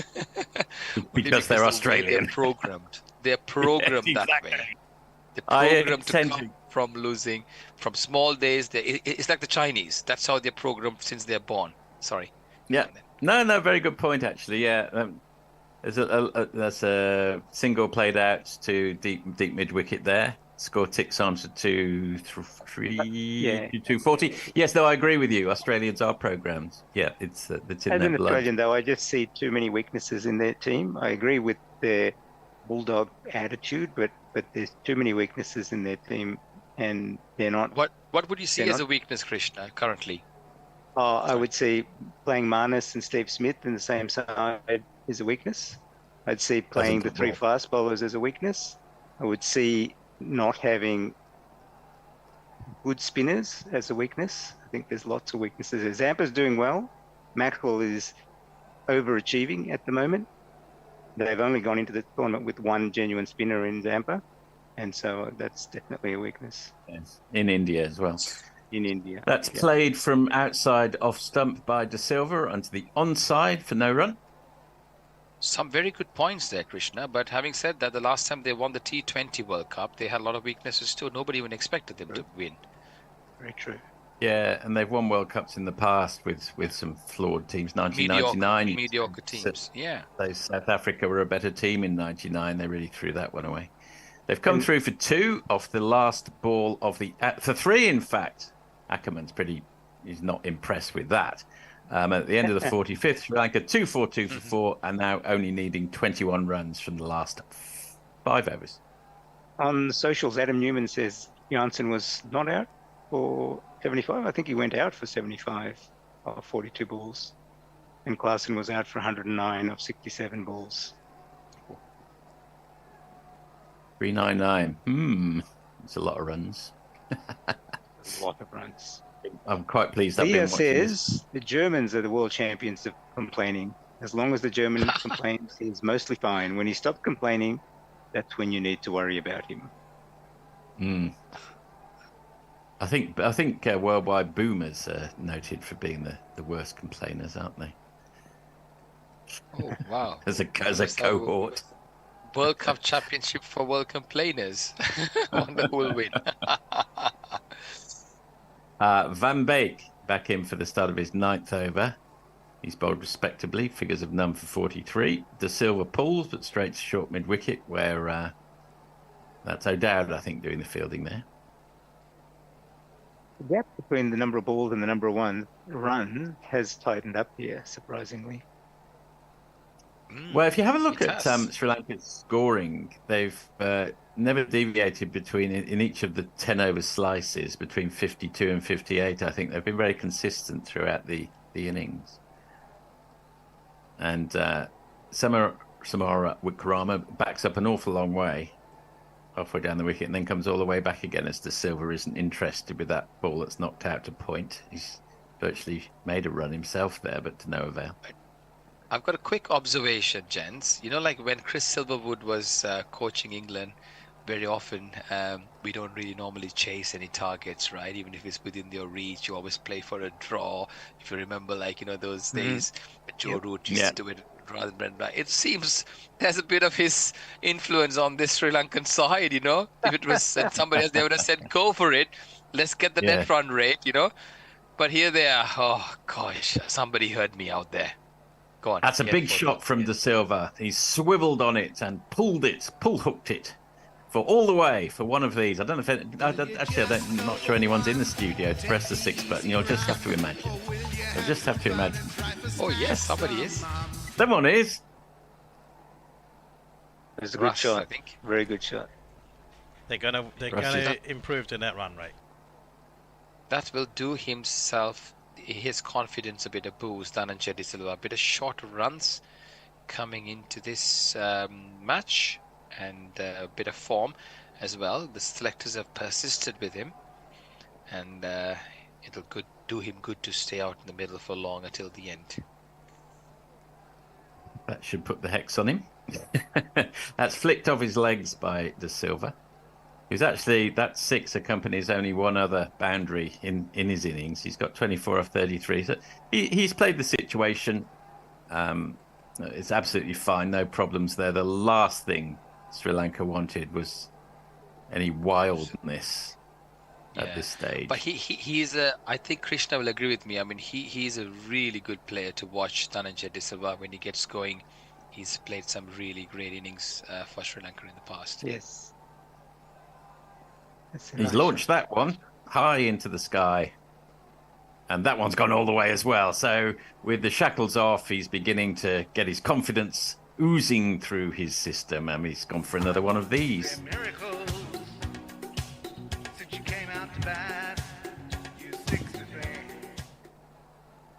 We can't see the studio, so we're just imagining Russ doing his job there. I was just wondering. Sorry, I was just wondering how this could have been if it was like the Virat Kohli 100, where everyone was waiting 20 runs to get 20 runs for Kohli to get his 100, and the whole thing was set up for that. Poor Samara Wickrama is not even thinking about it. Go on, 40. Yeah, well, he can't do it anymore because he's on 86 and 9 runs. Not anymore. Could he? But Hang before on a those minute. two shots. I suppose he could if he moved to 94 and then got a 6. That's his the only hope left. He could do it with two 6s.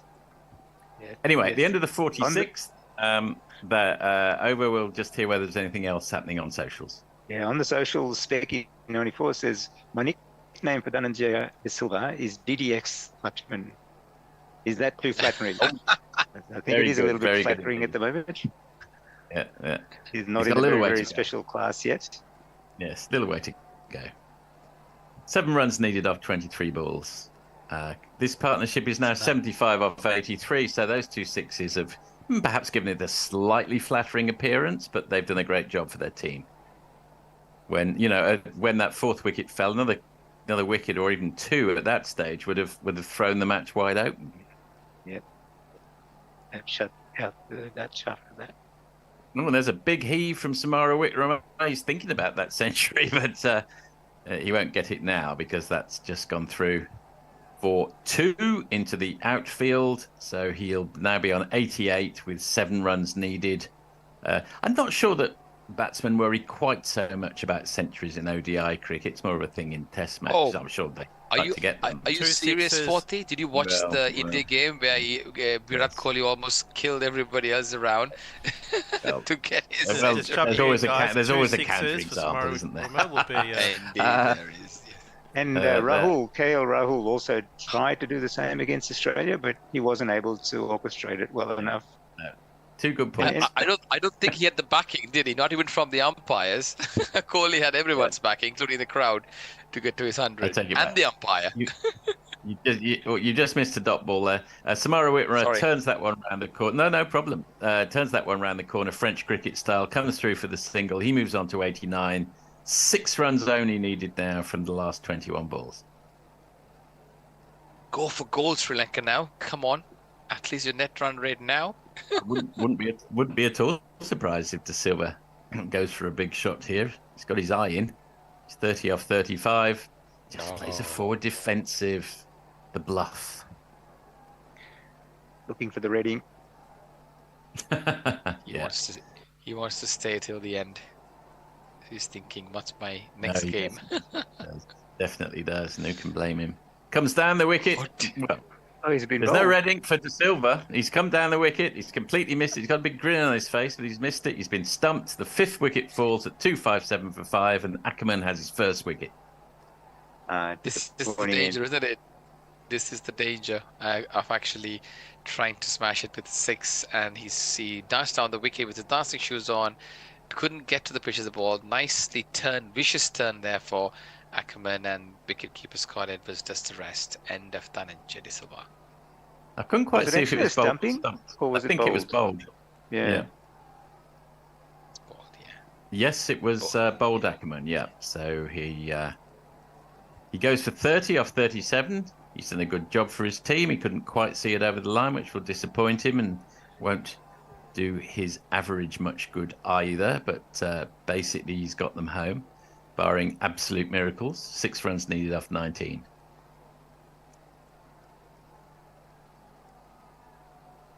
New batsman coming to the crease is who is it? Hemanta, the leg spinning all rounder. The Specky 94 is being very optimistic. He says that the comeback's on. Well, yes. Dushan Hemanta comes to the crease. Number 7 in the lineup. He's got an extravagant lower arm guard facing Colin Ackerman. Always looks a little hilarious in this situation. Looks to the sky, kisses his bat, has a good look round. He's been waiting a long time. Must be feeling a little nervous. He's got 1 ball of Ackerman's 8th over to face.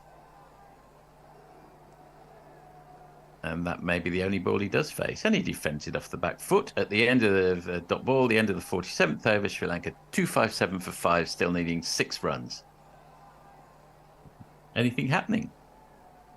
There is nothing happening There's an innings break in Mumbai at the moment, so there's nothing happening there. Fair enough. Whilst you're looking for that, I mean, the way Kohli got his 100 in the last game, it was just unbelievable. He wanted to get it, and he was not going for the singles, taking the single off the last ball.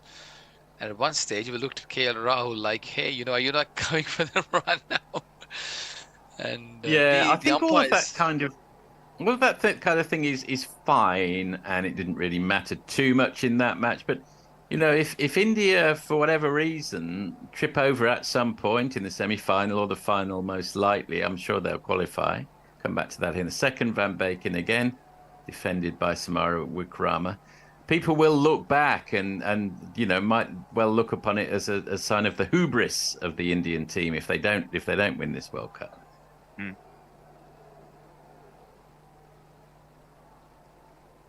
I mean, it's like the footballer who wears white boots or, fluorescent boots. You have to show up and perform if you've decided to take to the field in those.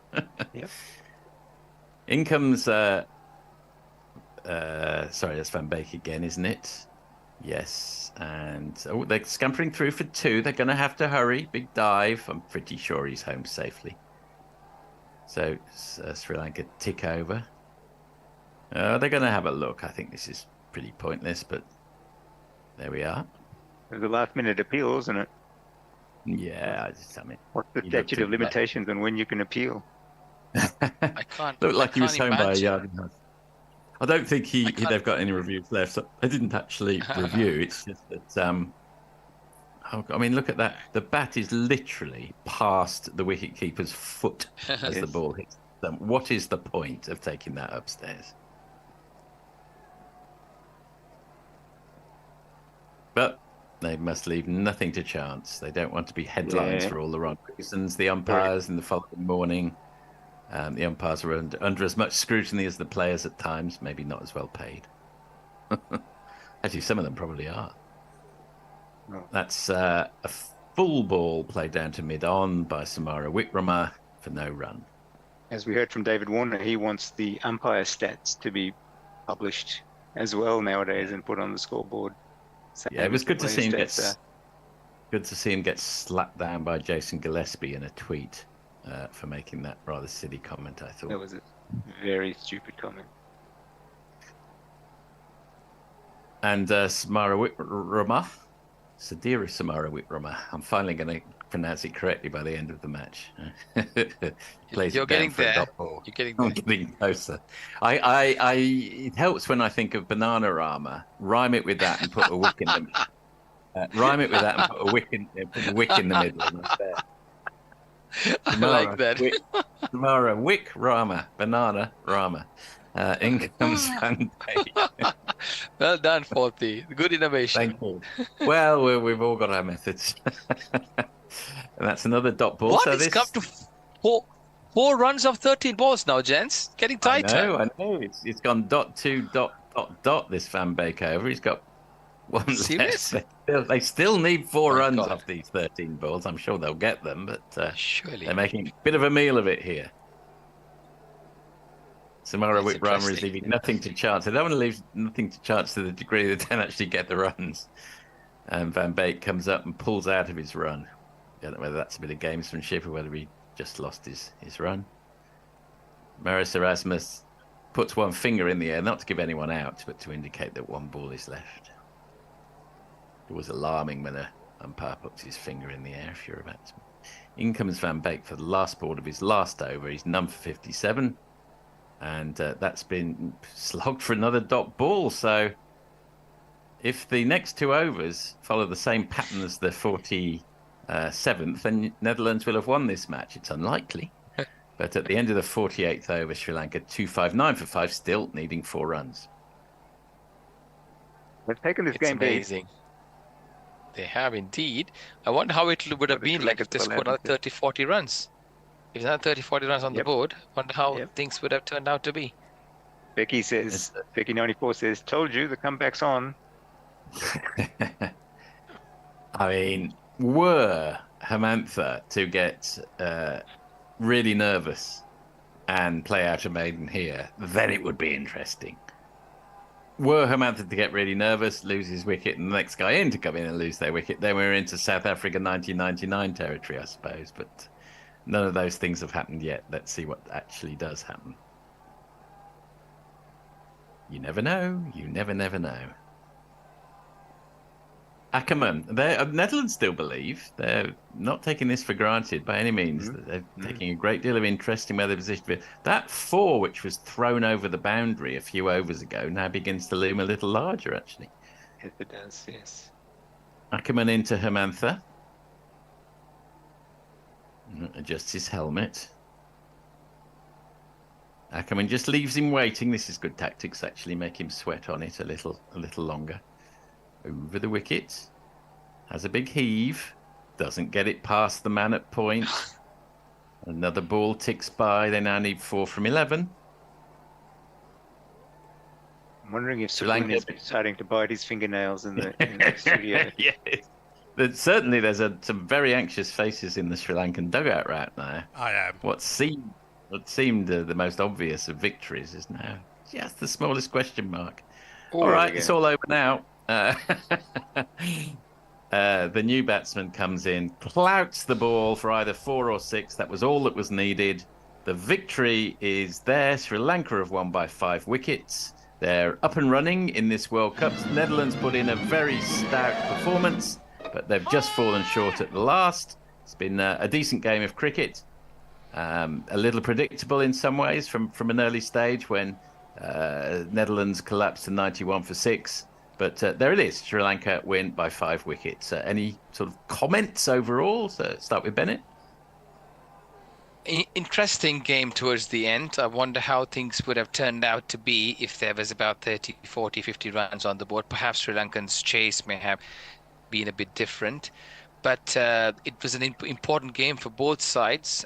Netherlands certainly didn't do themselves any good compared to how they played in the South African game. Sri Lanka have done better, but the bowling still has a long way to go. If they want to compete in this tournament and be a force to reckon with, I'm sure their coaches will have a word and see how they can improve their bowling, their fielding, and of course the wides that went through, 24 wides.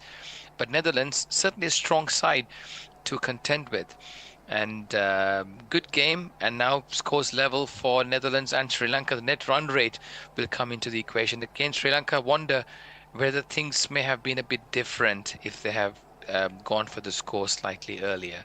They may have lost the game by losing wickets, or they would have had a better net run rate, which I think will play a crucial factor towards the latter part of this tournament. 40. It might well. Krishna, any final thoughts from you? For me, the highlight of this game was the recovery by the Dutch from 691.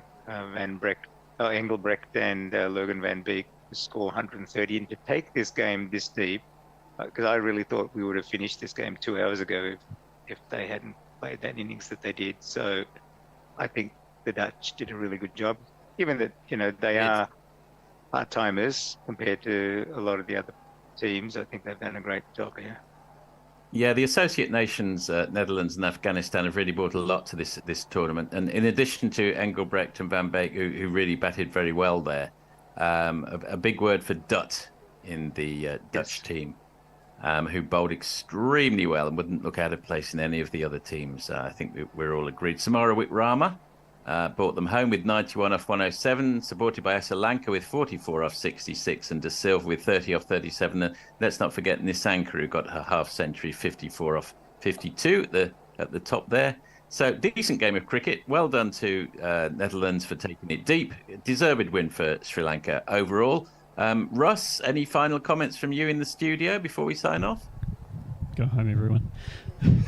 No, look, good for Sri Lanka.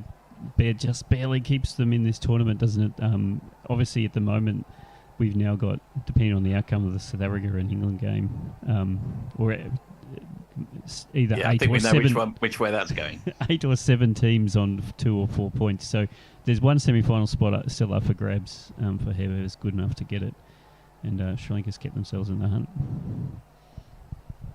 Yeah, they have indeed. And I'm just going to say I don't need to buy Netherlands top, so I'm quite happy with that. Do it anyway. You look good in orange.